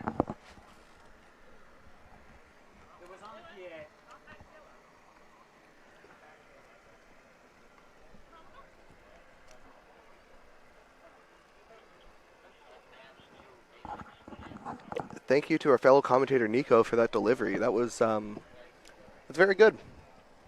Who doesn't love a poutine? A poutine. Yeah, they say we're volunteers and we don't get paid, but this looks like payment to me. They're paying us. Maybe we can get some zoom in on the food. Yeah. Look at that quality. This is thanks to event supporter Your Choice Culinary from Timmins. They're the food providers. They have the food truck set up here, selling food, giving free food to the volunteers with the bowls. I think we had to pay for the poutine. Yeah. Another message, what is happening at Advanced. If we know, we will tell you. We should be able to get you some coverage from the Advanced pad at some point, and they will have more to say about what's going on at the Advanced pad. But at this moment, you're stuck with us over here at the Solid pad. Yeah. Hopefully we're not too annoying for you. Myself and Noah, we're big Rocket fans, so we'll talk a lot of Rocket talk. If there's anything anyone in chat don't understand, please don't be afraid to ask. We're doing our best to explain it to all the family and friends at home, those who maybe aren't the most familiar with rocketry. If there's something you don't know, ask. We'll let you know. That's the whole goal of this, is to try to bring this competition back to you folks so that you can see. And when we don't know the answer, like the million times that we are asked what is happening at Advanced. Or when is McGill launching. Or when is McGill launching, yeah. Yeah. Then we'll just tell you we don't know. Yeah. Yeah. We should just have the whiteboard up saying we don't know what's going on at Advanced, and we don't know when McGill is launching. maybe our director Michael can put that up on a graphic. We just leave it on. We just got a message. Do we have any news on the McGill launches? I don't know if that's a joke and they're in on it, or if they're genuinely curious. But no, unfortunately, we do not have any news on the McGill launches. You know what I have? What I know is we have a news ticker. Have you seen that? I have seen the news ticker. The news ticker. That would be really funny. Yeah. Perhaps we can put the ticker. Anyways, we're getting some likes coming in the chat. So thanks a lot for everybody watching. I don't know how many of you there are right now. Maybe we can check. 282 people are watching right now. Incredible. Yeah. If you're watching, I'm curious where everybody's watching from. So send in the chat where you're watching from.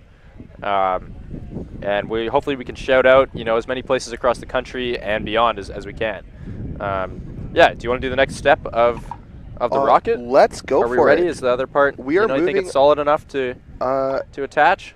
I think so. It's not cured, so I got to be very careful. Well, yeah, we're gonna need some more glue before you do that. Yes. The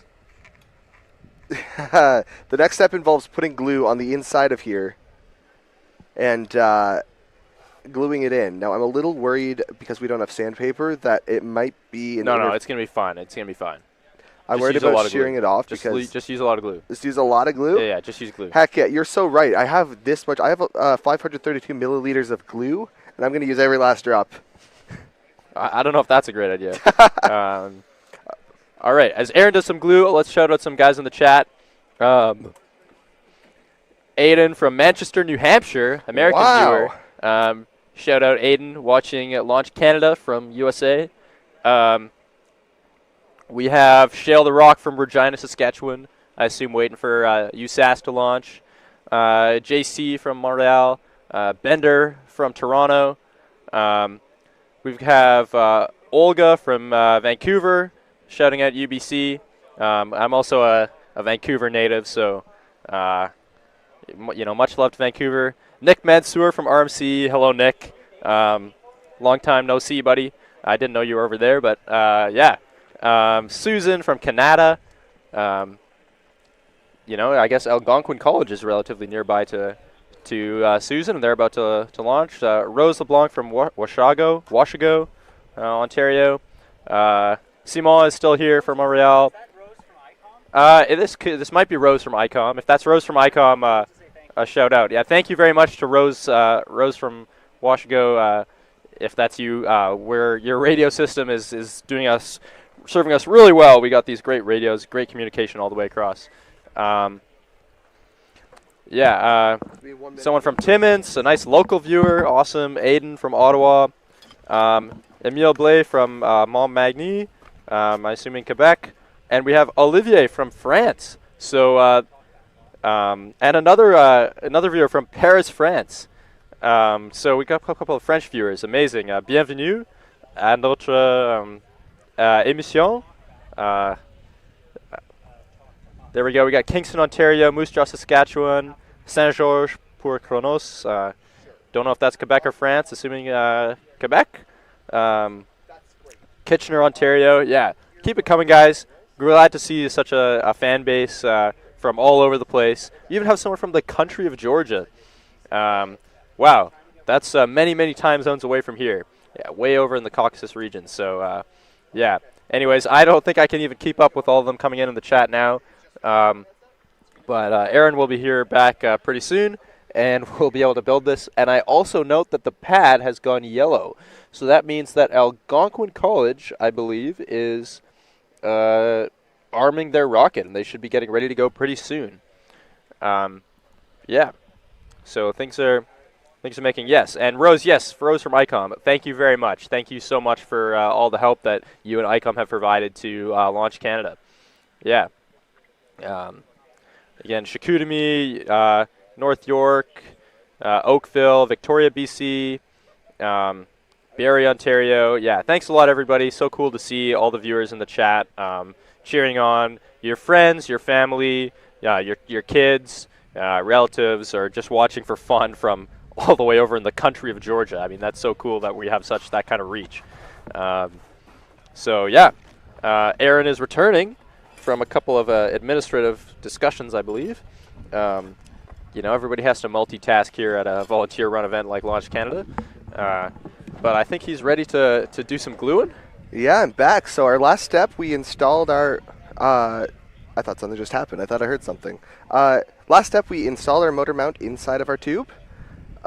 This, basically, you put little glue rings on the inside, and then you just shove it in. You don't have to be too precise with these low-power rockets. As long as it's secure, and you're using a strong glue, and it's a decent fit, it's going to hold up just fine. Obviously, in high-power rocketry, you want to be extremely precise. One thing I like to do in particular with the glue is, like I mentioned before, do a little spread. If you use your finger, you can make what's called a fillet. This is basically... I put some glue in the inside, taking my finger and spreading it around. It's basically shoving a little bit of glue into the cracks, but it's also giving it more surface area connected. Basically, more of the pieces are glued together that way. It makes it a little bit stronger. And I will not be using the talk box until I'm done with the glue. Will this let us hear Michael? Yes. Perfect. Yeah. Does it work for both of us or just mine? Neither right now because I haven't hooked up the headset. Can you grab it from your... Sure. Is the plan to hook it up to both headsets or one headset? Okay. Okay, cool. You want this on here? Sure. All right, sorry. We're being delivered new technology. It's exciting. Can you... no. A little bit of how the sausage is made here. They gave me this little funny box that lets me talk to our producer. Some more messages coming in. People from Victoria, BC. Another one from Paris, France. Another message from someone who might be in a galaxy far, far away. I've seen first he was on Naboo, and now he appears to be traveled at light speed to Tatooine. Another one from France. Oh, I'm glad you got out of that Trade Federation blockade. Yeah, someone from Oka, Quebec, cheering on Ornos Polytechnique. Some people cheering on Queens, Laval. Yeah, what time is the last launch? We don't know, but probably before 5 o'clock or so. As long as the stream's still up, 5 o'clock you might see something. Yeah. Thanks to Simon in the foreground. Our volunteer here, Simon, working hard, preparing some stuff. Never mind. Apparently the camera's not on us right now, so they can't see him. Know that Simon's here, and we appreciate him. He's been working so hard at Launch Canada the last bit, managing a bunch of folks on live stream and folks involved with the media side of it as well. Much of our communications through social media.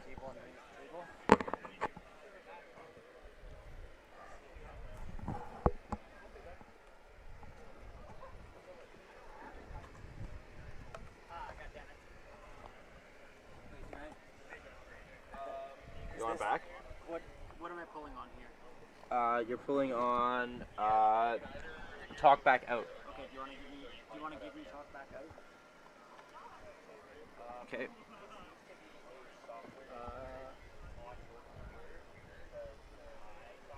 And give me back the cable. Yeah, it's yours.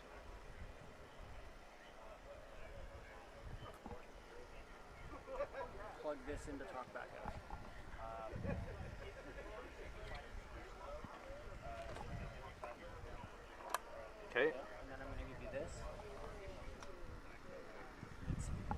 is not plugged in right now except for main out. Well, mic in and IFB in. It will be IFB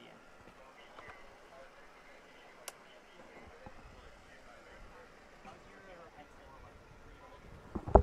All right, I'm assuming you folks on stream can still hear us. Apologies, we're just rewiring some audio stuff. Hang tight. I hope you enjoy these lovely visuals. Some more messages coming in, cheering on Queens and Ornos Polytechnique.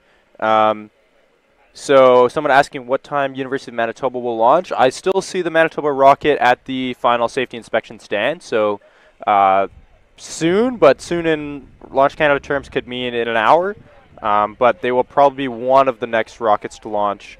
But we still have Algonquin College out there now, so they'll have to launch and clear the pad and then get Manitoba going. So, yeah, I would say perhaps an hour for Manitoba, but things are always subject to change. Unfortunately, I can't give you a solid one. There's some cheering on for University of Alberta as well from Lethbridge. Great rocketry club down there in Lethbridge. That's not live right now, so keep talking on this until I give you a signal. Okay.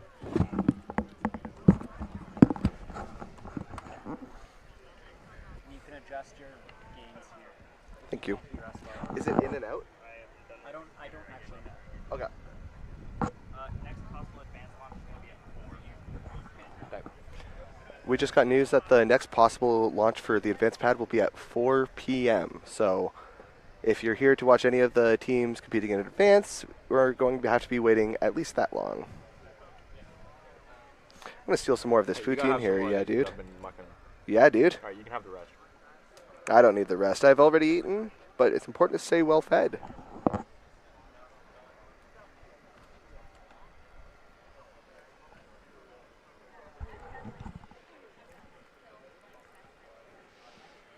Ray Hutt is saying, what a nice improvement over last year's broadcast. Much clearer sound and picture and far fewer cutouts. Must be much better internet connection out there.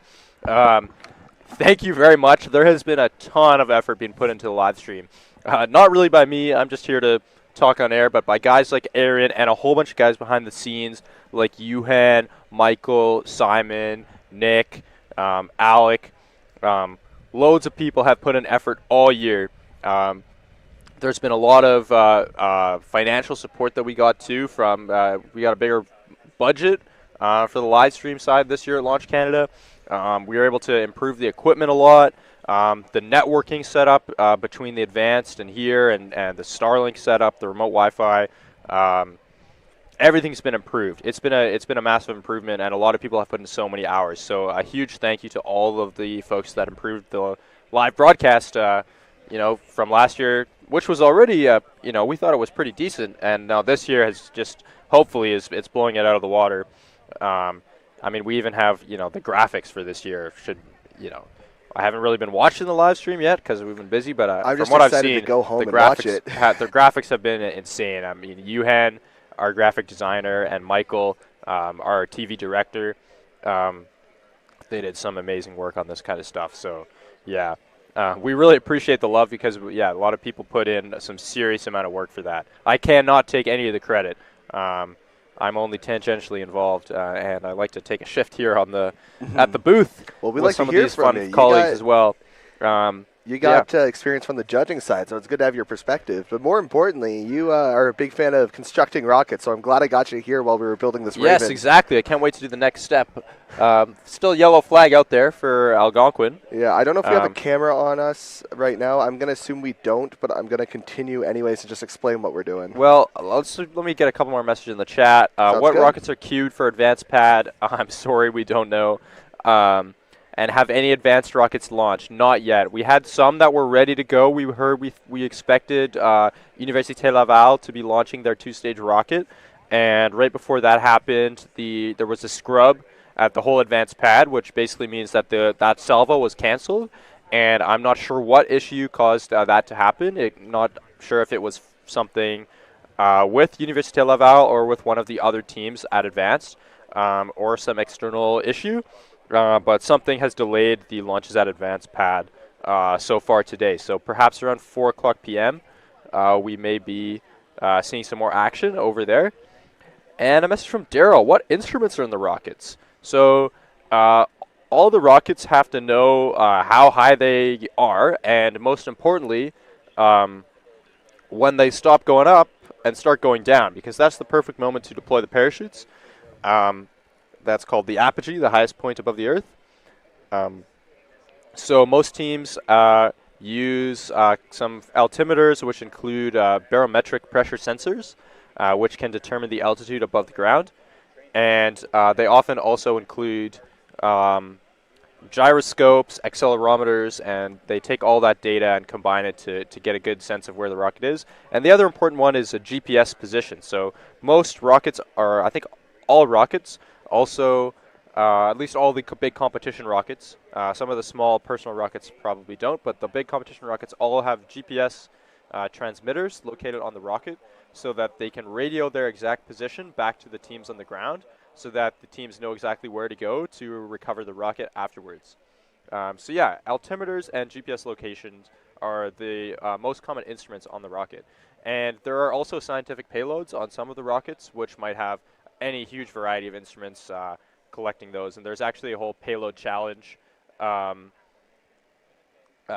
rewards the most interesting payloads that can be collecting, any sort of data. So yeah, lots of stuff. And yeah, thanks for the love again, Simon Olivier. Yeah, we appreciate it. Super happy that you guys are enjoying the stream.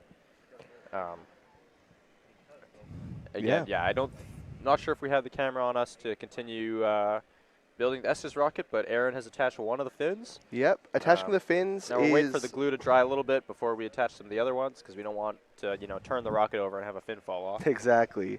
That's still a yellow flag out there for Algonquin College. Annoying thing about wood glue, like it's very, very strong in attaching pieces of wood together, but takes a very long time to set, and that is very much the trade-off. I do also have the correct paints to paint this kit, as well as some extra ones for if we want to design our own at some point. So I'm really excited to see it finished.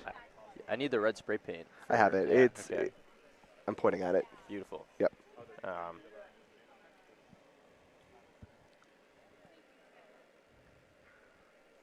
Talk about some of the other little bits of stuff I have here. Actually, what's our viewership at right now? I think it was at 280 when I last checked, so it's 270 right now. So all right, what's our subscriber count at? I don't know where to see that. If we do this, we were just about at 1,000 last I checked. Oh, what's going on? Yeah, I think we've reached 1,000 subscribers. Are we at 1,000 subscribers? We've reached 1,000 subscribers. Incredible. We did it. And now I guess we can just keep it on this screen. You think we get Chris to announce on the PA that we've reached 1,000 subscribers? Let's do this. Yeah, here we go. All right. No, it looks like we're getting some content from the advanced pad at the moment. Gold's a million. Oh, yeah. Nico has gone up to the LCO tower to talk to Chris. And we're seeing some action here over at the advanced pad on the stream. I'm not sure which team this is that we're looking at.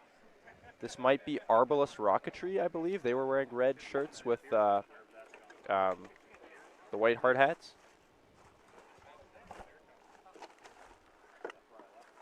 But yeah, we don't expect any launches to be happening from over there until about 4 o'clock p.m.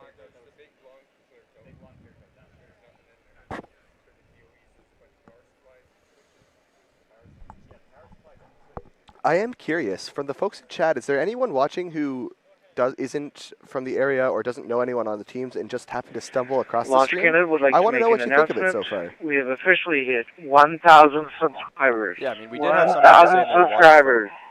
Some overseas areas, so it would be cool. Yeah, just waiting right now, but it does look like the solid pad has just gone red. So that should mean that the igniter has been installed in the rocket, and Algonquin College should be returning, and we should be sending that rocket, in the near future. I'm very excited. It's a very small rocket with a big motor in it. She's going to go very fast, very high. Yes, absolutely. And hopefully get an Algonquin student to speak about their rocket at some point as well. Yep, usually we'll be able to get them after the launch. But yeah, hopefully our team can come back to the cameras here at the solid pads. There we go. I guess we're a little delayed. You've probably been seeing it for a second. And yeah, so there we can see someone installing the igniter. That's Vicky, the pad manager, I believe. Or What's no, the pad I think manager's it's job, Ian. Noah? I think it's Ian.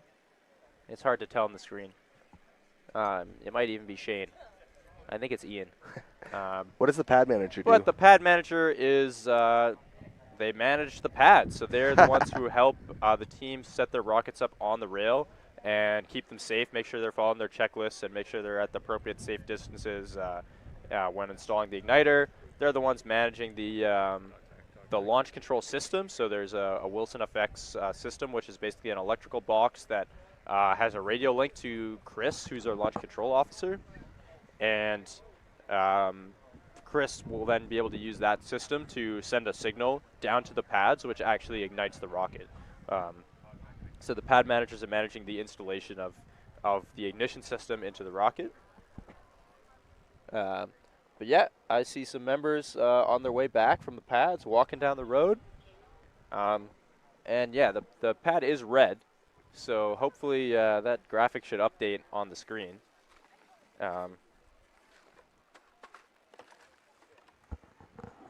We did actually make a custom little box for Chris, our LCO, to update the stream himself.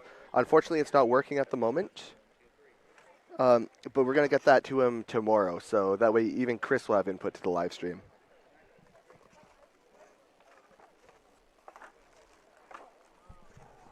Yeah, Nick, tell them to switch solids to red. They may have already done it. It takes about a minute to update.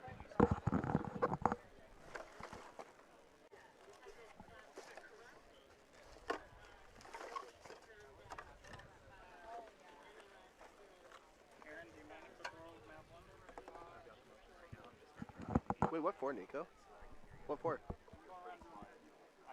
Oh, hell yeah.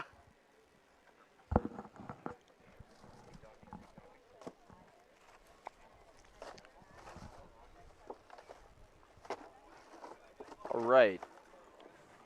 Looks like they're just doing some final things there at the rocket, at the pad with the igniter. I saw them taking some photos,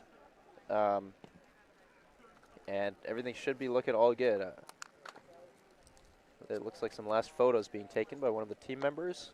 Hopefully, just to you know, get a nice documentation of the state of the rocket right before it flies. And there's that red flag waving in the wind as well.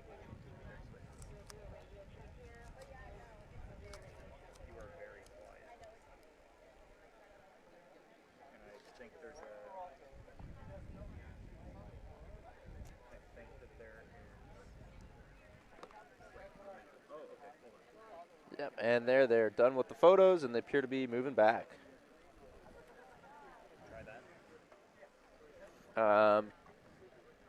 Canadian SIGS 152 asks, what motor are they flying in their rocket? They have an M2245. That's the biggest 3-inch motor available, biggest commercial 3-inch motor available, period, I believe. It's a 6-grain XL Cicerone. The propellant is IMAX, which is a bismuth-based propellant that has a lot of extra density, just to load a lot of impulse into it. And their rocket is basically all motor. It's just a motor and the recovery system on top. Nothing extra, so it should be going high. We should be able to give you a graphic of some of the team stats at some point, which should give some details about their project. And yes, I'm getting a little bit delayed feedback, so you might have already seen that. But yeah, M2245 going to 30,000 feet and over Mach 2. Yeah, the rocket is called Monarch. and I mentioned this earlier, but I want to reiterate, specifically the leading edge of the fins is one solid piece. It's not a complete fin can, it's just this 3D printed 3/16 stainless piece, which looks incredible close up. Yeah, it's a very unique design. And the fins themselves are made of pre-preg carbon fiber, very meticulous, really, really, really well put together. The build quality on this rocket was quite good, so hopefully it flies. If it flies as good as it looks, this team should be ready. They're for one to look out for flight. sure, yeah. especially because this is their first Launch Canada. This is their very first Launch Canada, yeah. I believe they've done a couple other launches at some other rocketry clubs of some smaller rockets. Some of the smaller rockets, I believe, are actually still pretty big. So they have a little bit of experience, but no competition experience yet. So, yeah, these guys are going with the M2245 and just letting it rip. This is absolutely my favorite type of rocket. But there, Ian and Vicky are back from the pads. They're always the last ones back from the pads. If they're gone, nobody else is allowed to be there. Vicky is back in the Ferrari, also known as the Mazda. We also have Algonquin students very, very, very loud over to our right, which seem to have gathered and are looking out at the pad. Looks like they're getting ready for the launch. Yeah. Hope we can get a camera on them there. I'm sure it'll be great and excited as soon as this thing gets in the air.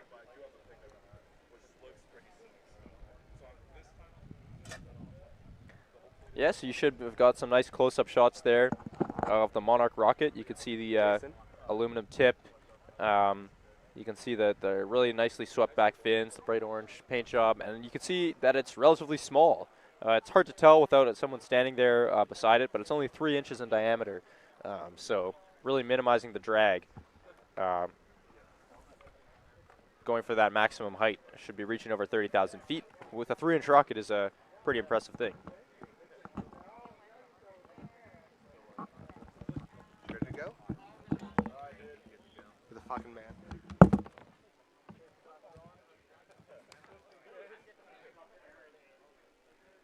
All right.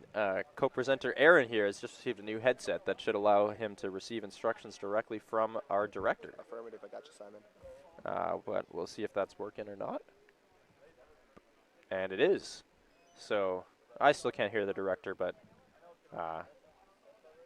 Aaron, he can now be ordered around. Yeah, I'm now plugged into back there. Affirmative. It's weird. I'm not used to a production type stuff here. I mentioned before, I have an engineering background. This is all new. But over here to the right, we have the Algonquin team. Yeah, and the drone footage you're looking at right now is provided by our drone pilot, Alec Pock. A lot of quality drone footage coming here out of the drone team at Launch Canada. They have been doing a lot of work. A lot of student teams are also flying their own drones to get their own footage or aid with recovery, and Alec has also been in charge of the safety briefing for those individuals. Mentioned earlier that Transport Canada is on site to help evaluate what's going on there, make sure everyone's following the rules, make sure that if they have to, they can update rules, because it's a great time to kind of test out these regulations. It's a very controlled environment, a very wide open space.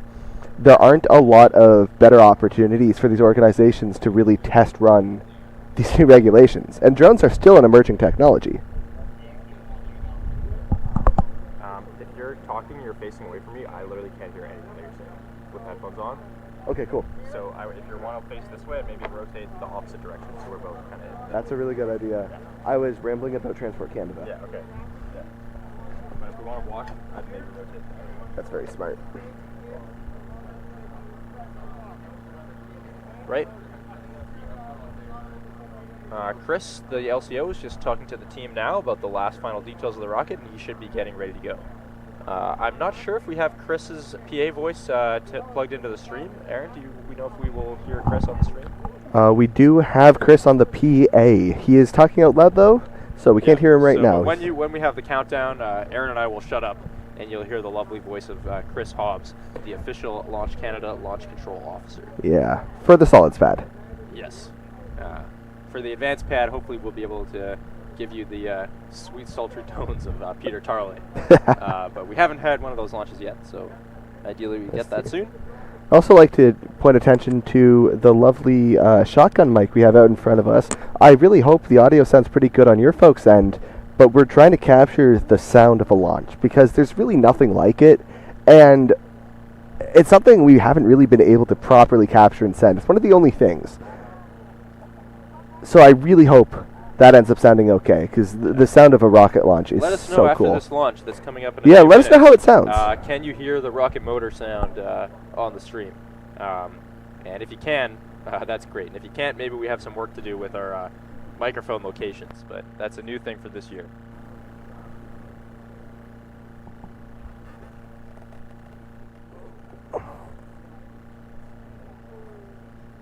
Anyways, we're just minutes away from Algonquin College flying their rocket Monarch. Once again, flying to about 30,000 feet on an M2245 motor. This is a minimum diameter, high performance rocket. It's bright orange, so hopefully you should be able to see it. Just minutes away. Hoping for a successful launch and recovery. We made a joke earlier that in the event chutes didn't come out, it might bury itself about 10 kilometers deep in the earth because it's that solidly built. Yeah, ideally we don't see anything like that. But yes, this is a nicely built rocket. The team looks ready. They got their cameras out. They have their telemetry locked and loaded. And we're just waiting on Chris, the LCO, to do his final checks and then send this one out. He's got his binoculars. And yeah, I believe the next voice you hear after mine should be Chris's.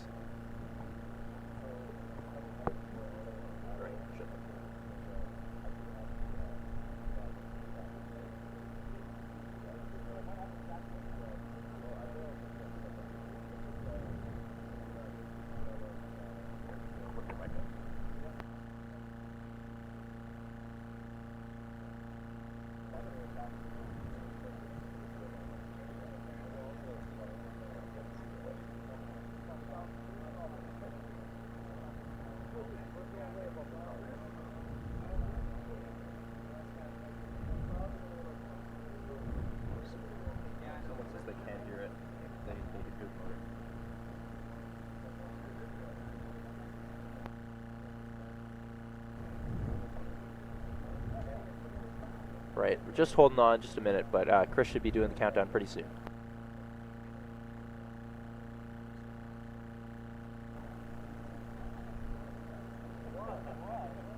Chris is just looking out at the pad with the binoculars now. Now he's preparing the Wilson Effects launch controller.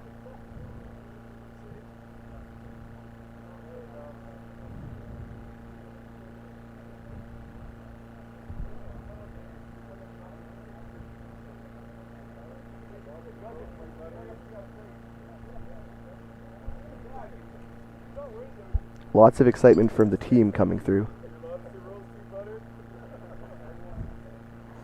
Everyone's super excited.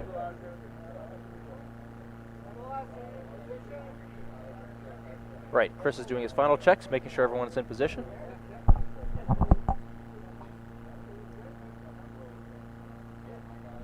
All right, the next voice you hear will be Chris Hobbs, the LCO.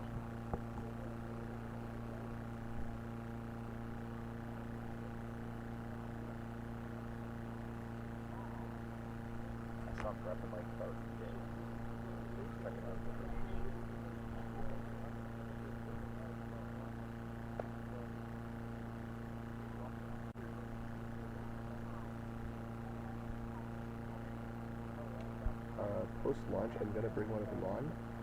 I actually might go ask them now.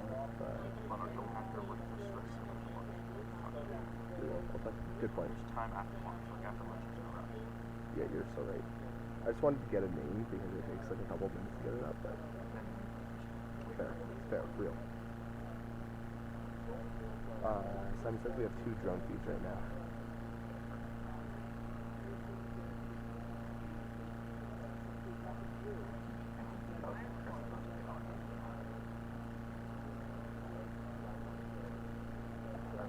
know the time. I thought I know the time.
I keep hearing voices in my head and remembering it's people inside the shipping container going into Simon's microphone. I'm like, there are people off in the distance. Where are they?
On the competition pad, we have Team 2 flying Rocket Monarch, flying a minimum diameter M2245, estimated altitude 30,000 feet.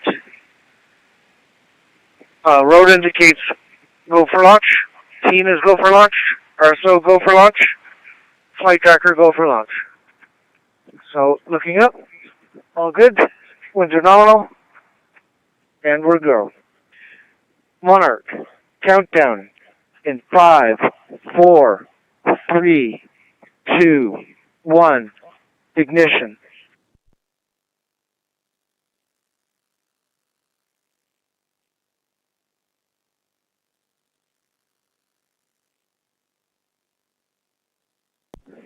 Let's do that again. 5, 4, 3, 2, 1. Ignition.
Had an event, and that they are descending under drogue. Chris, you want me to go down there? What? You want me to go down there? Yes, please.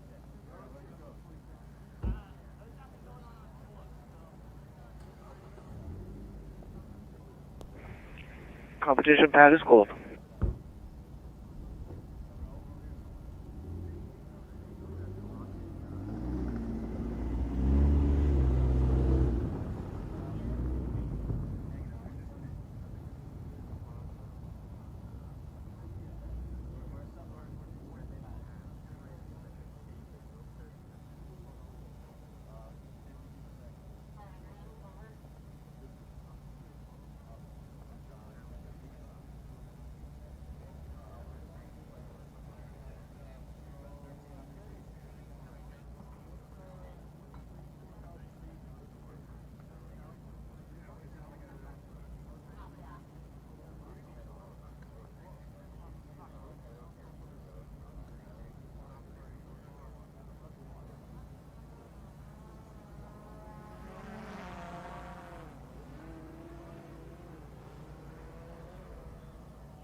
I actually see the rocket. I see a rocket. I see it. I see it. Monarch has been spotted descending on the main turret. And it almost landed. There it is. It just dropped below the trees now. Fantastic job out. Phenomenal flight.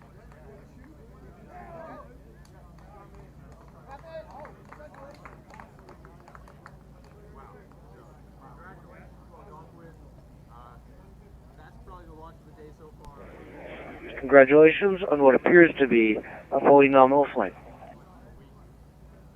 Wow, great job.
This is Advance.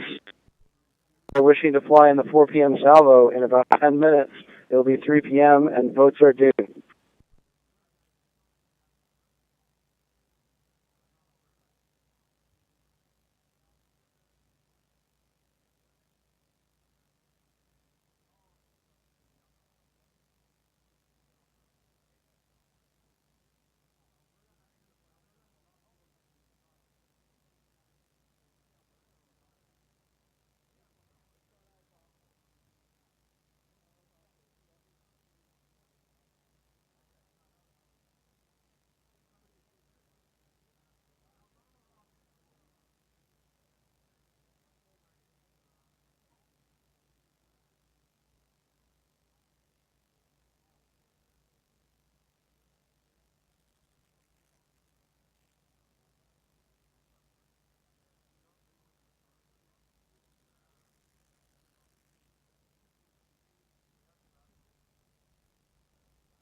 Yeah, they do on the swag store. To buy one. It's so sick.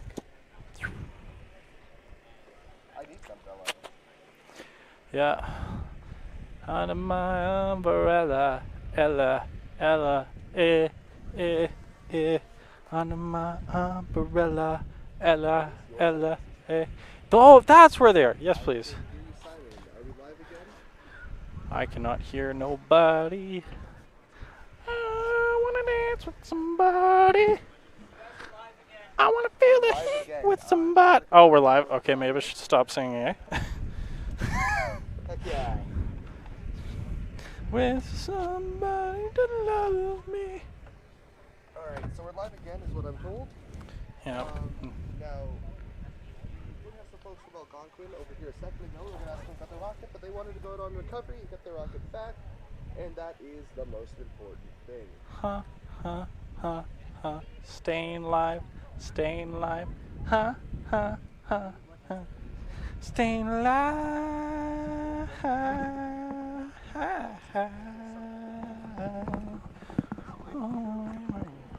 Audio check. You can tell someone's a woman's man by the way he walks. Music, well, you know.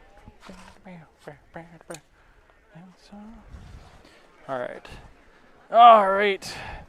So that was Algonquin that just that was Algonquin, and they had a gorgeous launch. We've been talking so much about it and didn't realize we had audio issues. First timers, eh? First time at Launch Canada. Yeah. We're going to get a couple of their team members on here to ask them some questions.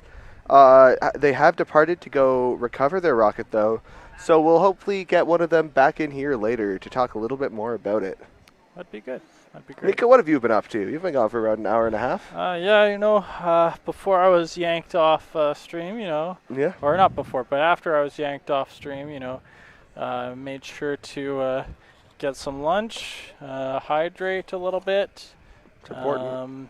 I got you guys some poutine. That was fun. That was sick. Thank you so much for that. Problem. That hit correctly. I took over a bit of the Instagram, you know, a little bit of brain rot here and there. Nice. Yeah. Did you hear we hit 1,000 subscribers? Yeah, yeah. Wait, did we really? Yeah, dude. I had no idea. We hit 1.01 thousand subscribers. We did it. Nice. That means we can enable super chats. Let's go. What we really need is to the folks at home, I'm going to check the chat again. It's been a little while. Folks in chat say please keep singing. Oh, you want me to keep singing? Oh God, that's a lot of pressure. What should I sing? No. All right. It's okay. I'll bring a guitar tomorrow. Oh, actually, don't get him started. Tomorrow. Maybe Wednesday. Yeah, don't bring a guitar if it rains. Yeah. How's everyone in chat doing? How's the live stream been so far? I hope it's been behind us there. There you go. I should know. I can see it. MDA's had some pretty great swag over the years, you know. We had a bunch of socks at one point. Those sold like hotcakes last time I was here. Oh, yeah. I will say, if there are any people in chat who are, you know, representatives for a company and you're attending an event that you're sponsoring or you're tabling at something where there are a lot of students or honestly anybody from what I've seen, your company has the best image if you bring the best merchandise to give away. It's always going to be the most memorable. I have so much space merchandise from all across, but like the original things are the things that I'm always going to keep using, like the socks. Socks, patches. This is I think advanced. are really We good. are at yellow flags. We are at yellow flags. If your team is taking water part of bottles the are salvo, often make your rockets ready so that you can go to red flag at 50 minutes at 3:50. Yeah, they're functional. Salvo start is supposed to be at 4 p.m. We will not allow teams to continue under red flag after 4:20, which means you need to be ready to fly at 4. Your final pad on. Be the only ones on the pad by not launching. Return to Nevada. All sorts of good swag. I mean, at the conference this year, there were some of the sponsors were there were some really nice stickers being handed out, and most importantly, representatives from each of these sponsors able to talk with the students and volunteers here, get their image out, maybe even hire some folks or get connections. It's important to network at events like this, I think. Of course, 100%. Yeah. I mean, you're a master of that, right, Nico? Oh, you know. I consider you one. You're a fan. You're one of the best networkers I've ever met. No, I'd say, you know, Nick's pretty good at networking. He got the antennas pointing the right way. So sometimes, you know, it's very important to know what you know, but it's also very important to know who you know, too. All right. So, Aaron, who do you know? Who do I know? Yeah, who do you know? Well, I know a few folks on the University of Manitoba who's on the pad behind us. Oh, really? Yeah, flying Manitoba's there? If I'm not mistaken. I might be mistaken. That's embarrassing. Someone from the live stream tent, correct me if I'm wrong, please. They said I'm good. Okay. So you can see. University of Manitoba flying Winnie. And this is a fascinating rocket to me. And I'd love to talk a lot about it, specifically because of their payload. It is a great story. I sat down with a couple of them a while ago during the conference. The rocket's name is Winnie 6.0. This is, I believe, the 6th variation of the Winnie series of rockets from Manitoba. Great guys, by the way. Super friendly, super happy to chat about all their technical details, so I'd have something to speak about on stream. But what's most fascinating, I mentioned, is their payload. And it starts with a Reddit post from a local brewery who was looking for some Rocketeers, and it's like, hey, we want to promote our new beer. Would anybody be interested in flying it? And so that kind of spiraled into the theme of eventually now, they are partnered with that brewery, helping support a local business, flying the thing, which is also called Winnie. Funny enough, I was like, did they name it after the rocket? No, it was a coincidence. The rocket is named Winnie, and so is the drink. Did you know, actually, that I'm pretty sure, okay, feel free to correct me if I'm mistaken via the Google, but I'm pretty sure that Winnie the Pooh is actually named after Winnipeg, funny enough. It's a weird fact. Up next, I don't know where. On the is that true? We have Oliver. Huh. I'm pretty sure. I'm pretty sure, but if it's not true, then I guess we J250. It's a surf flight, a TRA surf flight, and it has dual deploy and a tracker. Launch. So we're gonna keep an eye out for that. Phenomenal. Anyways, the story of the fact that guys are clear. When phenomenal, go for launch. DVD countdown in 5, 4, 3, 2, 1. Ignition.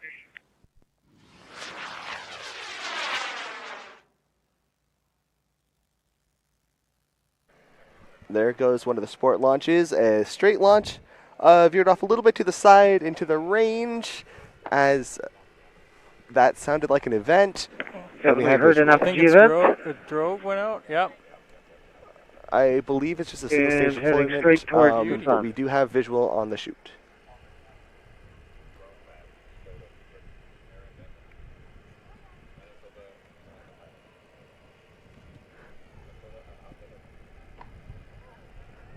And we have inflation of the main chute. Beautiful launch there.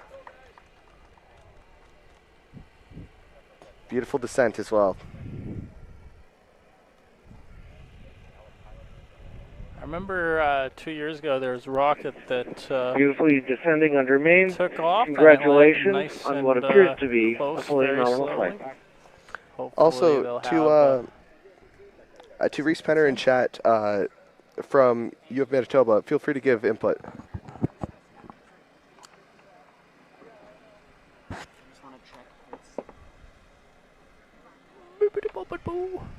How about you? I'm singing in the rain. I'm singing in the rain. Yeah, happy to hear from any folks back home who know about the rockets, maybe some things we don't know. Oh, we just had a touchdown at the sport launch. Looked fairly nominal. I didn't see anything wrong with it. Wishing them a successful recovery. Check. Yeah, any folks from any teams in the chat, feel free to send in some input if you have anything for us.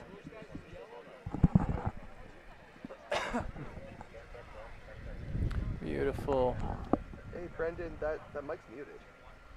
It's hardware muted. It's up. Yeah.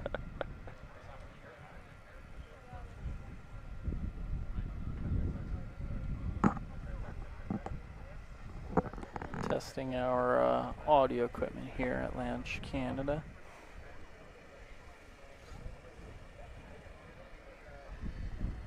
All right. What you see now is the No, it's not. You can still hear you if your microphone's up. Oh, we were told otherwise at the start of the day. Oops. Sorry, what were we told? Anyways, there's no hardware mute on the mics. Oh. Ah.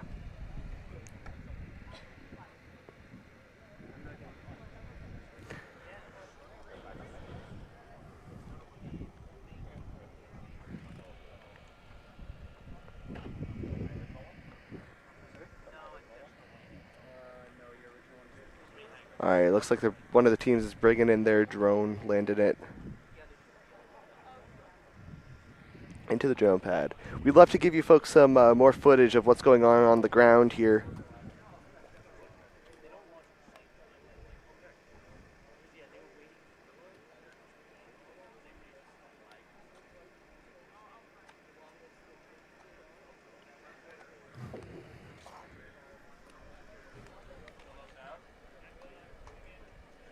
Sound?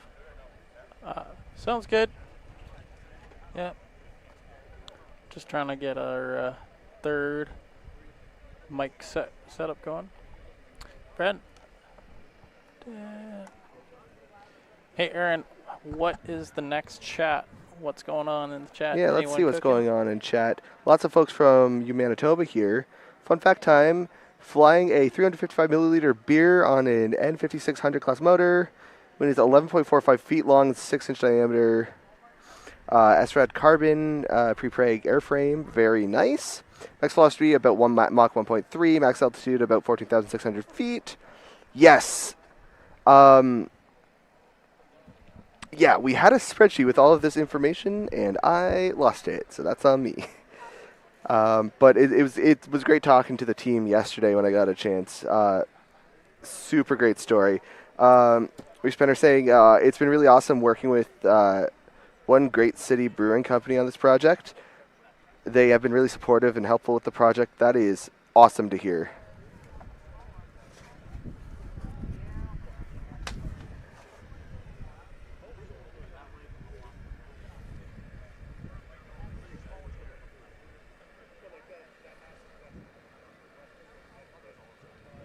Hashtag launch the North. Looking at the pad statuses, it looks like solids and advance are both still at yellow. Tous les rapports sont jaunes maintenant.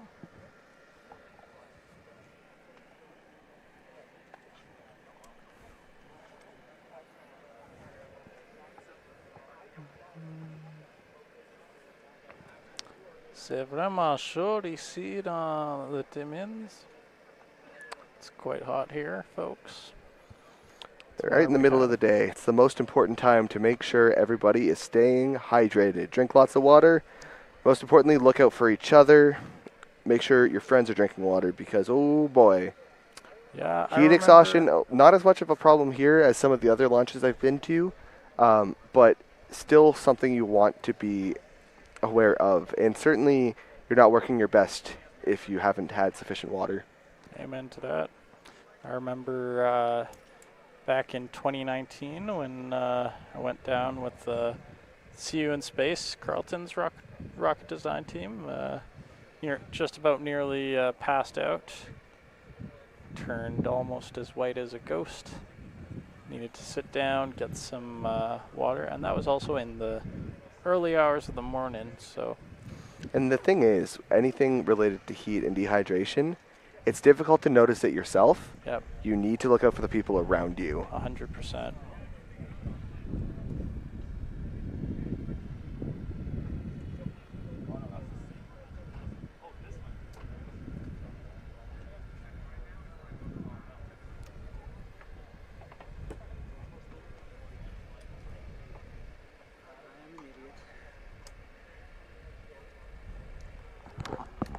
I'm not Gordon Ramsay, but you're not an idiot sandwich there, bud.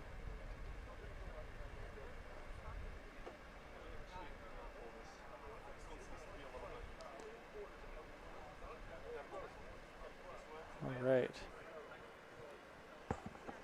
Hey, Carl. Can I get the sandpaper from your trunk? Not immediately, but at some point? Okay. Can you also pass me the Gatorade to your left? Right. I'll pass you back the laptop. Thank you. Doing good. We're laptop. One of our photographers, Carl Kerniawan. Carl Kerniawan is standing here helping us test our audio. Would you like to step into frame, Carl? I don't think it's on us right now, but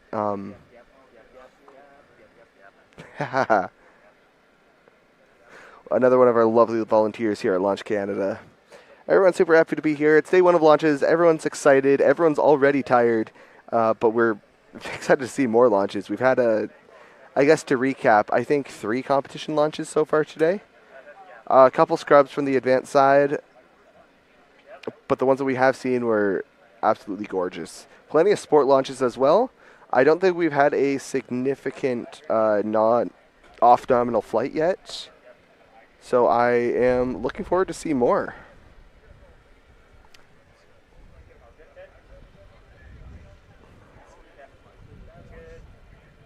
Yep, pitch is good. Yep, pitch is good. That one works? Yep. You want to hop on? I've got some other things to troubleshoot. Okay. I will later, probably. Sounds good. And right now on screen you see that red flag. Aaron, what does red flag? What is your biggest red flag? My biggest red flag? My biggest red flag is the Canadian flag that was 40 feet suspended during the conference days. That was a huge red flag. Absolutely beautiful. Huge, right next to the Matagami flag in that conference center in Timmins. I'm about to be handed a different headset. Hang on.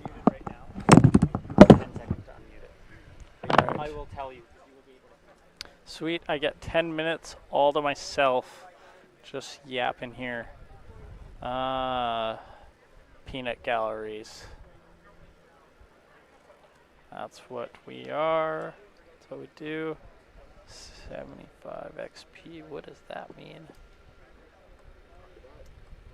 Is that the red flag down there? Oh, it is the red flag. Okay, so on your screen is your red flag on solids. Oh, we got a graphic for that. Being raised essentially means a launch may be imminent. There are energetics loaded and the rocket is vertical.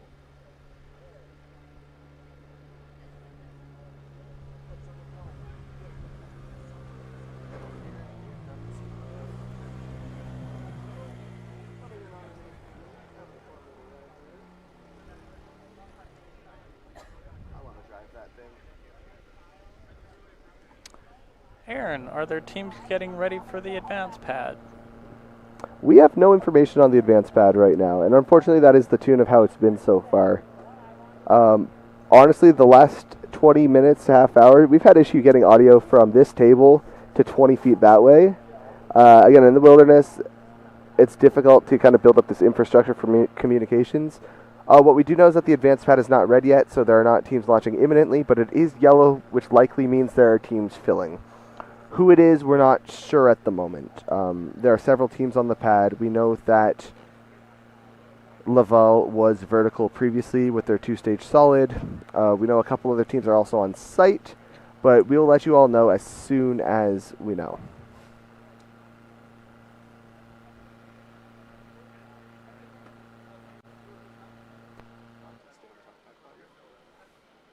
$75 XP is your chat XP for YouTube, meant to increase the more you interact with the stream through the chat, but isn't super consistent. Good to know. Yeah, who's the highest level in chat right now? Yeah, no kidding. So number 2 is Race Penner. Heck yeah. I don't see who's number 1. Juan, where are you? Alright.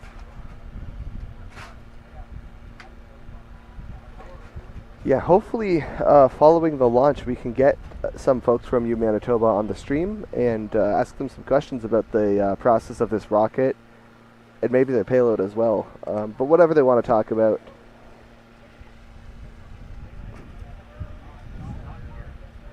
I've been informed that Reese is also the captain or previous captain, I think current captain of Manitoba, if that's correct. So absolutely we will defer to you if there are any questions regarding Manitoba. And sorry you couldn't make it out to the site. We'll do our best to make sure you can see it as clearly as possible. So yeah, it looks like our top fans are Canadian SIGs 152 is in the #1 spot with 275 XP. And then you got Reese Penner at #2, 250 XP. And then #3 is Banana Man 5590 at 200 XP. But it looks like there is a two-way tie with Sylvie H-23 in the #4 seed. Let's go.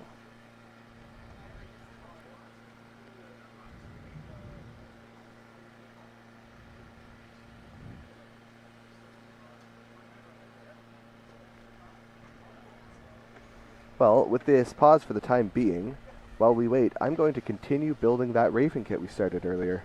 Okay, let's go. I need to go get it. Have fun. Oh, sorry. Do you mind grabbing me some water too when you're at? Oh, water? Yes, please. Thanks.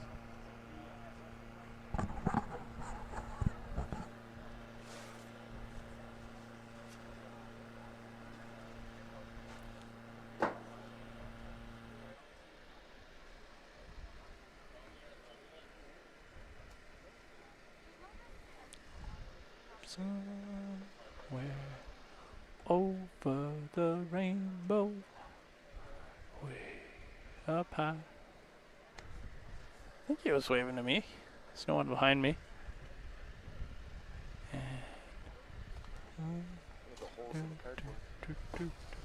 Oh yeah. Ah, thank you, good sir.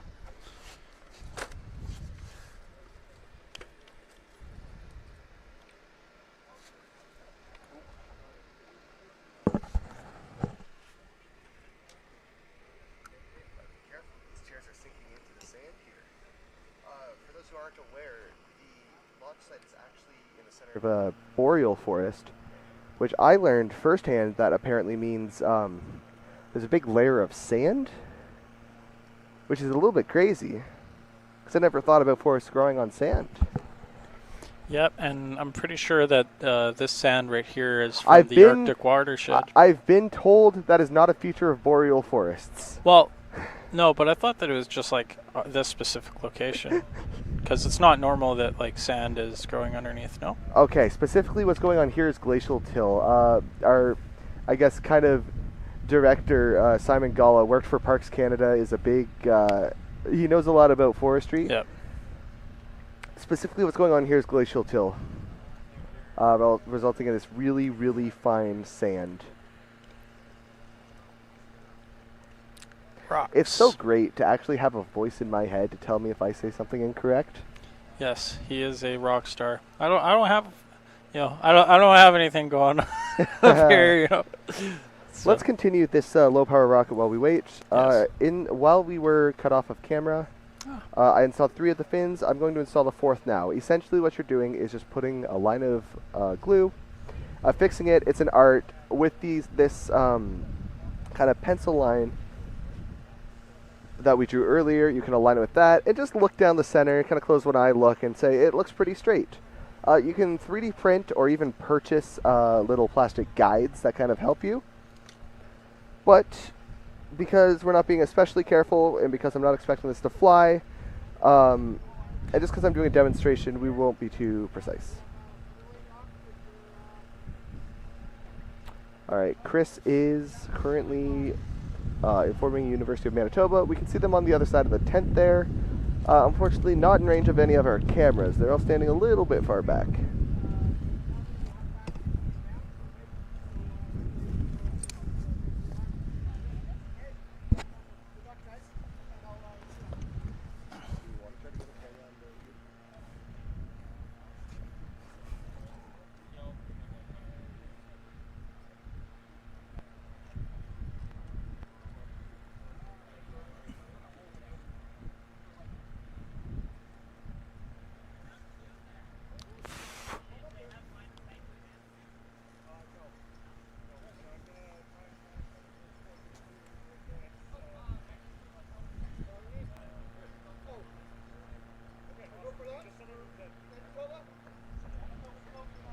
We just got confirmation Manitoba is go for launch on the team side. Range safety officer says go. Waiting on the launch command officer, Chris Hobbs. Launch control officer.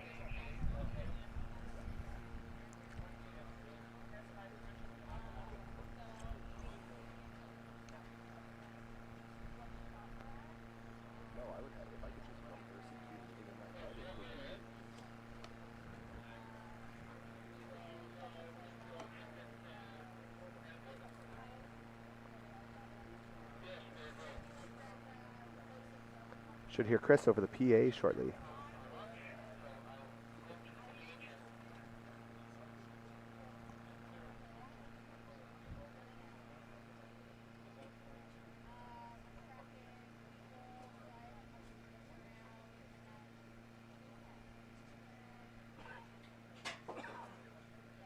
And following the launch, we'll see if we can get one of their students to come on and talk about their rocket.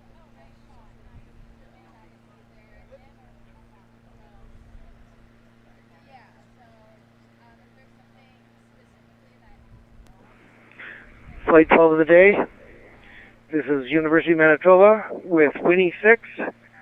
Expected altitude is 14,400 feet, flying on a Cicerone N5600. The wonderful thing about this is it is flying a can of beer. Main will be at 1,500 feet. And team is go for launch, or so is go for launch. And everything appears good. Looking up, skies are clear, winds are nominal, all go for launch. Winnie, countdown in 5, 4, 3, 2, 1, ignition. Ignition. Joe, dumbass. There she goes. She's right. Wow, what That a was quite flight. straight. Goes straight into the clouds. I've lost it. Very well done. Beautiful launch, you Manitoba. Clean boost, straight Bravo. up.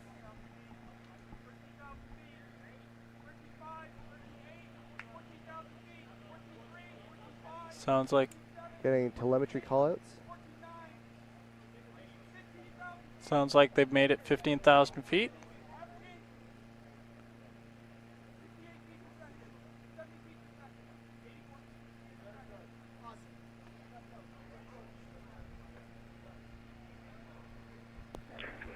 Team indicates a nominal event and successful descent under grip.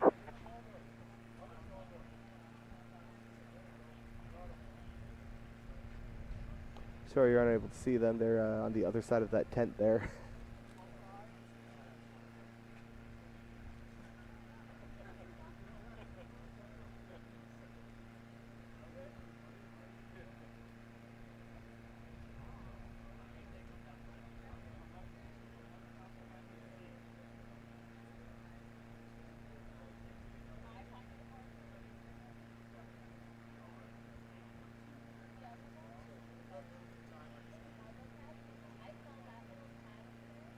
No visual just yet.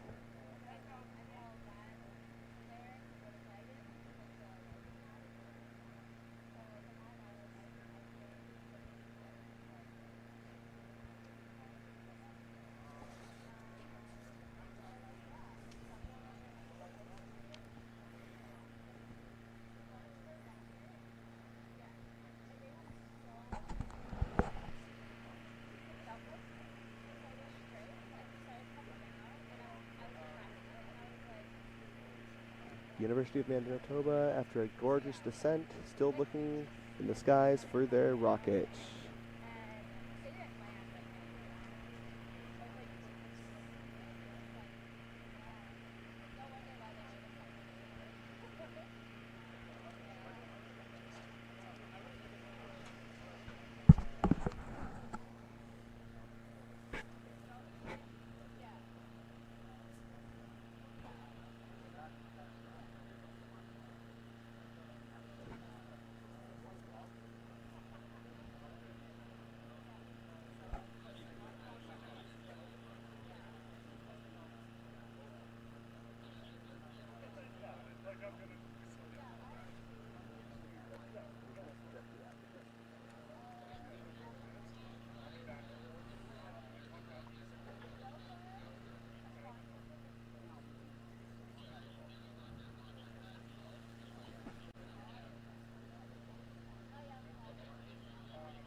they have a visual. Looks like they spotted it just above the tree line.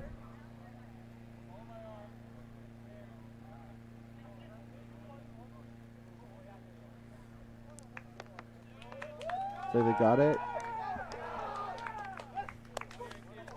Lots of celebration. Looks like they had an event just above the tree line.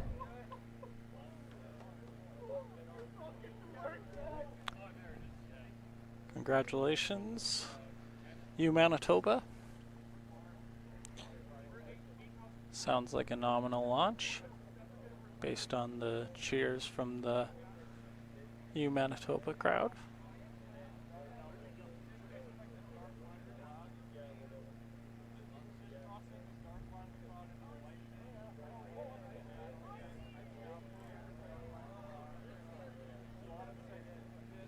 There it is. Where is it? Point at it. Aaron, where is it? They're just pointing at it. Oh. They might, looks like they might have to go for a little hike and maybe a little climb.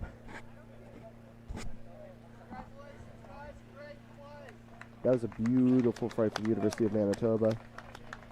I'm excited to speak to one of them and excited to see the status of their rocket once it's recovered.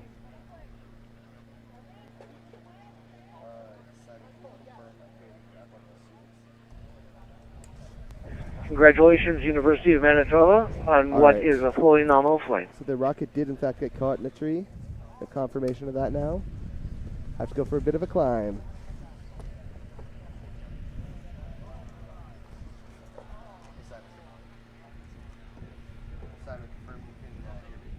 Excuse me.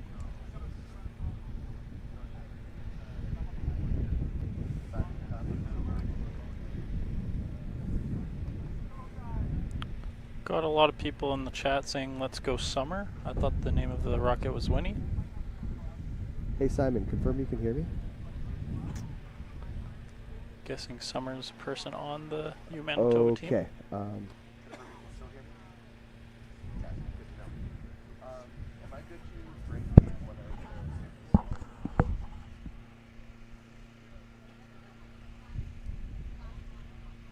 It's about to die. We do have it though. Oh shoot. Nico. Are you plugging your laptop? Okay. There's now a power button at your desk. Fire desk? There's one like there. Oh, okay. I do that.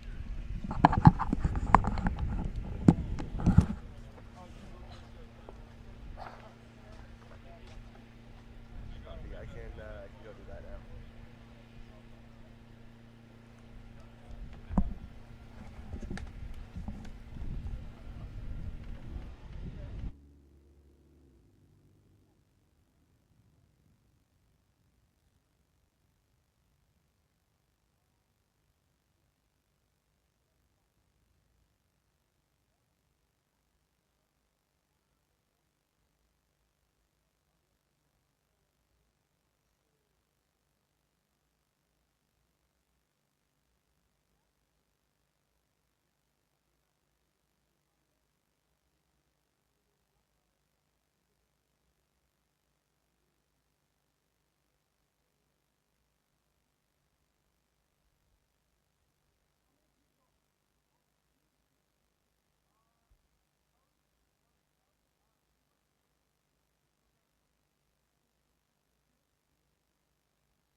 Guy in the blue shirt.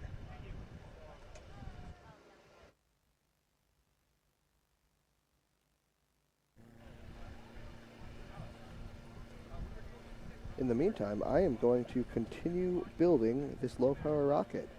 Hopefully finish it by the end of the day. Have it nice and ready.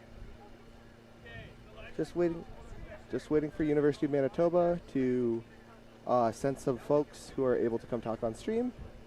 And we'll have some questions for them as soon as they're able.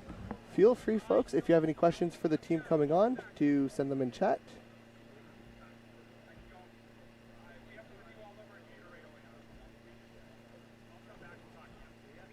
Looking at the chat during that launch, though, apologies, I wasn't able to watch. There's a lot going on at once. First flight of a beverage at the Launch Canada Challenge. I don't know that that's strictly true, to be honest with you, but I do think it's the first flight of a university team with a beverage.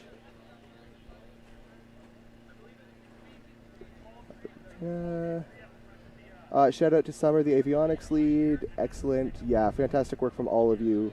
From University of Manitoba. When does Queens launch? We don't know yet. They're not at present queued up on the pad.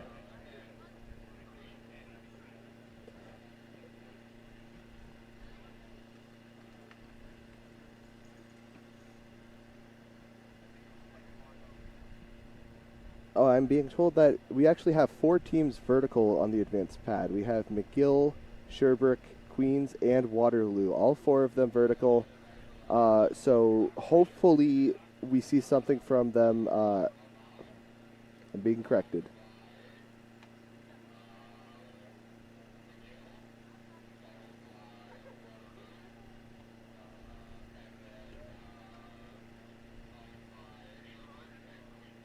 Laval, McGill, Waterloo, Sherbrooke, and Queens. Those 5 teams are all queued up on the advanced pad for a salvo. There are actually 5 teams on advanced queued right now. Starting with Laval. Laval flying a 2-stage solid rocket. We're estimating 4 p.m. for that launch. So it'll be a little bit while yet. But that's who we are expecting to see up now. As far as I can tell, the solids pad is green, so it's clear, no rockets there. There are a couple sport launches coming up, though.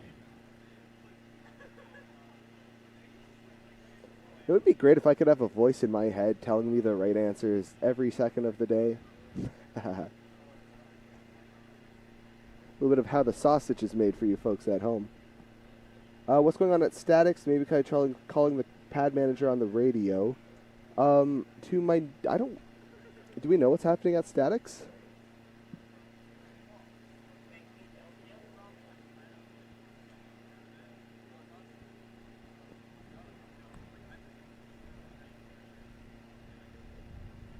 Okay, so Alchronos is waiting to launch their 2-stage first before doing their statics. It seems like statics is primarily a setup day. There's very little activity over there in general. To my knowledge, I think there are only 2 teams planning to... there are 3 teams, excuse me. Yeah, Arbalest, Mach, and Aronos all planning to fire statics. Only 3 teams, one of which didn't make it to site today. So there's very little activity going on over there. Go Space Concordia. Yes, I am looking forward to their launch as well. They have a gorgeous rocket. Update on U of A Star launch. I haven't heard from them yet. To my knowledge, they're not at a pad. It is unlikely they will be launching today. It's fairly late in the day.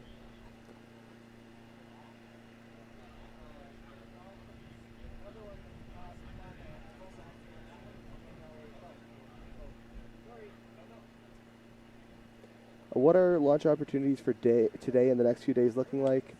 For today, we are going to have a pretty intensive salvo at around 4 p.m. Everything permitting. McGill is not quite vertical yet. So to answer your question about has McGill launched, no, they're at the pad at advanced. but this is McGill being displayed right now.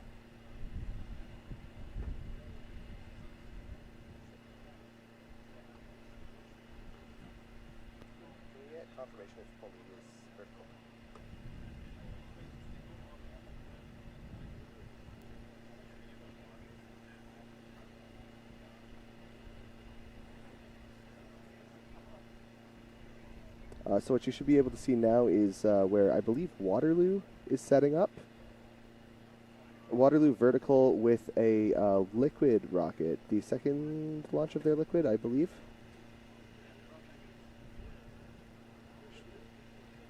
Yeah, we can see some of their team members still crowding around their ground station.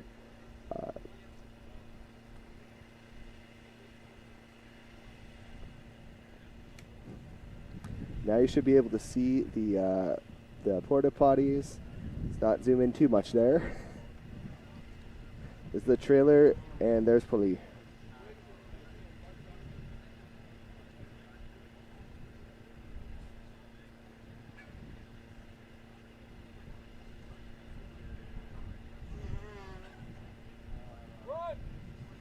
Yeah, it seems like these teams are going to be busy for a little while. Everyone's still at the pad working hard to get their rockets launch ready.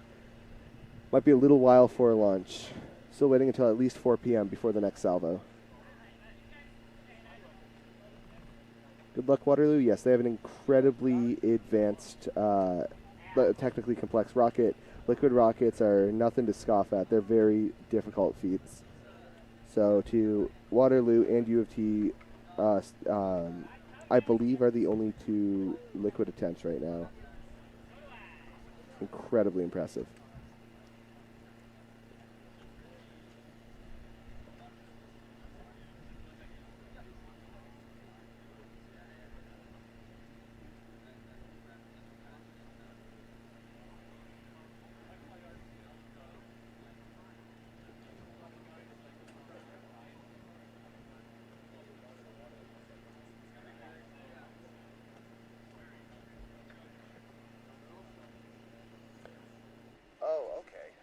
I'm also told that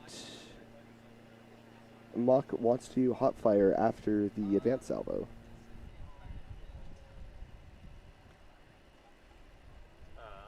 What screen do you want for a preview? Small one or big one? I could do a what screen do you want for a screen preview? Oh, big if possible. Big if possible? Where? Here? That would be great. Okay.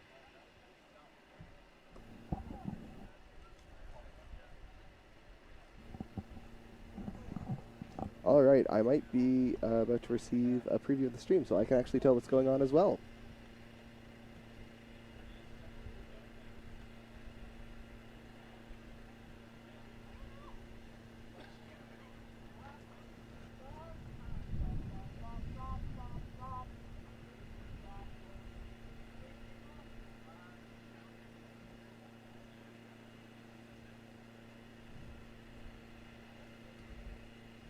I believe we're looking at Queens right now. That's Queen Curette.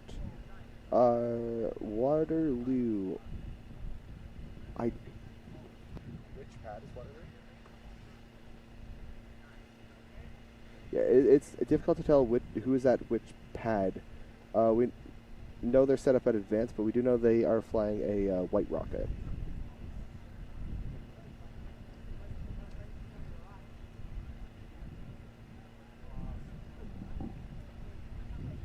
Okay, here's Waterloo. We also have a car going down to the launch pad at Solids. Unsure of who it is at the moment. They might be going to the sport pad. We'll get updates on that as soon as it's available.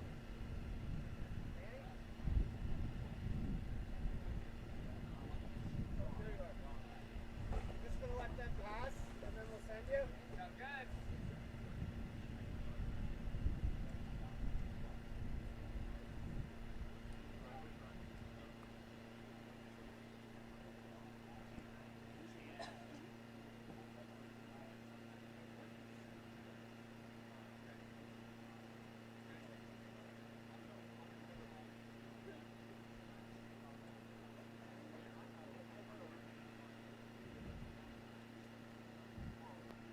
said they were going to. I don't know if it came with them.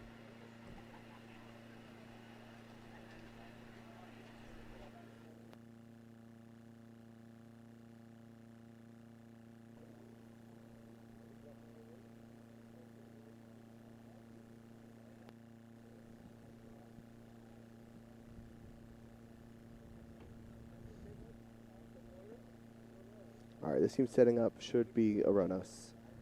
It is a little difficult to tell from a distance who's where, but we can't exactly get our commentators up close as, one, we don't want to get in the way of the students setting up these complex systems. They have very, very particular procedures for doing so. But also, two, it's a safety concern. We can't have more people than necessary close to the pad.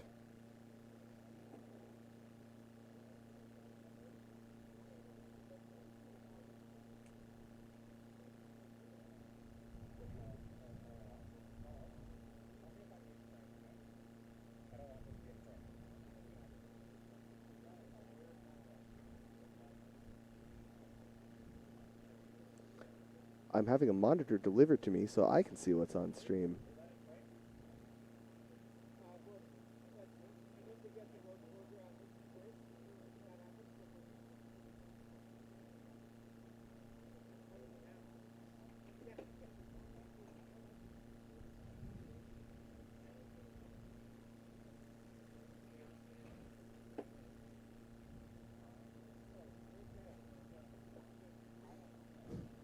And for the news everybody's waiting for, on the low-power Estes Raven, the fourth and final fin has been attached. We will wait for that to cure before going to the next step of the build.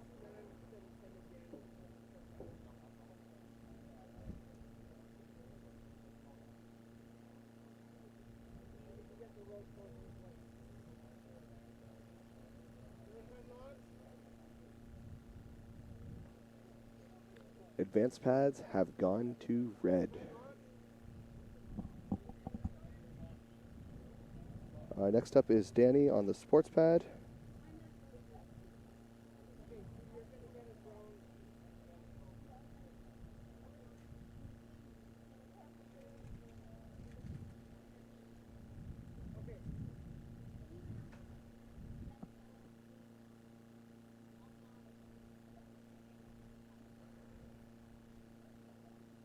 We are red on the advanced pad, but it's sometimes a little bit inconsistent with being communicated all the way over here. Oftentimes they launch very suddenly to try to take advantage of the launch windows. So we will let you know as soon as we know that they're going to launch. It will be a little while yet before we get anything. There are still people setting up on the pads. In the meantime, we do have another sport launch.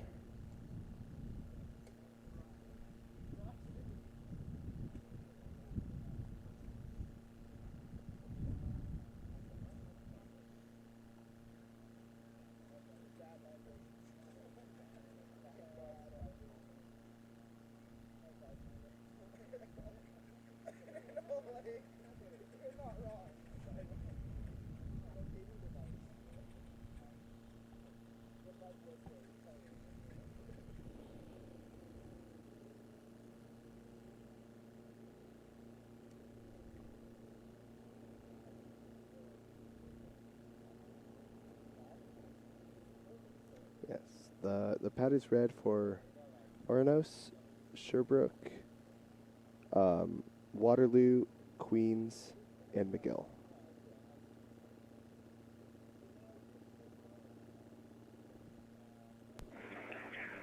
For flight 13 of the day, we have Denny Zhao now is Peter with rocket and ETCP. All right, we're launching from the sport flying pad. an Aerosmec H-135, estimated altitude 203 meters. Halloween skeleton rat decoration.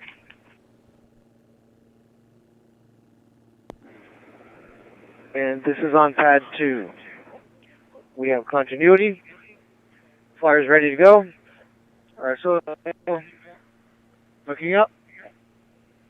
Skies are clear. Winds are nominal. Go for launch. Clear, winds are nominal. Should be Sleepy, switching sleepy. to the crispy Countdown in 5, 4, 3, 2, 1. Ignition. Oh, a nice slow ascent. That is a beautiful sport launch. Not high at Over all. the top. Beautiful And ejection, beautiful shoot inflation. deployed. Congratulations on what looks like a nominal flight. That is not going to be a long hike at all for that recovery, and it appears nominal. As long as it survives the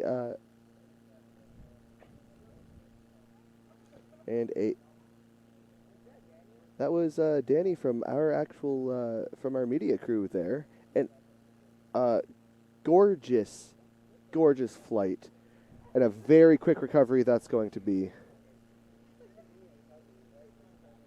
Going to have to get them on the stream right after that to talk about that launch, permitting that there aren't advanced flights immediately following. We're back on Peter.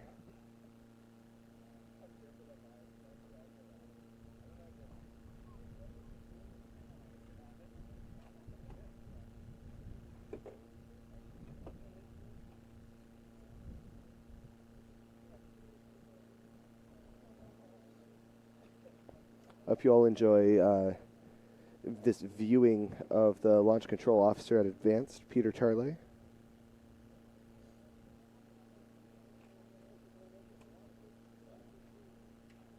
Down at Advanced is his domain. We don't quite know what happens over there. Waterloo is now on screen. Still clearing the pad. But their rocket is vertical. Barring any scrubs, we should be seeing some very exciting launches.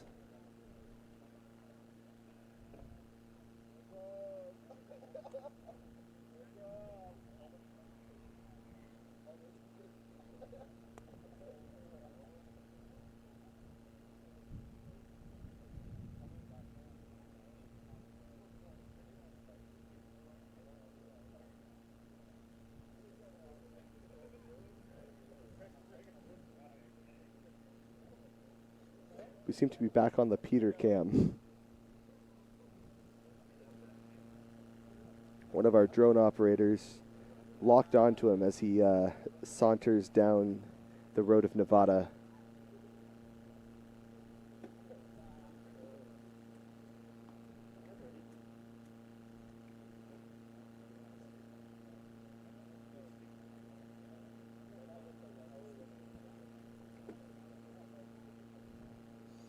Henri, welcome to the chat. Missing you here, bud.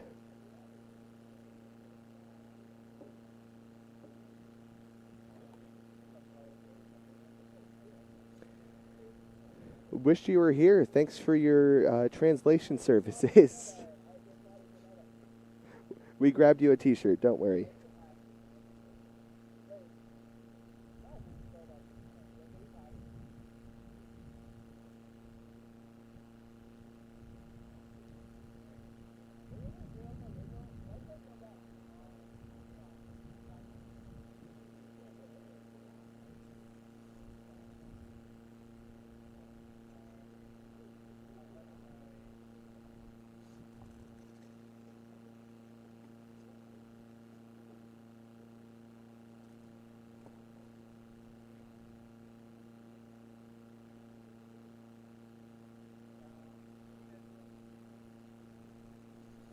Just awaiting further updates from Advance.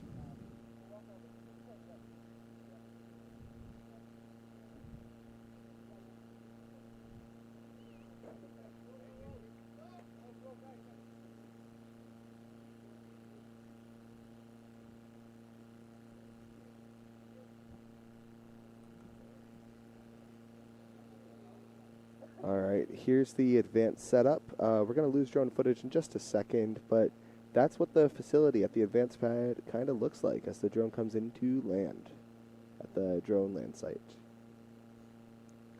Behind me, you can see that the solids pad has actually gone to yellow flag There's a team out there. I'm not certain which one. I believe it's USask. I see USask set up with their ground station beside me here in a taped off area. So lots of excitement happening now. Very tail heavy launch day. The Salvo at Advanced is going to be so exciting. We have 5 incredible rockets back to back to back to back to back. And every single one of them we're going to try to get as good of coverage as possible. It's tricky at Advanced because it's a separate facility, several minutes away, and we are only linked by radio tower. I mentioned at the start of the stream, it's like trying to point a laser pointer at a mirror 1.5 kilometers away, and then aiming that mirror back at another laser pointer another 1.5 kilometers away. That's what our link looks like, but it's fast enough, it's working, we're getting video footage from the other site, which is excellent. Cannot praise my team enough for the work they've done with the network this year. Go Sask Crayola fly. That's right. That's right. The big crayon. Very excited to see that one fly. Oronos, lots of excitement for Oronos. They are, I believe, vertical on advanced. Very exciting. Waterloo also vertical on advanced.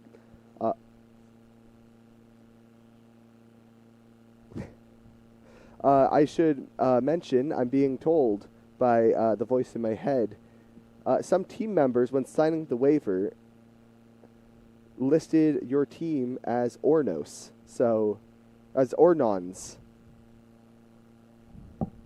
Just a moment.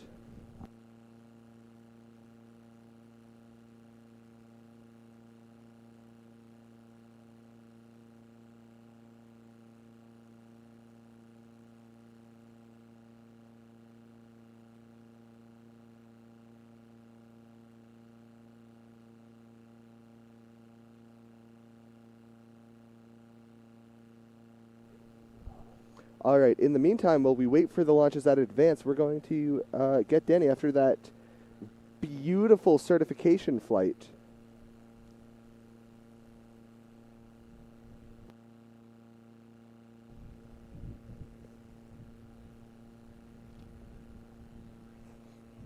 Want to take a seat beside me here?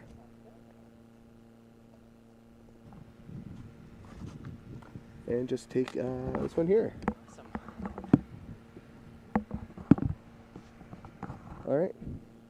All right. So you must be excited right now, right? Very. That was one heck of a flight. Was that your L1? No, it was H motor. But I've gotten my L1 before, so this was just for fun. This is just a sport flight. It was just a sport flight. Wow. You almost wish that you did something with it, right? I don't think I've seen such a... Your recovery was what, 1 minute? Basically. Yeah, it felt like seconds. It was really fun to watch how slow off the rail it went. Oh, yeah. And it basically came right back where I started, so. I'm always in the camp of I'd rather go slow and low so I can see it. So many folks are focused on getting as high and fast as possible. I love a technique like that, a strategy like that. Can you actually show us your rocket? Sure thing, yeah. Let's see what we're dealing with here. Okay. Now there's the paint job is gorgeous. It was gorgeous, but I feel like I've done a good deal of scraping. The dark red and black color scheme is hard to beat. It's quite iconic. Yes. So walk us through the airframe here, kind of the materials and such. It feels like it is... Is this fiberglass? It's not fiberglass. This is just a DX3 kit. So, yeah. So, fun story about this rocket. I actually flew it for the very first time, not far from where the MDA pads are now, but I got my L1 here back in 2022, I think. Nice. So first year LC was hosted in Timmins, and I'm really glad to be able to fly here once more because it might be the last one a little bit for me. I'm moving to Vancouver soon, so a little bit harder to get out here. Quite a bit, yeah. Though a 9-hour drive from Southern Ontario isn't that easy either. No, it's not the best, but at least it's better than making it all the way from Vancouver. Yeah. A gorgeous flight. Does your rocket have a name? I called it EP Sleepy because there's so many nights where I really, really wish nothing more than just to go to bed and call it a day. But I somehow always find myself in the situation of flying tomorrow and just being 2 days away from getting ready. So it's rocketry is a high intense sport. You always feel like there's more you can do. There's a lot of emotions in the air, and when you do finally get it ready, it's all worth it. But before then are countless sleepy nights. So this rocket is dedicated to those kind of days. That is awesome. You're getting a lot of love from Queens in the chat right now. Oh, hey. Hey, guys. All right. I don't know if I've seen a tennis ball in a rocket before. Well, a tennis ball, this was just here as an anti-zippering device because we've seen quite a few zipper failures in the past. In fact, I saw my first one with Queens. Thank you, Queens, for sponsoring this rocket, by the way. But this is just there so that if we are pulling one way or another by the shock cord, and this will prevent it from tearing through the cardboard, because we've seen it zip through very nicely done carbon fiber. So I'm sure it can eat through like cardboard like nothing. That is incredibly smart. Do you mind if I steal that? You go right ahead. I've seen people do all sort of things. I've seen people 3D print little attachments that just make the shock cord a bit wider, and I've seen people even use pool noodles. Yeah. So can we get a good shot of that just so that folks can see? I don't know if the camera's able to see. Literally a tennis ball to prevent the line from tearing through. Yeah. Which it's not usually enough to stop an L1, but it is certainly enough to ruin a good-looking rocket. That's right. That's right. So do you have any future plans of what you want to launch next? I know you mentioned you're moving to Vancouver, won't be able to get up as often, but kind of far off goals, what you want to do? Well, I definitely want to go, though this low and slow flight was certainly fun, I do want to challenge my own altitude and speed records in the future. I've made quite a few designs that are either sub-minimum or just otherwise ridiculous. Like I've made a sub-minimum A rocket before. As have I. Really? You're the only other person I've met that's done it. Okay, we should talk about it later. We absolutely should. I am designing an altimeter for a sub-minimum A class. I have no idea how you're going to do that. I don't even want to think about doing that, actually.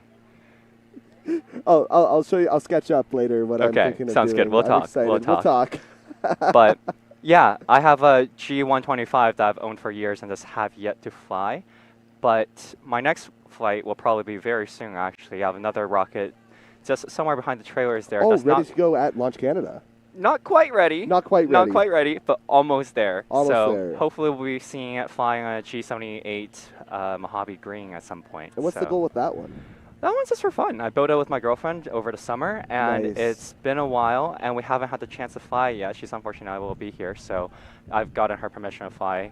Okay, that's awesome. We'll try to get the best coverage we can so that she can watch. Thank you very much. Yeah, I mean, you're helping with that good coverage, right? Thank you. Yeah. Sub-minimum A. Yeah, that is the goal. Altitude and speed record on the lowest class motors. It's something no one really goes for. Everyone is focused on going as high and fast as possible. Like I said a second ago, you can have fun with the small motors too, guys.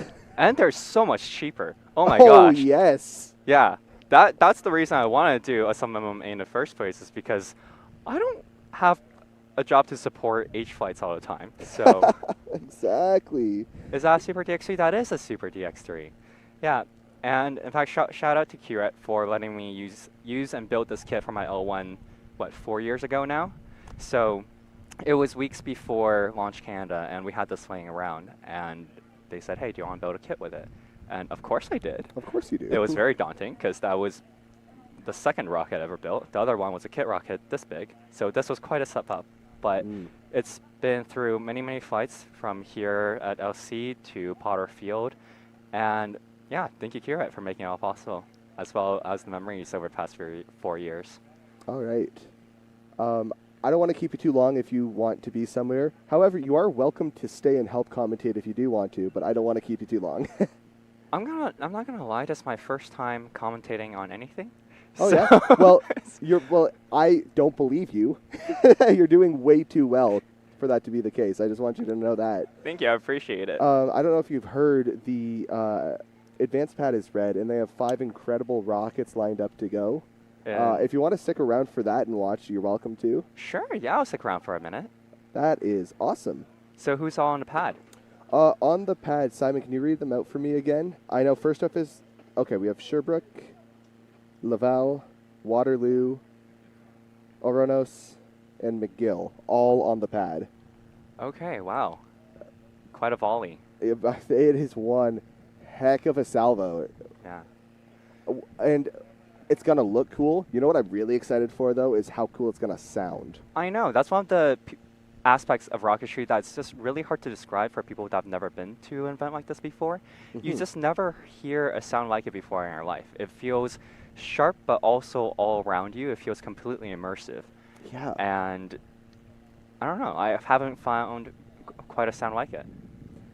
And what's funny is, yeah, even if two rockets using the exact same motors can sound entirely different because of how it resonates in the airframe. Ones sometimes, if they're very high with aluminum, they will resonate and almost shake and make a really kind of guttural, awesome sound, which we might get from a couple of the ones in the upcoming salvo.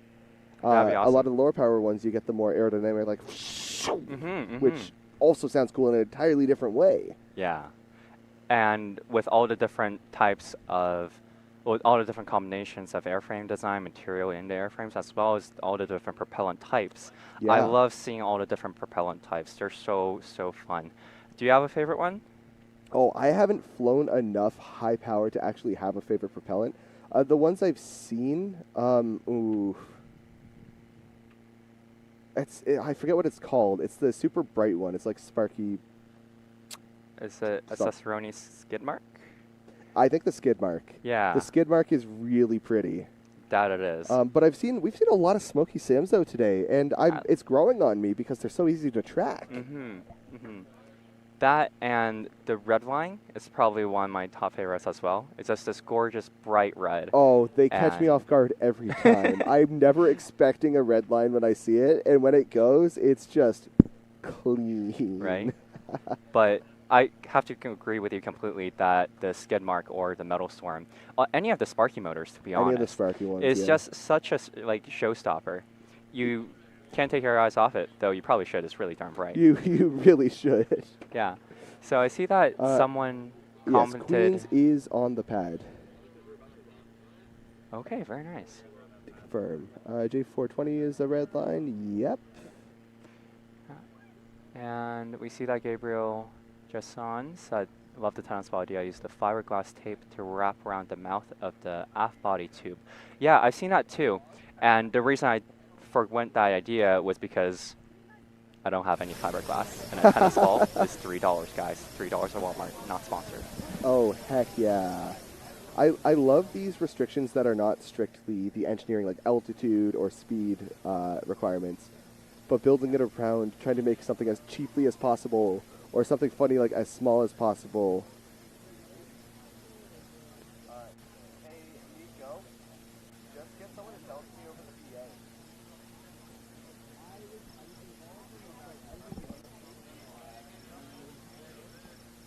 PA. Currently on the screen, what you're seeing is McGill, I believe vertical on the pad.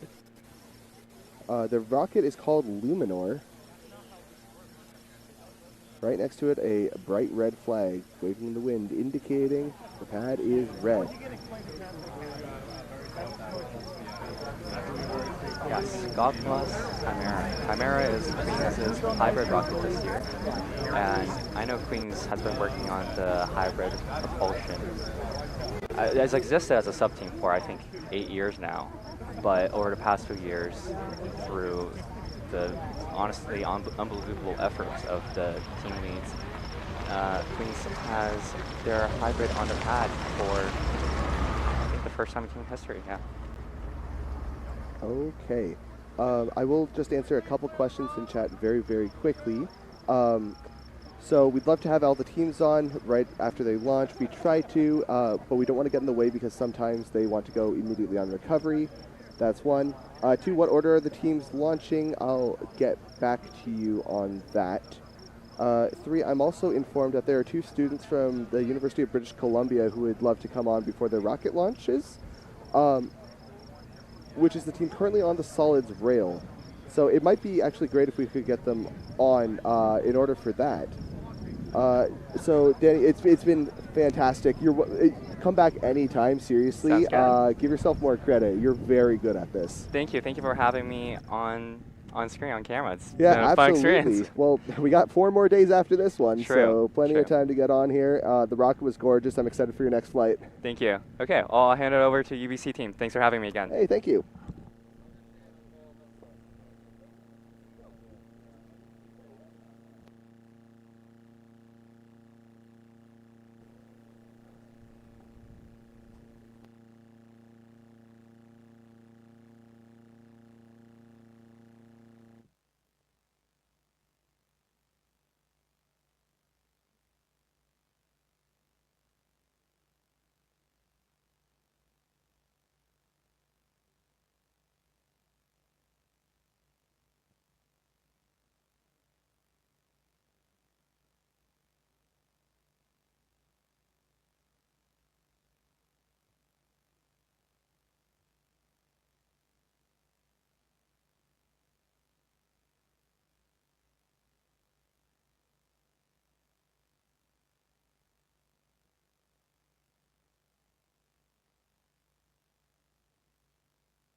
Okay, seems like we're going red on the solids pad. UBC is ready to launch. We have 2 students from the University of British Columbia here with me. We'll switch to them in just a moment. But just an update for now, the pad has gone to red.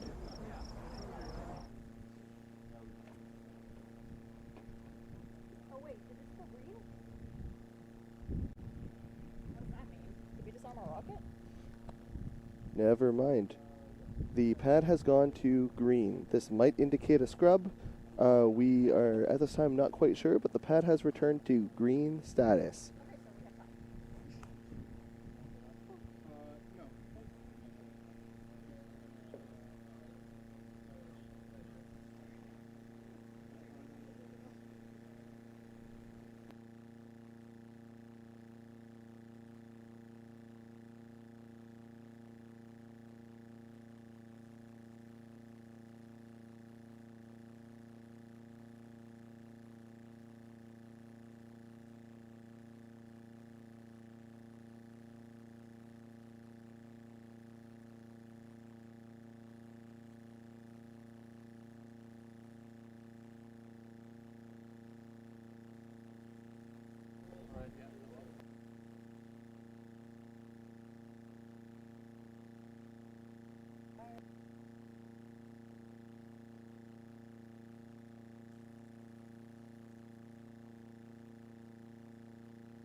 All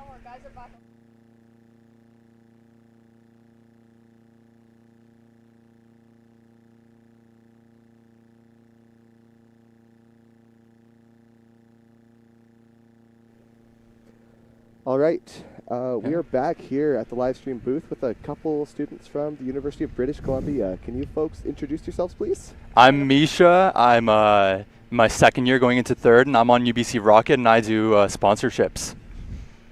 Hello, I'm Ima. I'm also going to my second year. I'm in civil engineering, and I'm on the recovery sub-team, so I really want to see how our parachute does today, which hopefully we can see through the clouds. We will see how that goes. Yeah. You want to talk about our setup and all that? Yeah, sure. So basically, the setup we did this morning, it took quite a while because we had a lot of things that we had to troubleshoot. And basically, it's pretty exciting to see now how the rocket launches. Hopefully, we get a clear sky above us so that we can see where it goes to make it easier for recovery. Right now, we have our mates coming back off the rock because they were having trouble with finding the GPS navigation for the rocket. So I think they're going to try getting closer, maybe do some more troubleshooting, get that stuff set up. And you can talk about the experiment, I think. You should tell them about it. One interesting thing about our setup is we're doing an experiment with microtubules, I believe. Yeah. It's our payload. I don't know all the details about it, sorry. But I do know we have a pump, and there's 2 different liquids, and they have to be mixed together. And then we have to wait 15 minutes for the reaction to take place before we could actually launch it, because we want to study the effects of, I think it's microgravity and I don't know. Something on the tubules. And so, yeah, that was pretty interesting. But it has been the 15 minutes, so we should be good to go when they're ready over there. So that's pretty interesting. Doing that from the rock. Yeah. It's certainly a different experience than just like building the parts in our basement. But yeah, I've had a lot of fun just like seeing how all the different systems work together. Because until this week, I only really worked on the parachute. I didn't even know that much about how everything goes together. Exactly. Like, it's so real, you know, like that's what I love about Launch Canada, honestly. It's my first time ever going here, and it's so awesome seeing the energy of all the other teams and everyone come together to celebrate, you know, rocketry. And it's just so awesome. I love it so much. I was also really surprised like how much collaboration there is between teams. Yeah, we were like really collaborating with like a college from who was it? Ottawa, I think, or Ontario. Algonquin, yeah. Yeah. We like met them, and who else was next to us? I don't remember. I don't know, but yeah, we met them in our hotel room, and then we were like right next to each other. We were like exchanging parts and stuff. We were all like working together. It was really awesome. I think it's been really fun. We have 9 of us here, so we took 2 rooms, and we have just been walking back and forth between the rooms, and so we just keep like hearing different conversations from different rooms. And like I don't know how many teams. I know Algonquin is like right across the hall from us, so we've already like exchanged tools and like lent each other stuff. Yeah, exactly. Like sometimes they just barge into our room and they say, "Hey guys, can we borrow a drill bit?" And then then we come back like, and then we ask them, "Hey, can we borrow a micro USB cable?" Like at 12 in the morning. It's awesome. It's the quintessential rocket competition experience. I think every single person here gets a little bit of that. It's the best. It's really cool. Right? I mean, because it's a competition, I didn't think it was going to be like a bad atmosphere.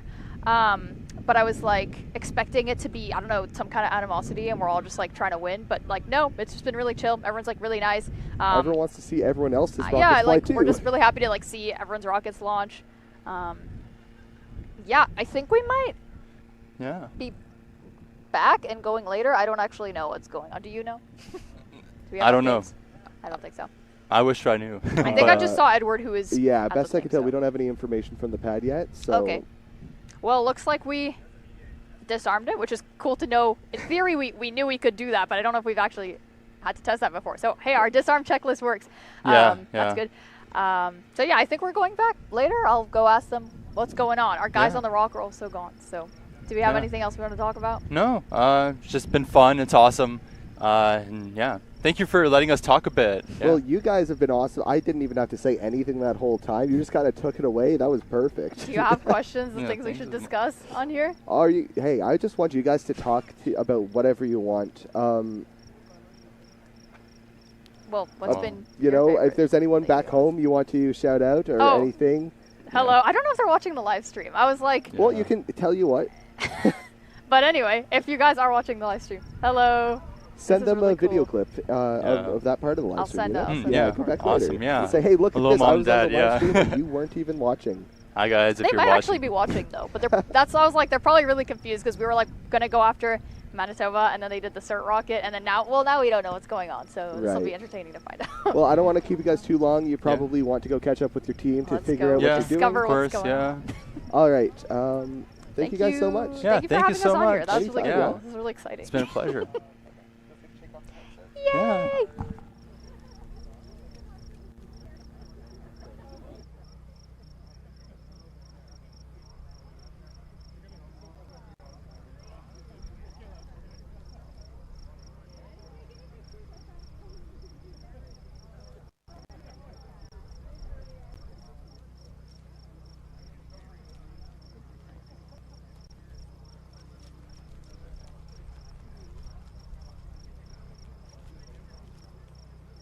Advanced is evacuating the pads. We are evacuating the pads.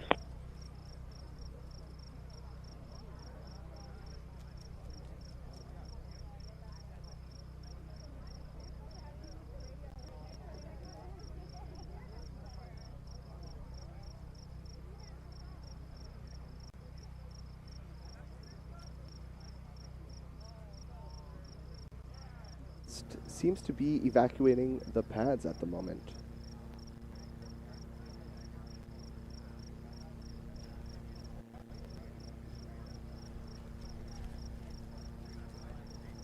We see one of the team's trucks evacuating the pad there. We did, in the time while UBC was talking to us, we got confirmation. It looks like Waterloo has scrubbed for the day. That still leaves 4 teams at the pad, though.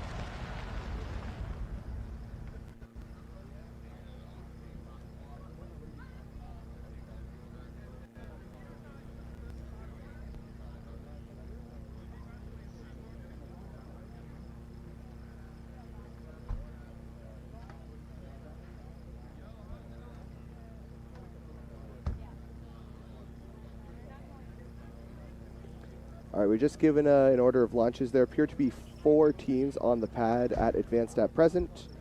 I'm getting live video feed here.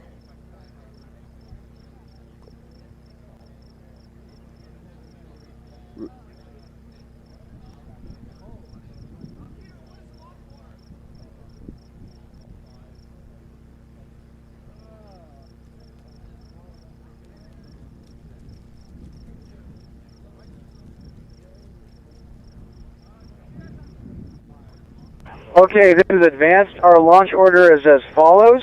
We have University of Laval immediately at 15 minutes. We have University of McGill, then Polytechnic Montreal at 25 minutes, at 27.5 minutes. We have Queens and potentially Concordia at the end.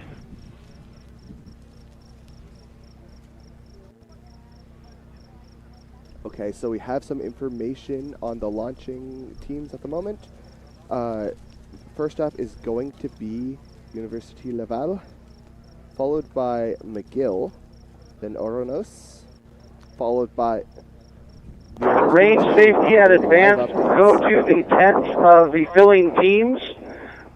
Judges, please go behind the teams you are evaluating. Be prepared to record final GPS coordinates of touchdown or last position.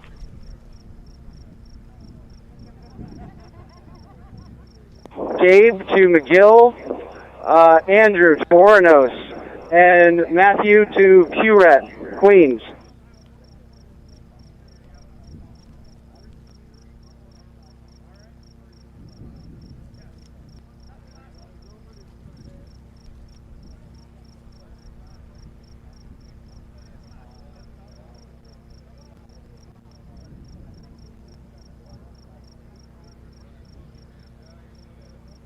All right, we have our final order. First. Sorry. Ah, okay, good to know. So the order is as follows: Laval, McGill, Ochronos, Queens, and finally Concordia, probably. Those are the 5 rockets set to launch at the next salvo. So we can look up for Laval up first. Laval with the two-stage solid, which should go incredibly high and incredibly fast at its max Q. Looking forward to hearing that launch all the way from solids. Difficult to tell which rockets are on the pad right now. Laval targeting 97,000 feet, which is incredibly high, nearly 100,000. So they're going to be flying an O3400 booster into an N5800 sustainer. Very, very high. That's 97,000 feet. Max speed of Mach 2.74. That is properly supersonic. Incredibly complex engineering challenges that Laval is facing. Looking forward to seeing their flight. Godspeed, Laval.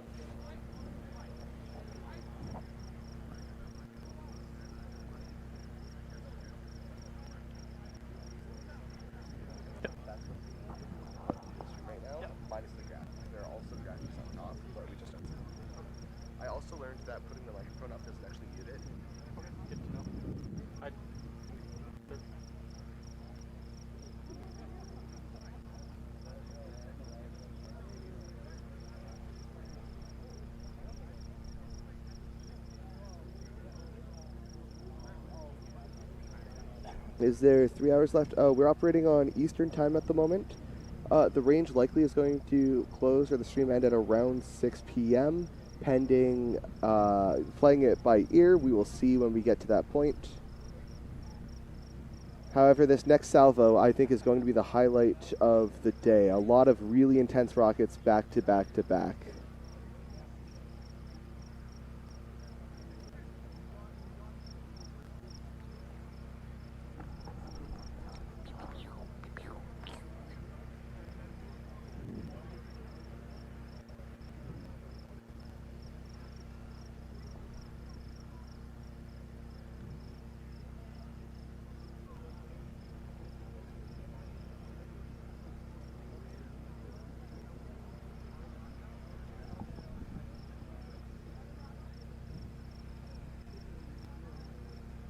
What we see right now is the setup area at the advanced pad.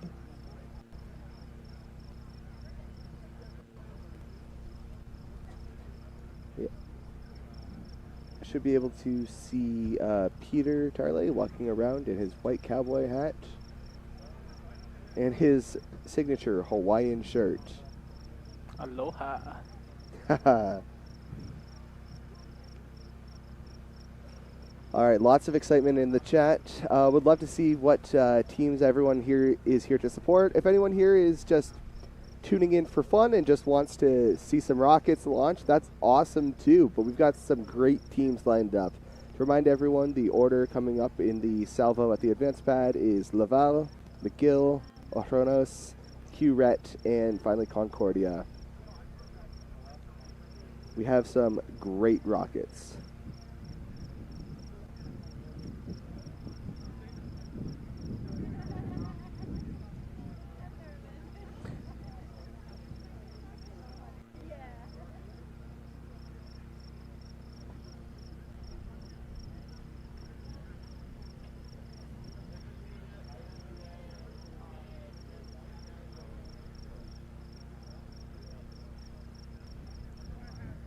In the chat, Sherbrooke has not launched just yet. They're at the advanced pad. They're not set to go off in the upcoming salvo.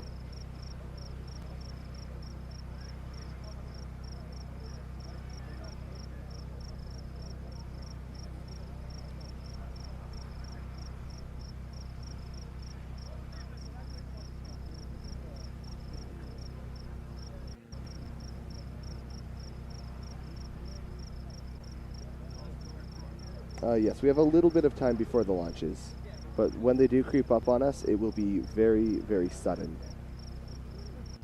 One right after the other too, eh?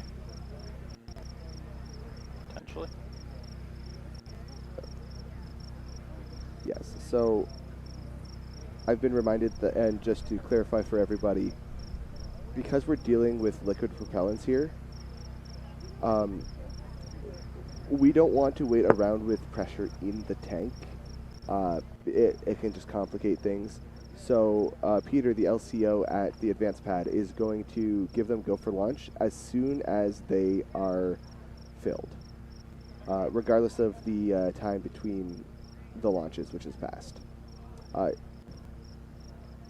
So that's how the launch order was decided. It was decided based on how much filling was actually left to do. So Gall with the two-stage solids. Waterloo scrubbed for the day, to clarify. Waterloo was set up. They scrubbed. They should be back tomorrow to try again.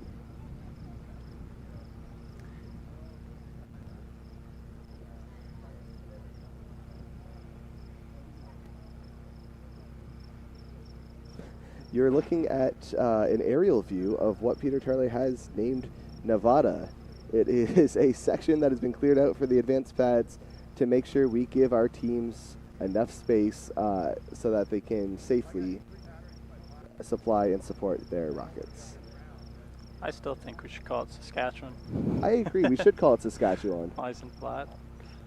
Yeah. Got lots of room for... What you're seeing there is Launch Canada's very own Saskatchewan. Can't call it Fort Saskatchewan because that's actually a city. Who's up next? The next one to launch is going to be Gall from University of Laval. What do the flag colors mean? Excellent question. The flags are safety indicators to everybody here on site of how close we are to launching and how cautious we should be when navigating the site. Because we're dealing with a lot of energetics, high power rockets. If we're not safe, if mishandled, it could be a little bit unsafe. So, when we're at green flag, that means we're able to freely navigate the site, safe for restricted areas. And that it means that nobody's really loading on the pad. Nothing has gone vertical. No energetics. Energetics being any like ignition, any motors. Nothing's been loaded and has a chance of going off. Well, motors will have been loaded, but like the igniters have not been installed. Yellow is essentially to proceed with caution. This is when things are starting to go vertical, but haven't been. The igniters have not been installed yet.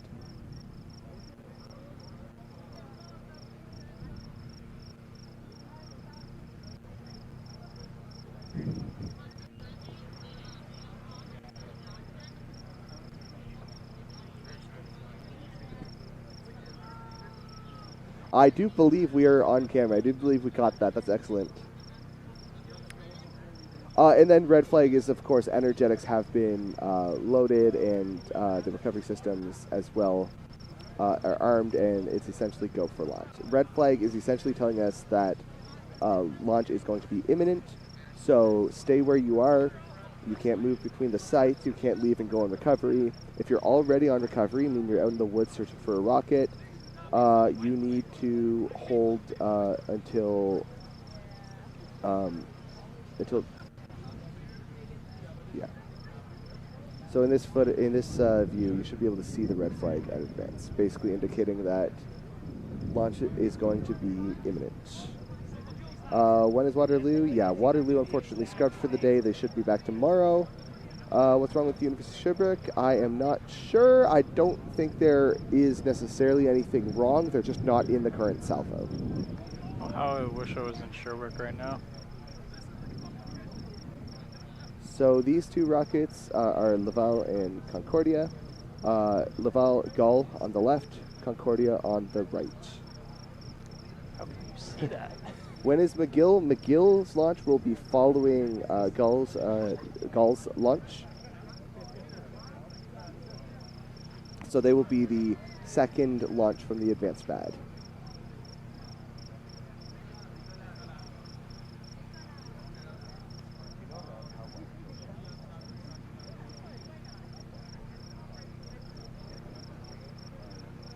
So it's kind of difficult to exactly estimate how long until the first launch in the salvo.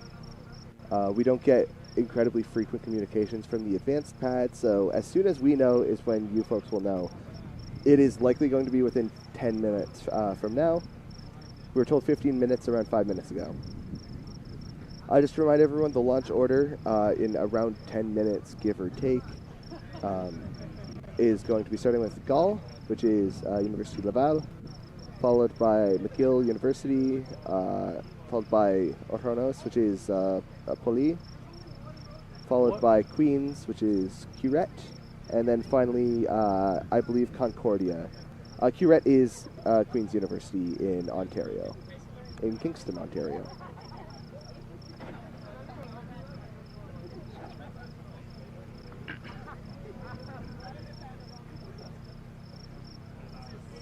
Beautiful sight from the drone. We might be getting an update regarding the order of launch. We'll update as soon as we know. Like I mentioned a second ago, they launch as soon as they're filled. The hybrid and liquid motors are incredibly complicated, so we'll give you updates as soon as we have them.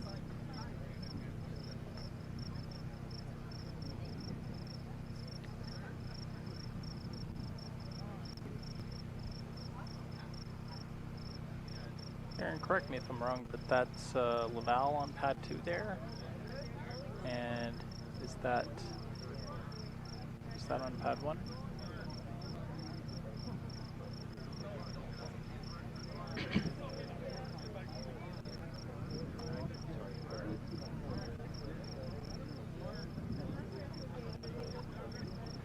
Oh, zooming in now. We have a new launch order.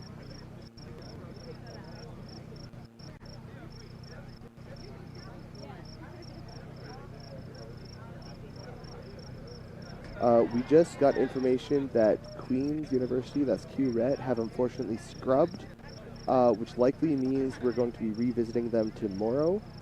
They've scrubbed, we don't have confirmation of a reason, but that has changed the entire launch order.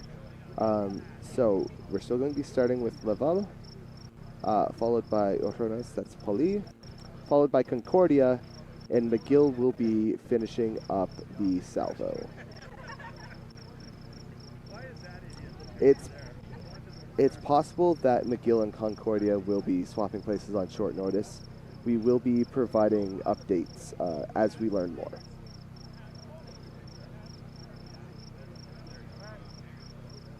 University of Victoria, no word from them. I don't see them safetying. Are they?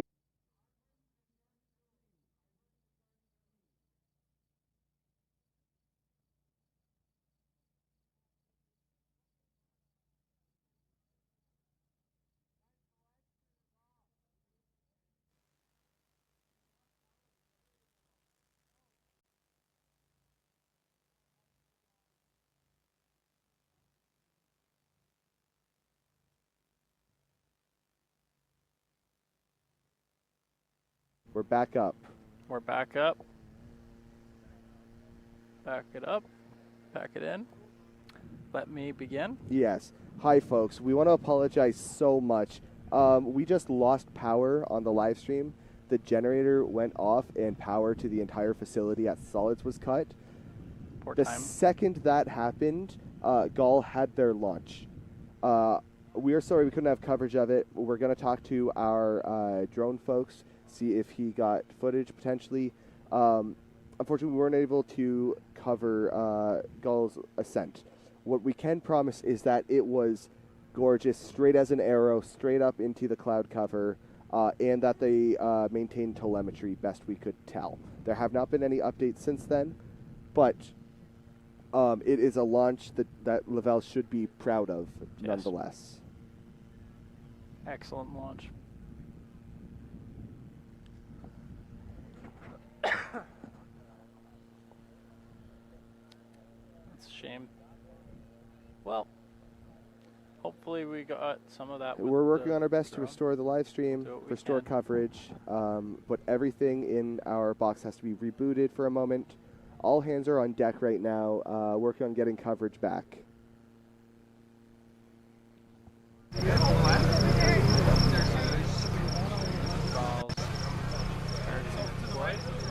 have a visual. That is a gorgeous descent right there. Very well done. I'm sorry we couldn't have live coverage of the launch. We will see what we were managed to get, because that was a beautiful launch, and Guld, you should be absolutely proud of it. Did the sustainer ignite? I don't know if we have confirmation of this yet.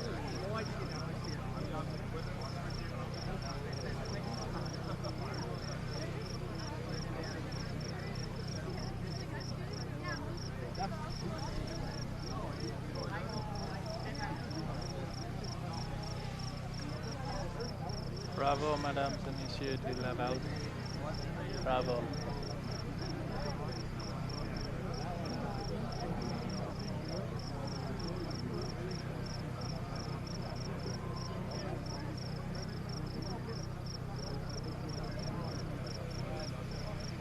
What happened with the battery backup to the generator?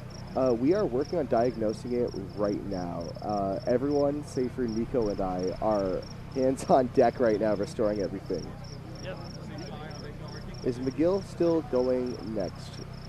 No. Poli is next, followed by Concordia, and then McGill. McGill and Concordia may swap places, but Poli is who is up next. That being Onoris.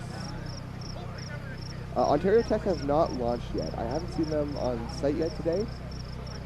You haven't missed their launch. They just haven't launched yet. The odds are not especially high that they will be able to set up before the range closes tonight.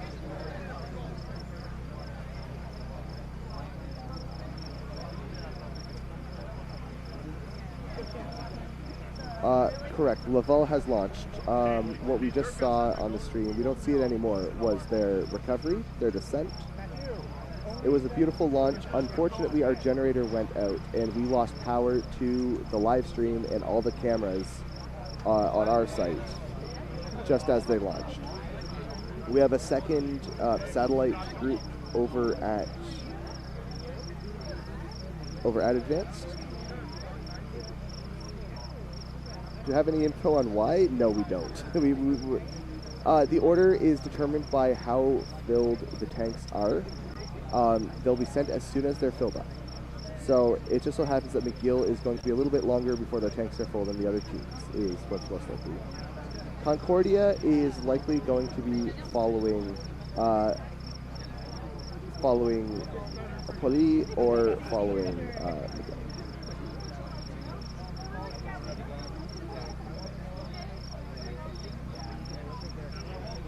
Yeah, or no, so that is the two-stage with the hybrid booster and then the solid sustainer.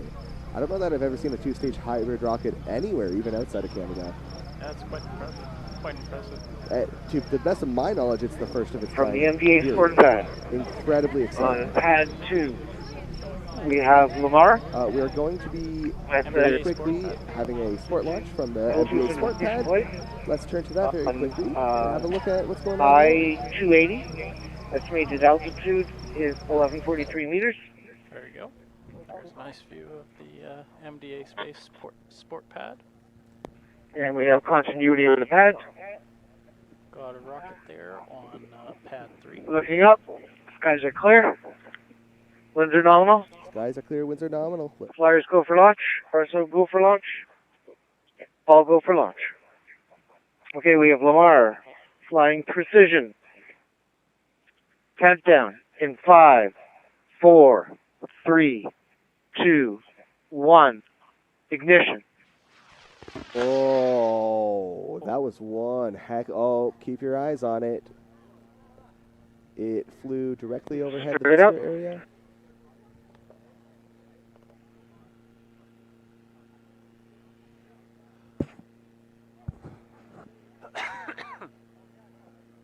That was one heck of a launch. Extremely fast. What is so different about Ordonos? That it's a two-stage hybrid? Yes. Hybrids are incredibly complex, and two stages are incredibly complex. Now, there have been, professional two-stage liquids previously, of course. But this is the first of its kind with the hybrid, as far as we can tell. Parachute. Is there any footage? Is Uh, there any footage of the Laval rocket? Oh, Yes. we're going to confirm with our team there. We're going to confirm with our advanced team later today. We won't be able to have it live, but we will see if we were able to recover anything. The generator at advanced didn't shut down. It was just our main center.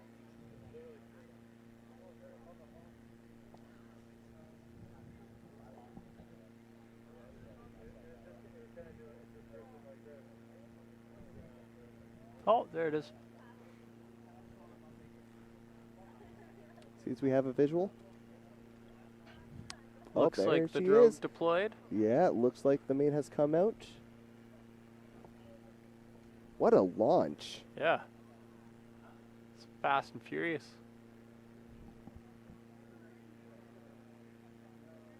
We're just getting our camera pointed up at it there, trying to get a shot.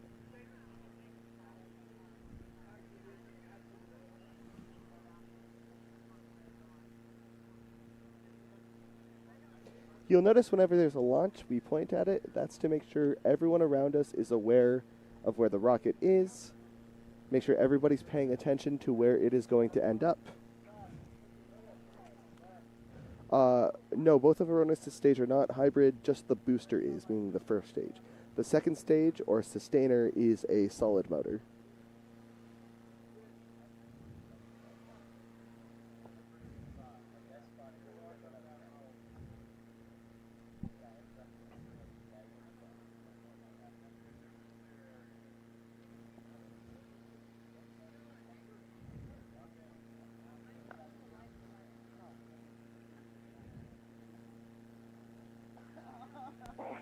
Congratulations on what appears to be a nominal flight. Next up, DA pad. News of We have Laval, Mark though, is Wynn. asked if it was nominal. Grin. To my knowledge, With it the is. rocket name. To my knowledge. Flying on an H-165 red with an egg timer and apogee with motor deployed, Jolly Logic chute release at 200 feet. This one should be an interesting recovery. Okay. Continuity pad 3. Flyer is good to go. RSO is good to go. Looking up. Guys are clear. Winds are nominal. Guys are clear. Winds are nominal. Go for launch. Not catching me. Countdown. In 5, 4, 3, 1. Ignition. Oh, yeah. Straight Very up. short burn, Good boost. beautiful red. And perfect ejection. All we need now is for the full chute to deploy, inflate. full extension on the port. And let's see if it opens. Justin. That is called a suicide recovery, Wow. and it was successful. Fully nominal flight. Wow, Okay. wow, wow. And the pad cold. Much better than that. Perfect inflation right at the end. All right, moving back to advanced in just a moment. Cool. Folks still waiting for the next launch into Salvo.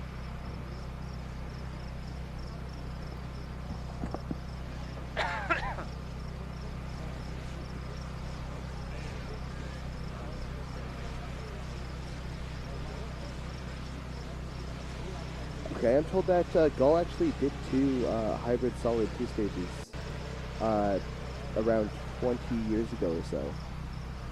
From CFB Cartier, but we both had recovery issues. That's fascinating. I didn't know about that. Allegedly.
it is a beautiful day for launching. You're absolutely right.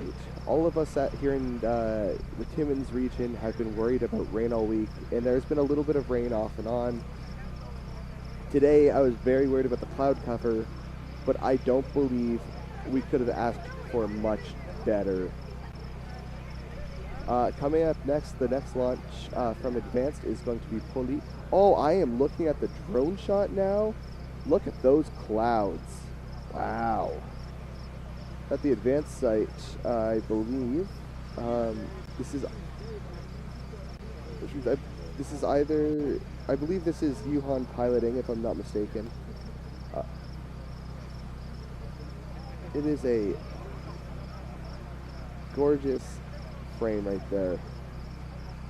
No, this is Alec flying from right beside me here. It's a gorgeous frame. I'm gonna actually call to him.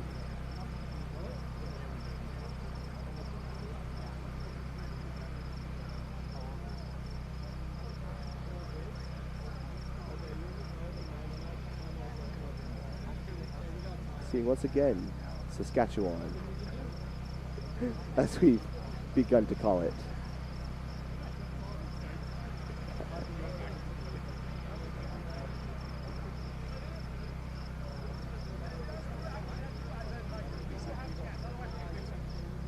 Yep, so just to confirm for everybody waiting, Poli is expected to launch next from the advanced pad. The solids pad is still flagged green, meaning there are no rockets actually set up, no energetics installed, nothing is vertical. We are free to wander. It is still red at advanced, however.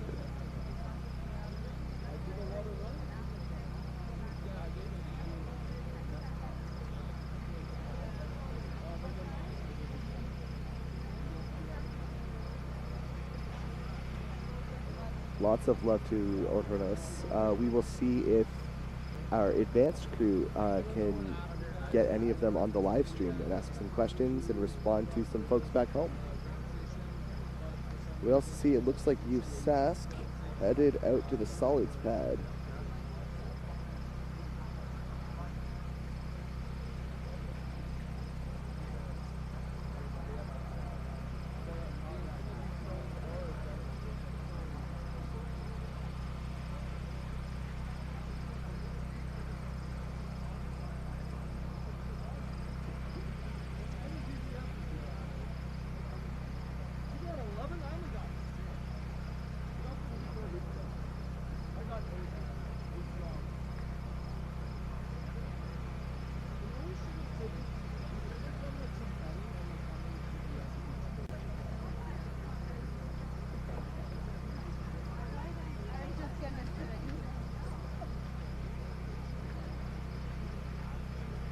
In other news, for folks following the ST's Raven build, it looks like the glue has dried on all the fins, so the body of the rocket is now complete. But you don't want to see that. You want to see this gorgeous drone shot.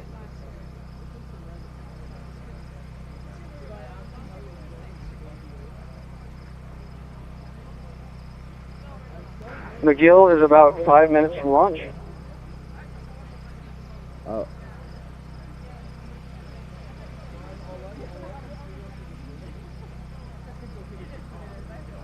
Just to reiterate, we just heard that Sask is headed out to the pad. McGill is about 5 minutes from launch.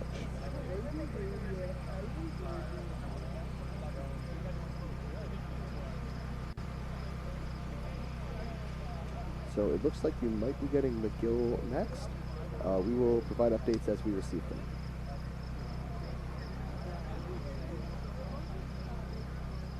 How many more salvos? It's difficult to say. This may be the last salvo from the advanced pad today. We may see another one from the solids pad, however. I know Sask is...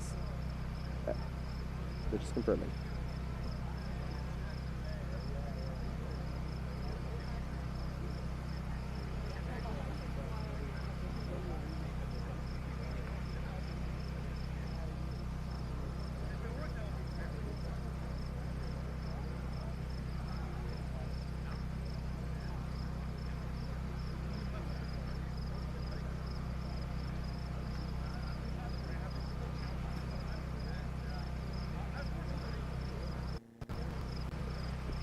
We just got confirmation if Sask launches today, they will be the last team to launch from solids.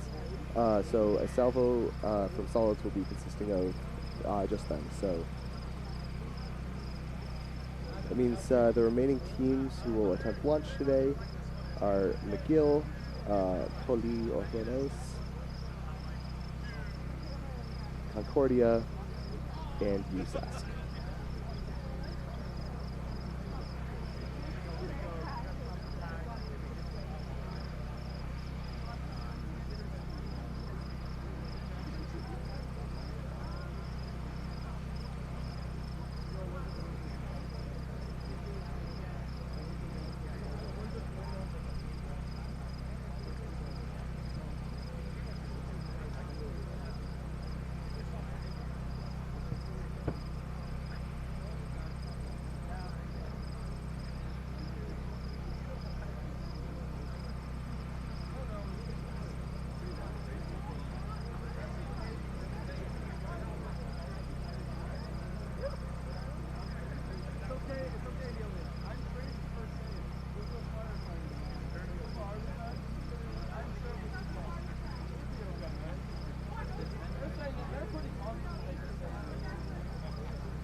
And we are back with solids for the time being. There's still lots of activity going on at Advance, but in the meantime, we have a couple students from the University of Saskatchewan who are coming up, probably bringing up the tail of our launch day. Last team to launch off the solids pad. Can you folks introduce yourselves? Hi, I'm Daniel. I'm the project manager / systems lead for the USSC rocketry team. Sorry. Yeah, I'm Burke. I'm from the USSC too, and I'm an aerostructure member. And yeah. Heck yeah. Guys, just tell me a little bit about the project. The project this year really is a continuation of what we did last year. Last year, a big goal of ours was to try to make our rocket modular so we could reuse components. Oh no! Lost power again.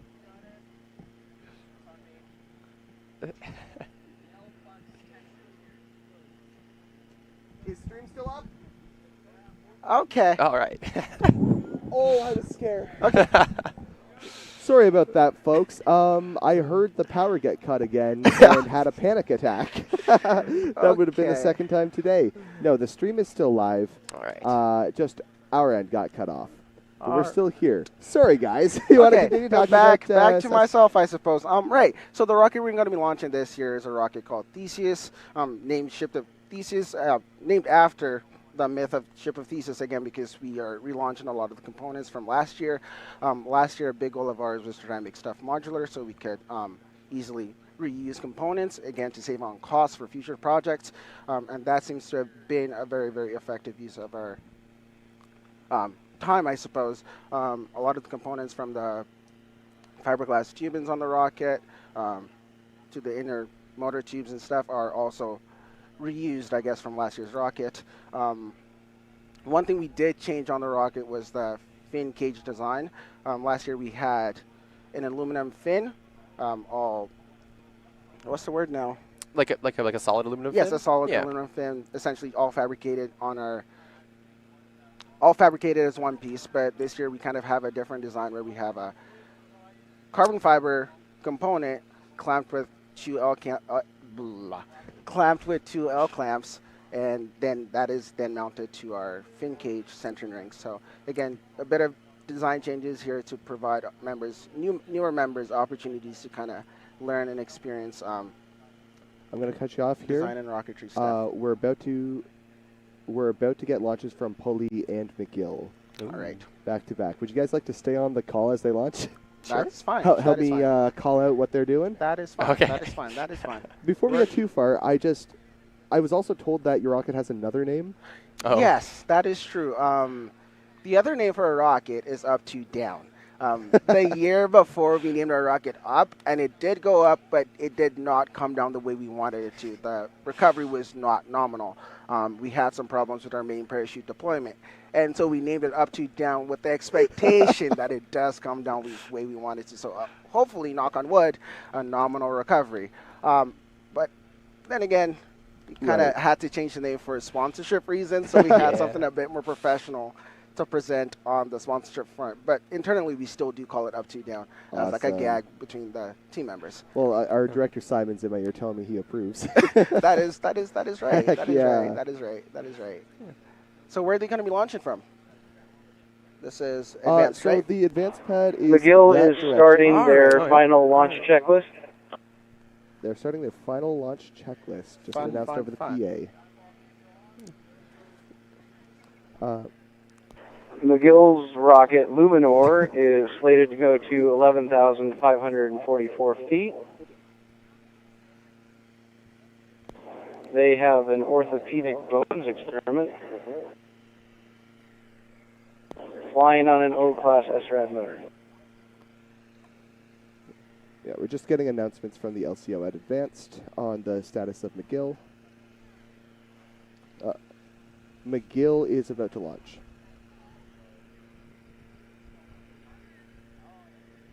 What you're seeing right now is the advanced pad. Focused in on McGill there. Beautiful drone shot provided by our drone operator, Alec. McGill is going to start their 5 count once they start seeing smoke from their igniter. So we're beginning our procedures. Your mics are live, yes.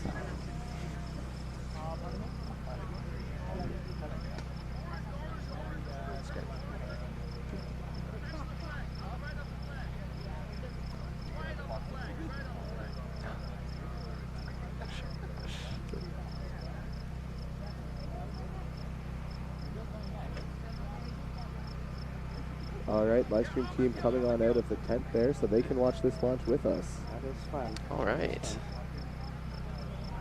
I've been assigned a new communicator, Mr. Brendan Griffin. Brendan, do not feed me false information.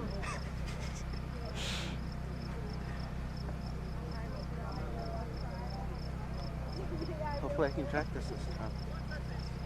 Yeah, I haven't had great luck today tracking them. Like, as soon as they hit the clouds, they just disappear. Yeah. I can't find them again. The sun is also really bright, so Oh, looking yeah. up is a problem.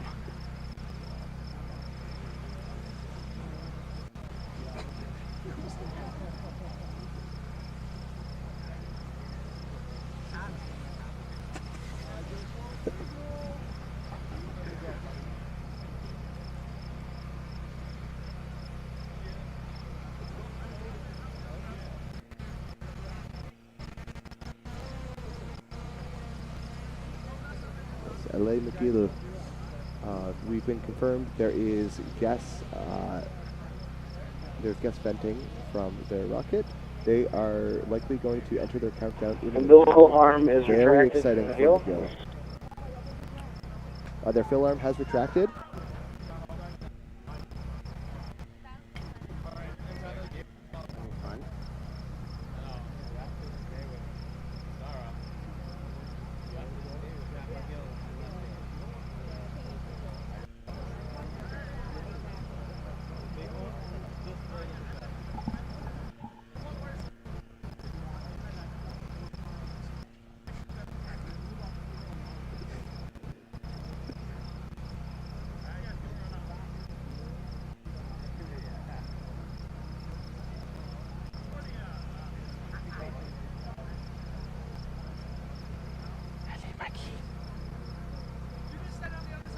Are they all on the same?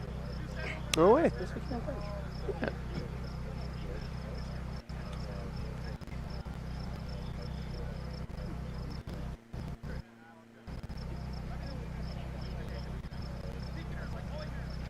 This might be the most anticipated launch of all time. When are we expecting to go off? I know a lot of you McGill fans and friends and family in chat have been wanting to know when McGill launches for years now. It's finally gonna happen.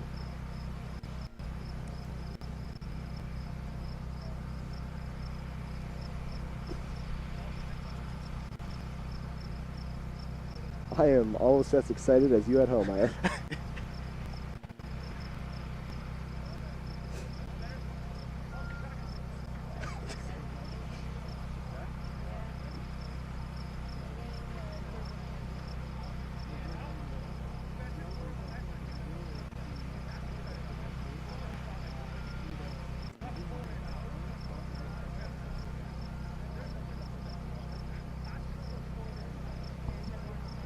Okay, so it seems Peter Charlie has entered the tent with McGill. That's basically as close to confirmation as we can get that they're about to launch.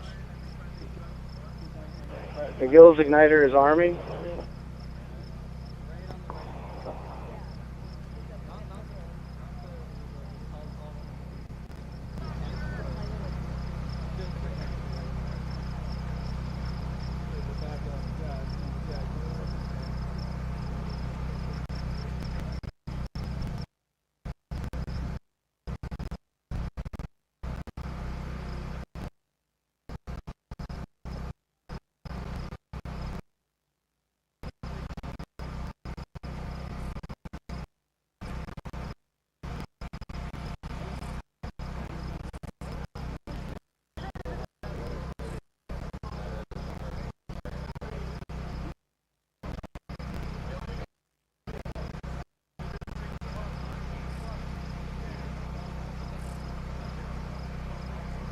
They're attempting ignition. and then valve open will follow.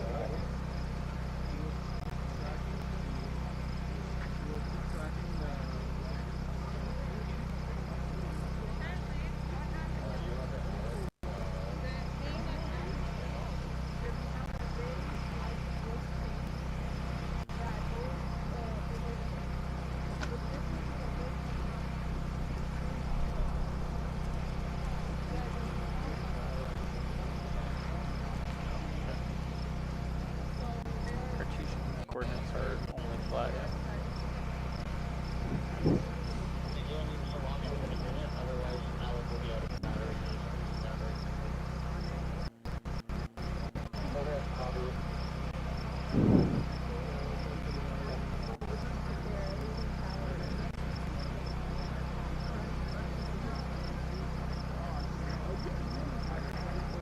So Aaron, I heard you just had University of Saskatchewan on. Had to go fix their coordinates. Do you think they have? Oh, hang on. We got smoke on McGill. We got smoke on McGill. McGill is going to. 5, 4, 3, 2, 1. Launch. There goes the launch. We lost connection. We have smoke and we've lost connection to the camera. There's the valve is not open. Valve did not open.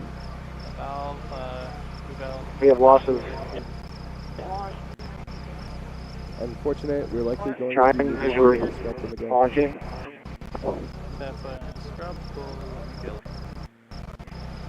We have loss of signal. No launch. McGill Advance going to abort. McGill is scrubbing for the day. No launch. It's unfortunate, but it is better to be safe than sorry.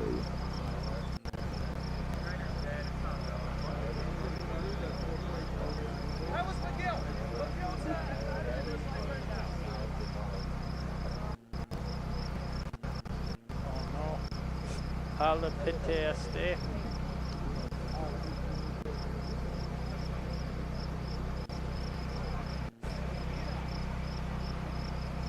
Yeah, for folks that are watching the live stream, we have about 15 different camera feeds.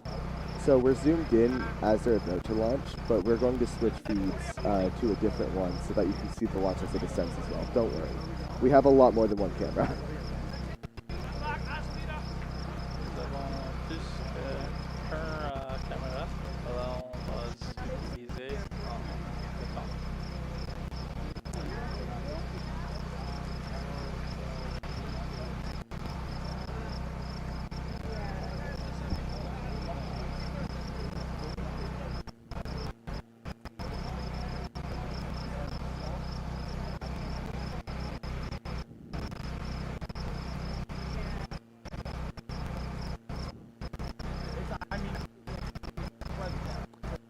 Up next is going to be Poli, which is Ormus.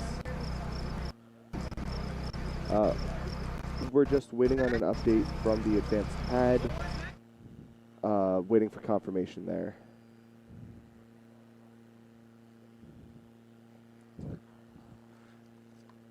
So Aaron, you just interviewed the University of Saskatchewan, and they had... Yeah, we didn't get to very much, unfortunately. We had to cover the McGill. What we wanted to be the McGill launch there, but they're incredibly excited for their launch. I'm excited to see Sask's launch as well.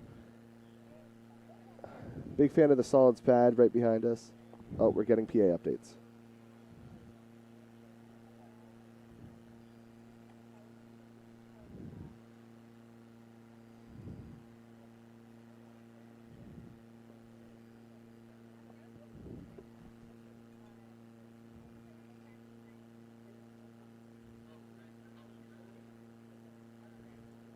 Okay, McGill has vented, and Poli appears to be ready,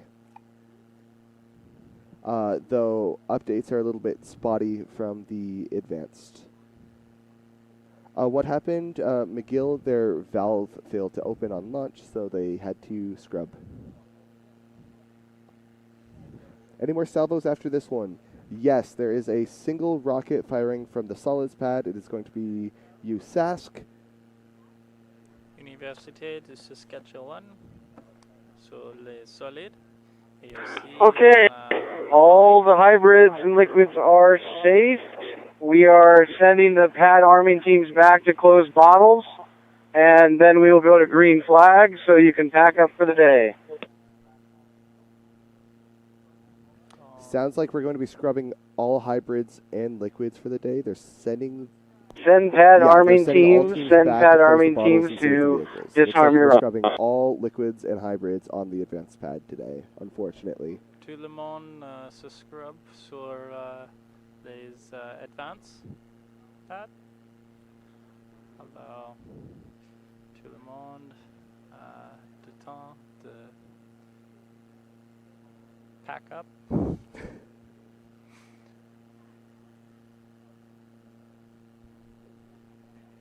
Yep, so the final launch for today is going to be the University of Saskatchewan off of the solids pad.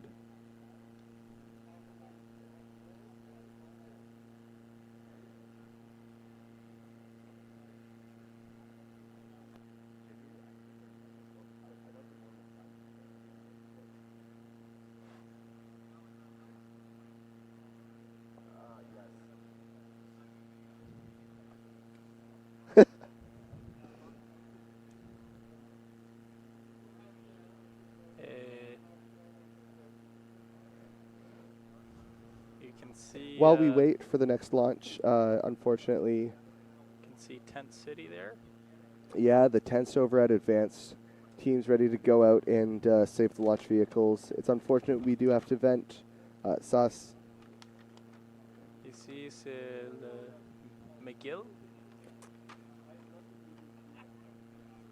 USask is out there installing the igniter on the Crayon rocket, though.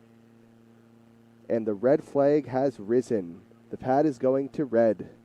On a un rouge drapeau pour l'Université de Saskatchewan. Sur la solide.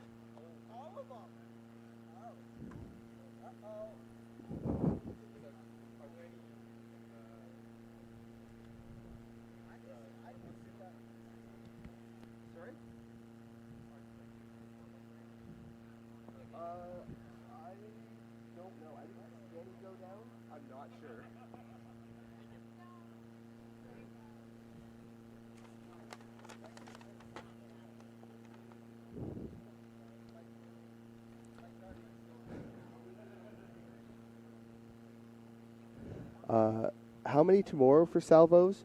We have no way of knowing. There are so many factors that could impact this. It depends on what the weather is like tomorrow. It depends on all sorts of things, right? It depends on who's ready. That's the number one thing. If a team is ready, they're going to try to go as soon as they possibly can. Beyond that, there's really no predicting how many will launch. However, it does seem like the Crayon will launch today, which is excellent news for all the Crayon fans in chat. USask, very excited. We have their ground station crew over here. We had them on just a second ago. And most importantly, the most important rocket of the competition, the low-power SD's Raven. I'm attaching the final part to it.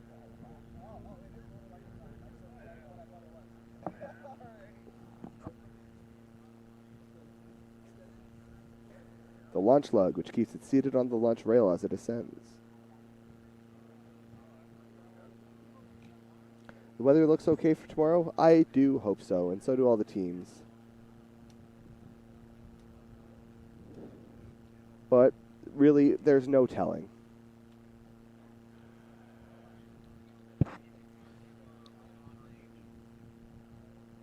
This is a nice drone shot. Sounds like there's a small chance of showers. Hopefully it remains relatively light.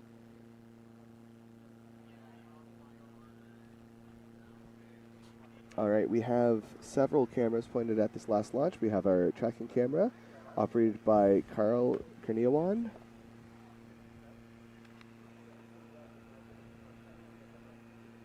which I would love to get a shot of. Can we can we get a camera on Carl?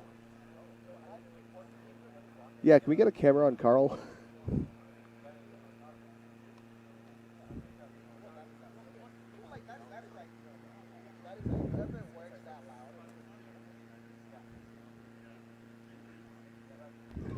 you get Michael to ask for a camera on Carl?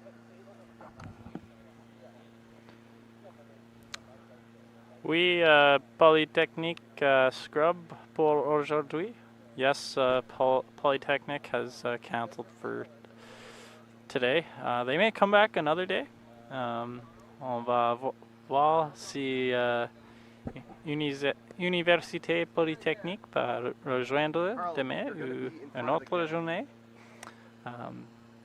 We have lots of days here, lots of time left to go here at Launch Canada. This is only launch day one. All right, so we now have on frame, this is Carl. He is operating our tracking camera. The shocking technique of how good this is for actually following a rocket as it ascends. Be very, very quiet.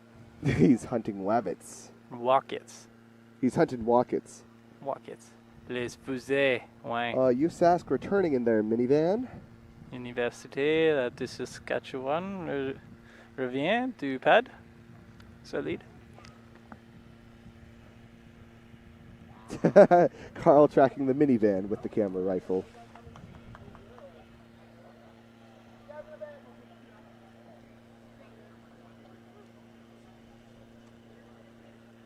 And the pad manager has returned as well. This will be the final launch for the day. Ceci, c'est le dernier launch. Okay, for the advanced teams, This will be the due to final the university delay, launch for the day. you will not be allowed to delay like this again. We're going to allow you to finish tear down by 7:30 instead of 6. Space Concordia. Space Concordia scrubbed. Everybody at Advance is scrubbed for the day. Right. They've gone out to vent their tanks and recover their vehicles. Advance will set up again in the morning. Unfortunately, these very complicated rockets we need to be especially careful with, and so they all follow many safety procedures to ensure that everything stays nice and safe. Concordia est fini pour la journée ici. Mais peut-être nous rejoindre demain ou une autre journée. Il y a beaucoup de temps dans la compétition. No. It's not a gun. It's a camera. He's gonna get a very good shot. It's attached to a rifle stock, and this actually allows you to point the camera accurately at a target moving fast, shockingly well.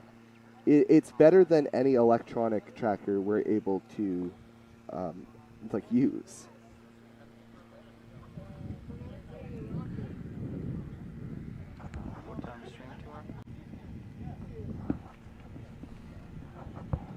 What time is stream to tomorrow? The goal is to start at 9 a.m. It is scheduled for 9 a.m. Today there was a lot more setup than usual, and we had some hiccups in the morning.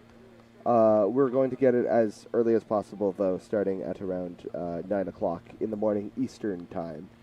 Nous vous rejoindrons demain à 9h.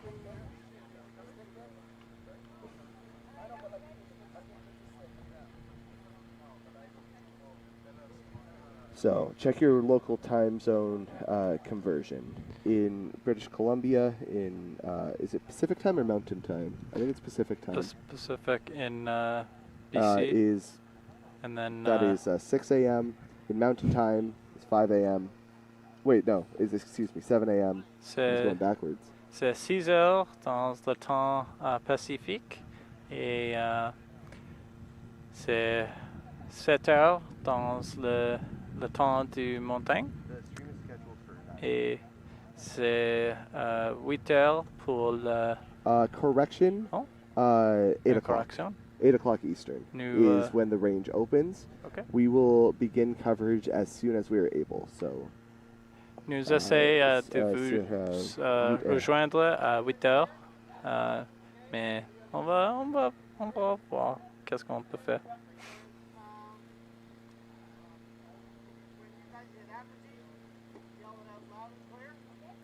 Why is it over for the day? I didn't understand. So teams can scrub their rockets for a number of different reasons. In this specific case,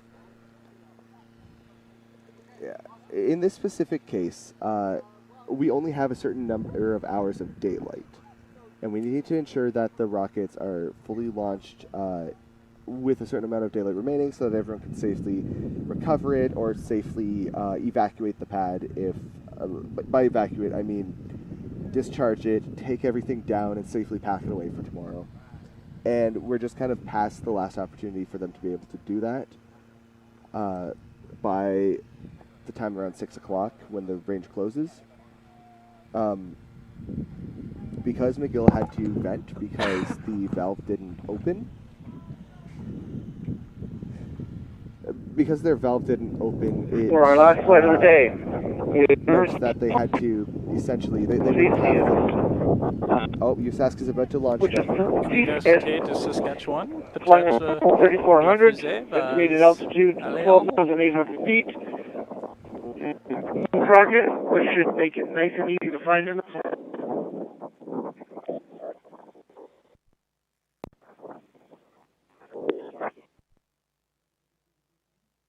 RSO is indicated go for launch. Looking up. Skies are clear. Winds are nominal. Go for launch. On New York 1. Theseus. Countdown in 5, 4, 3, 2, 1. Ignition.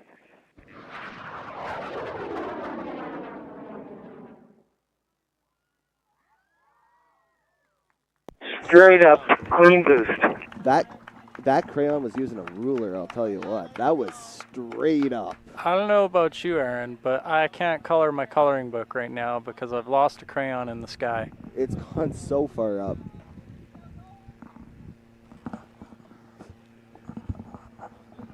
Wow, what a sound, too. I really hope our shotgun mic was able to capture that for you at home. Incredible launch. Got confirmation of apogee from our 90 feet per second descending. And their celebration sounds like they had drone deployment. We have an event at apogee and a descent rate that indicates nominal drogue deployment.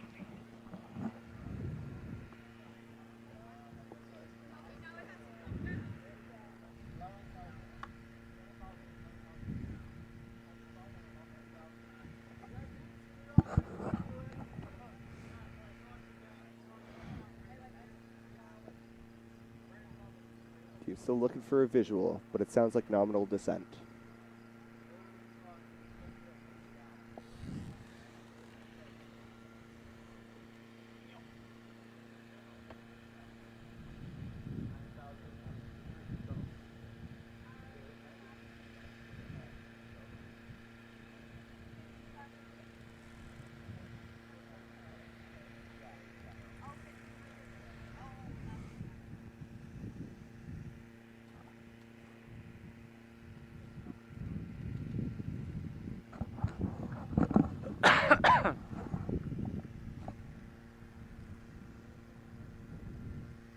No visual yet. Everyone's eye is still to the sky. Featherweight still has telemetry, though.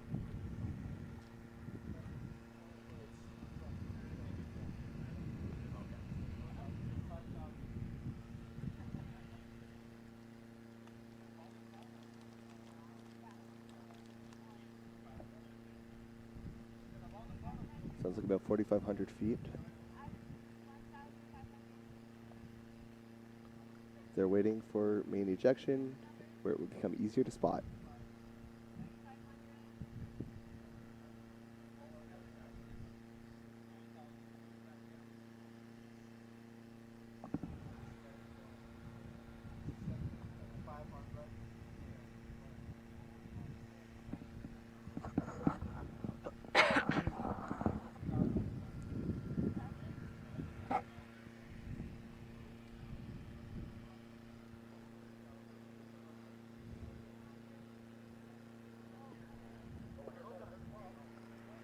Sounds like an event. We heard a pop.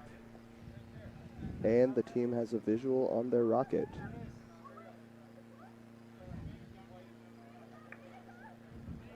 Oh, yeah, we have a visual. Is it a celebration? Big celebration from the team.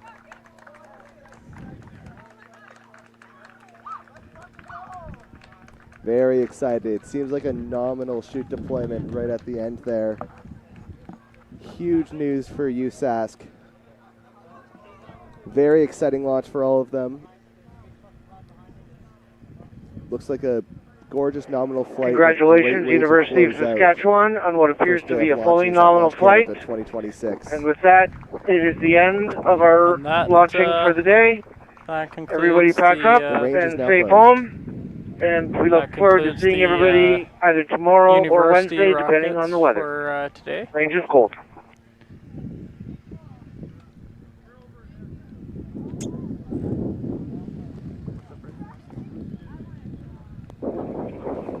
One final reminder, please bring all of your radios back to the CCAN so they can be recharged overnight. Over.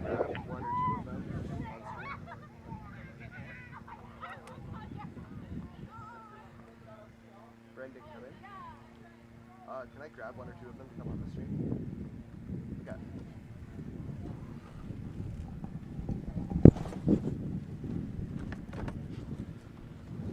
One or two of you guys want to come on the live stream? In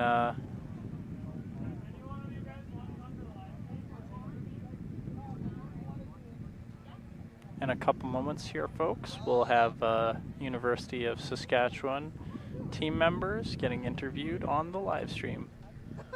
Please stand by as we show you this beautiful site here with the drone. And I'll be signing off here.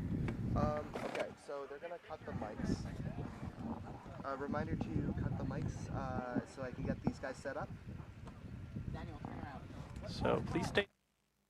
Action.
All right, we're live, and I'm back here with Sask, two of the team members from that gorgeous launch that just went up and seemed to come down nominally. Can you folks introduce yourselves?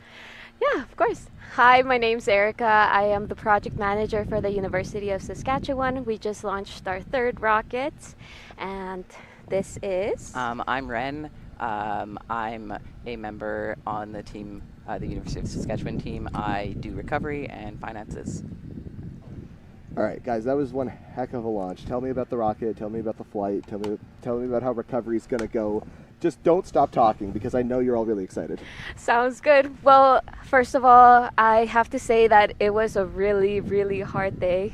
We had everything that you could possibly think of go wrong with our rocket. Our motor retention wasn't coming on, wasn't coming off. We had to add and problem solve a spacer in between so that the motor would be snug, as well as when we were ready to go to the launch pad, we put it on, rail buttons were crushed.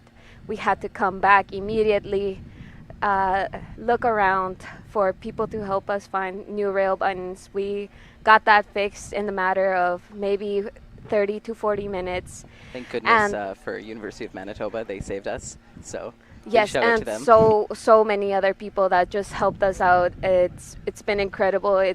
Once again, it's so great to be part of this community that's always willing to lend us a hand, especially on a day like today. I'm especially proud of our team because we showed resilience above everything else, and we made it.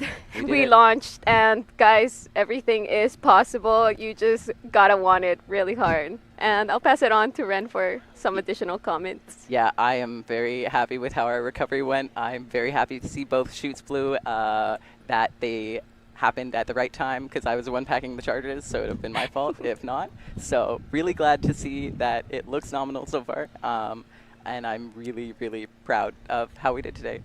Heck yeah, you guys should be proud. I don't want to keep you from your teams too long. Obviously, you guys want to go celebrate. Anything else you want to shout out back home? Anyone you want to make it talk about? Yes, that's right. Yes, we actually have one of our members on the chat. Quinn is my aerostructure co-lead, and shout out to you because this couldn't have been possible without you. You did so much for us, and as well as a lot of other people that weren't able to make it to competition today. Shout out to my family, my mom and dad. I love you guys. Ren? Thank you to all of our members who couldn't make it. We always want to bring everyone we can, and we're so thankful for all the people at home who made this possible. So we'll see you there soon, and we'll all celebrate together. Yes. All right, thanks guys. Go celebrate with the team. Thank you. Thank you so much.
All right.